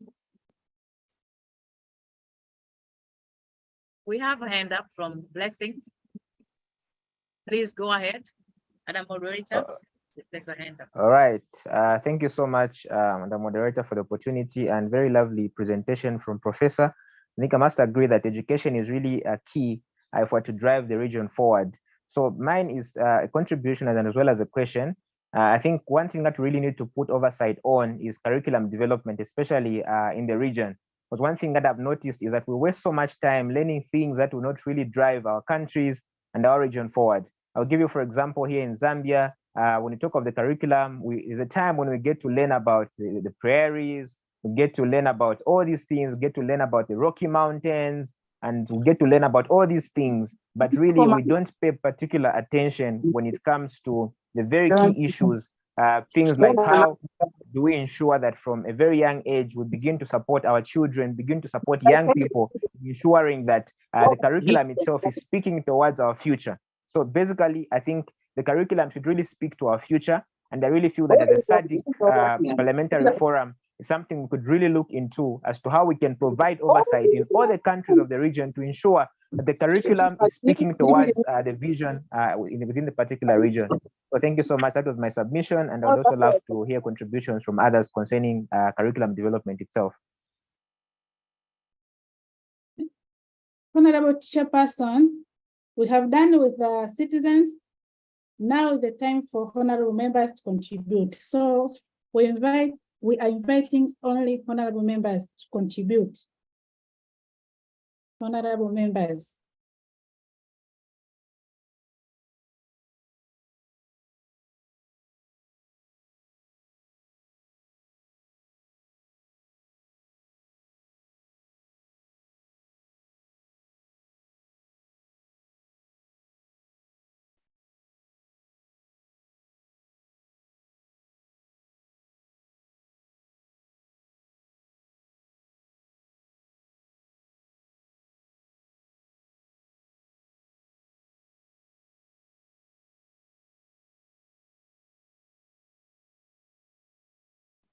You have a hand up from Nokutanda. Madam Moderator.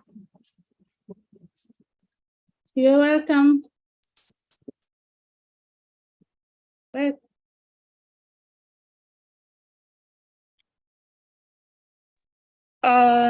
Good afternoon, everyone. Am I audible enough? Yes, you are. Please go ahead. Okay, thank you. My name is Mutina Musva, and I think I've missed the part. I think I've missed the part where the citizens were asked to contribute. So I'm from Zimbabwe. I'm a disability activist. My contribution today, I'm a young person with a disability. I have albinism. So I wanted to raise points on the issue of skin cancer that has been killing persons with albinism and the SADC parliamentary forum. I want you to look into these issues and maybe to also formulate financial policies which covers persons with disabilities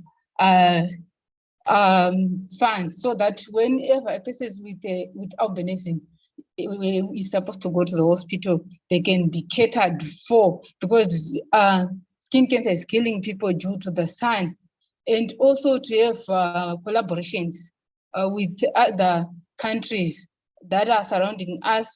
If, for example, if we have hospitals in South Africa that have better machines that can detect the cancer early, it will be good for persons with albinism to travel. So I encourage collaborations and partnerships in terms of the health sector. And I wanted also to talk about the monitoring and the evaluation committee. This is something that I've seen that it is lacking in terms of policy implementation. We have policies, we have acts, but then there is no committee that has to follow up in order to ensure that the things that are in the policies, that are mentioned in the policies, are done, or to make sure that the special programs that are being done, they reach the right people, and what has been the impact. So I think there's need to have the monitoring and evaluation committee that can cascade down to the district levels in our Southern African countries. I thank you.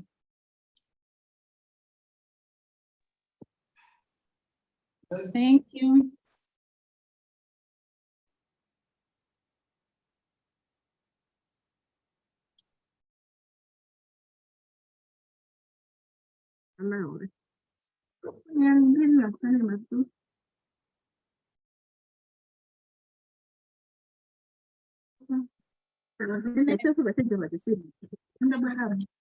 I don't see any.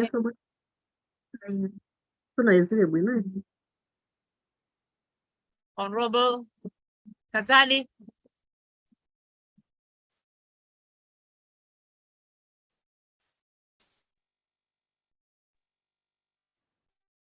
Madam Moderator, Honorable Kazadi has raised up his hand. Welcome, Honorable Kazadi.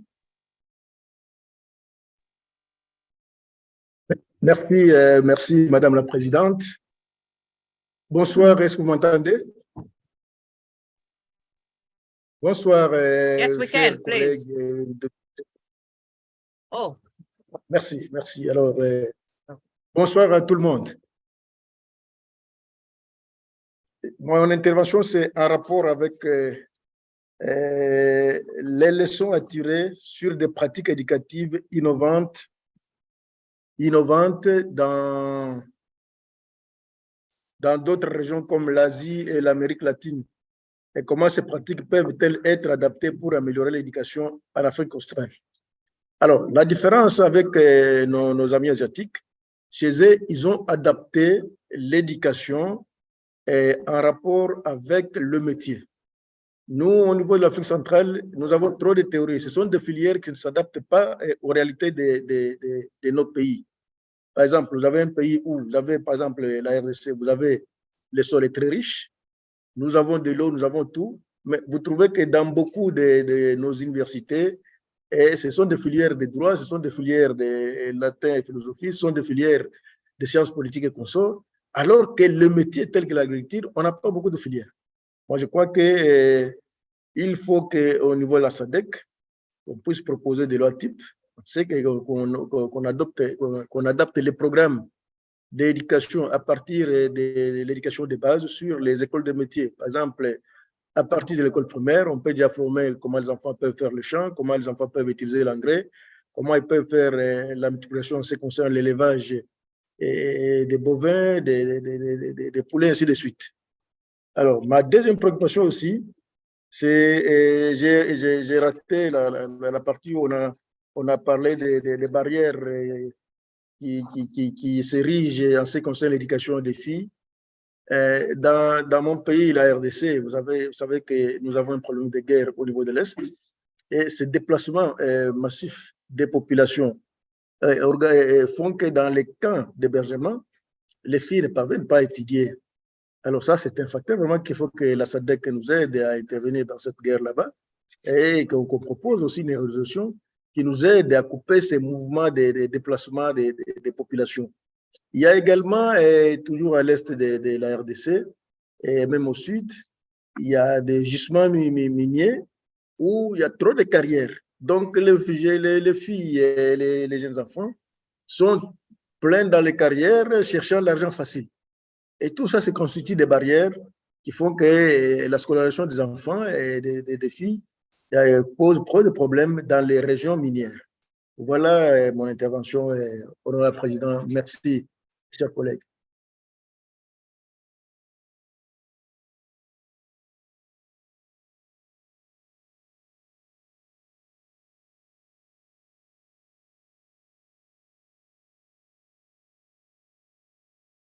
Thank you.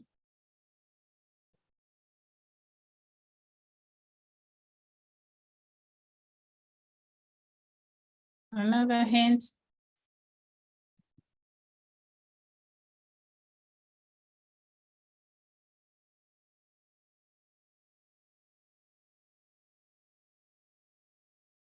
Honorable members, you have requested to complete the questionnaire at the chat box.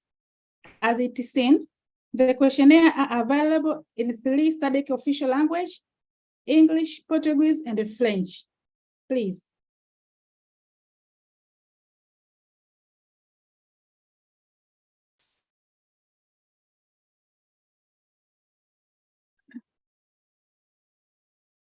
Honorable Chairperson, I don't see hand. Okay.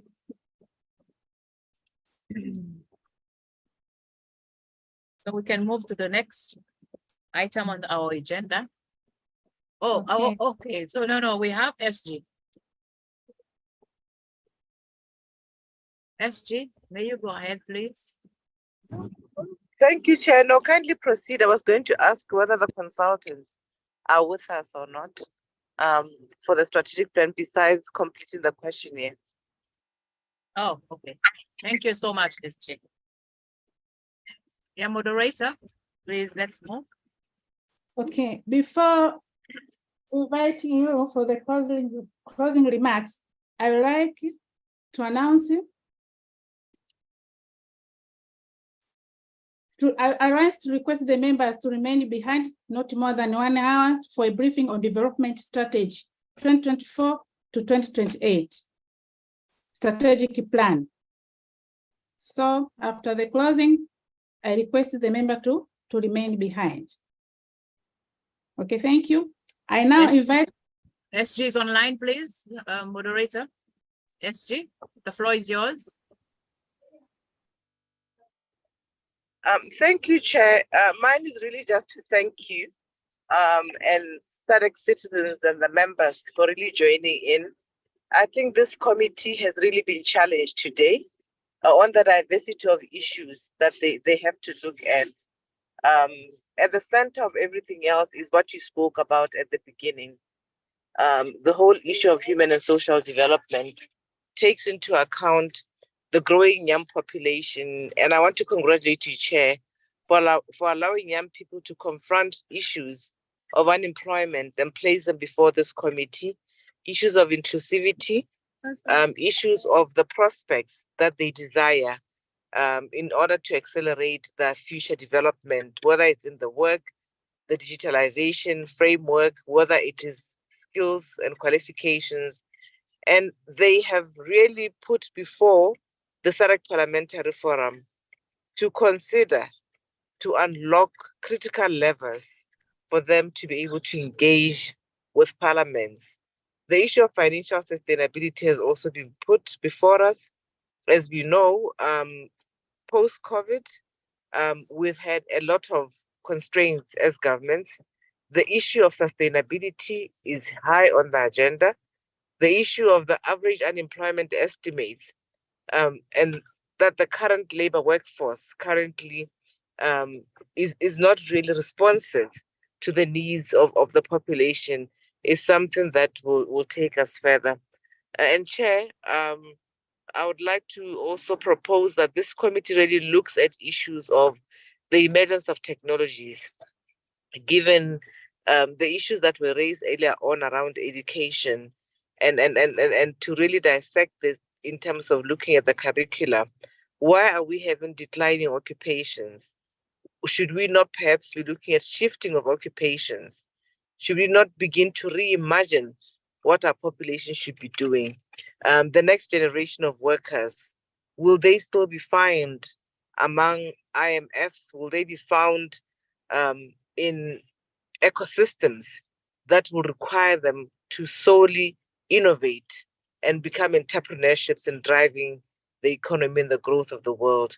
And Chair, this is all I wanted to say so that it really comes out clearly as part of the recommendation for this committee.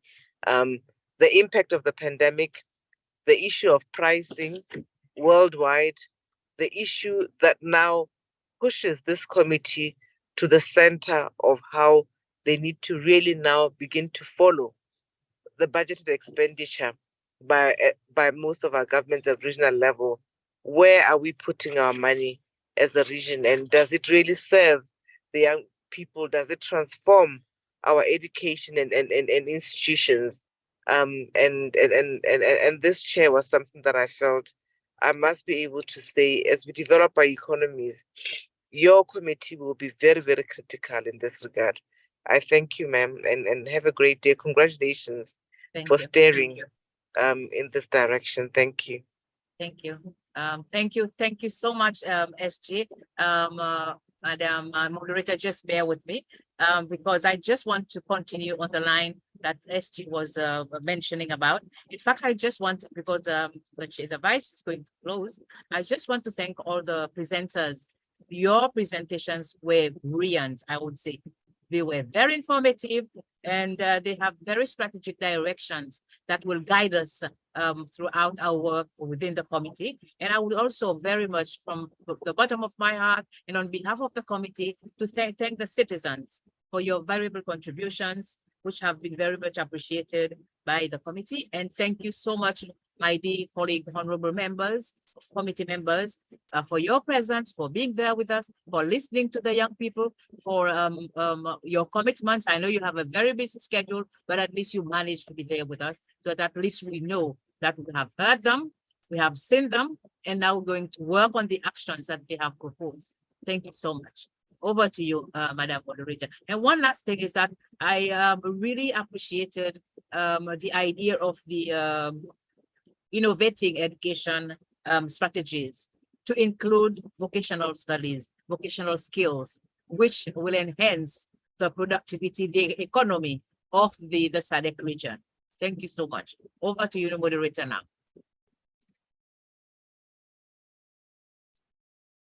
Thank you. Thank you very much, Honorable Chairperson from SG. I now invite the Vice Chairperson of HSDSP Standing Committee to deliver his closing remarks and officially close the meeting. Thank you. Thank you. My name is Kasim Hassan Haji, member of Tanzania Parliament and the SADC HSDSP. The honorable person and the honorable member, ladies and gentlemen, we have come to the end of the public hearing session. On the behalf of the committee, I wish to thank you all and the various organizations and your presence for attending and how to kindly followed the processing. Indeed, your submission. We are through provoking and well articulated.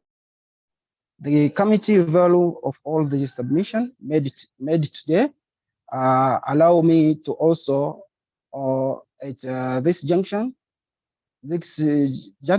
to express my gratitude to the SADC PF Secretariat for the standing job in successful coordinating and a public hearing. Ladies and gentlemen, I'm even more encouraged by the recommendation which you are provide be addressing into a program action implementation. The implementation matrix will be monitored and evaluated. The committee will also come up with reports which you should be attending before the plenary, and you should be able to access it. I thank you, your submission. Thank you.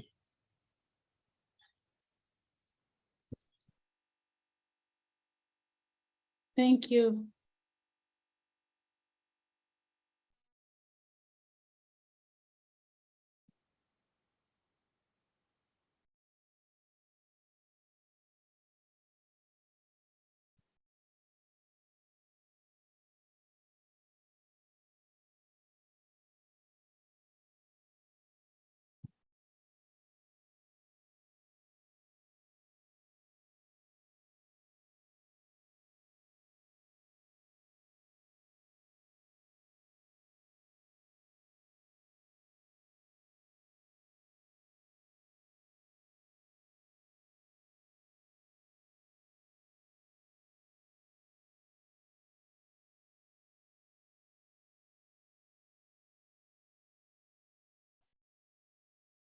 Deborah, the floor is yours.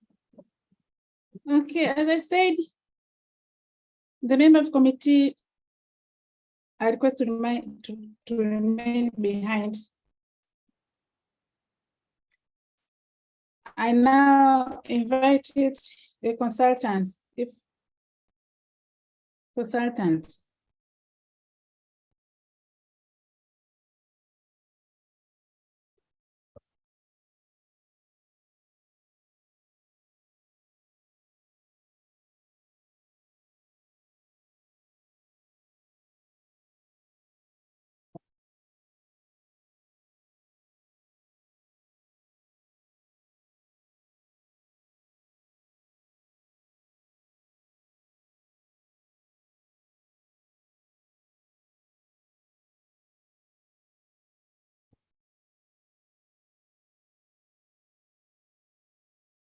The consultant of the strategic plan.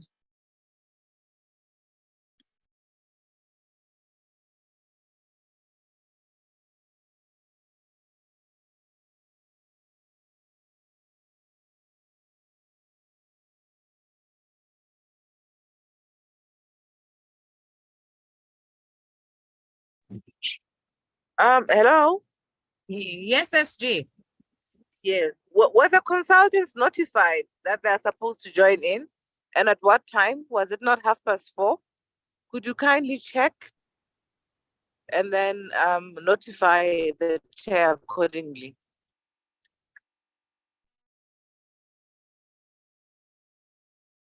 Okay, thank you.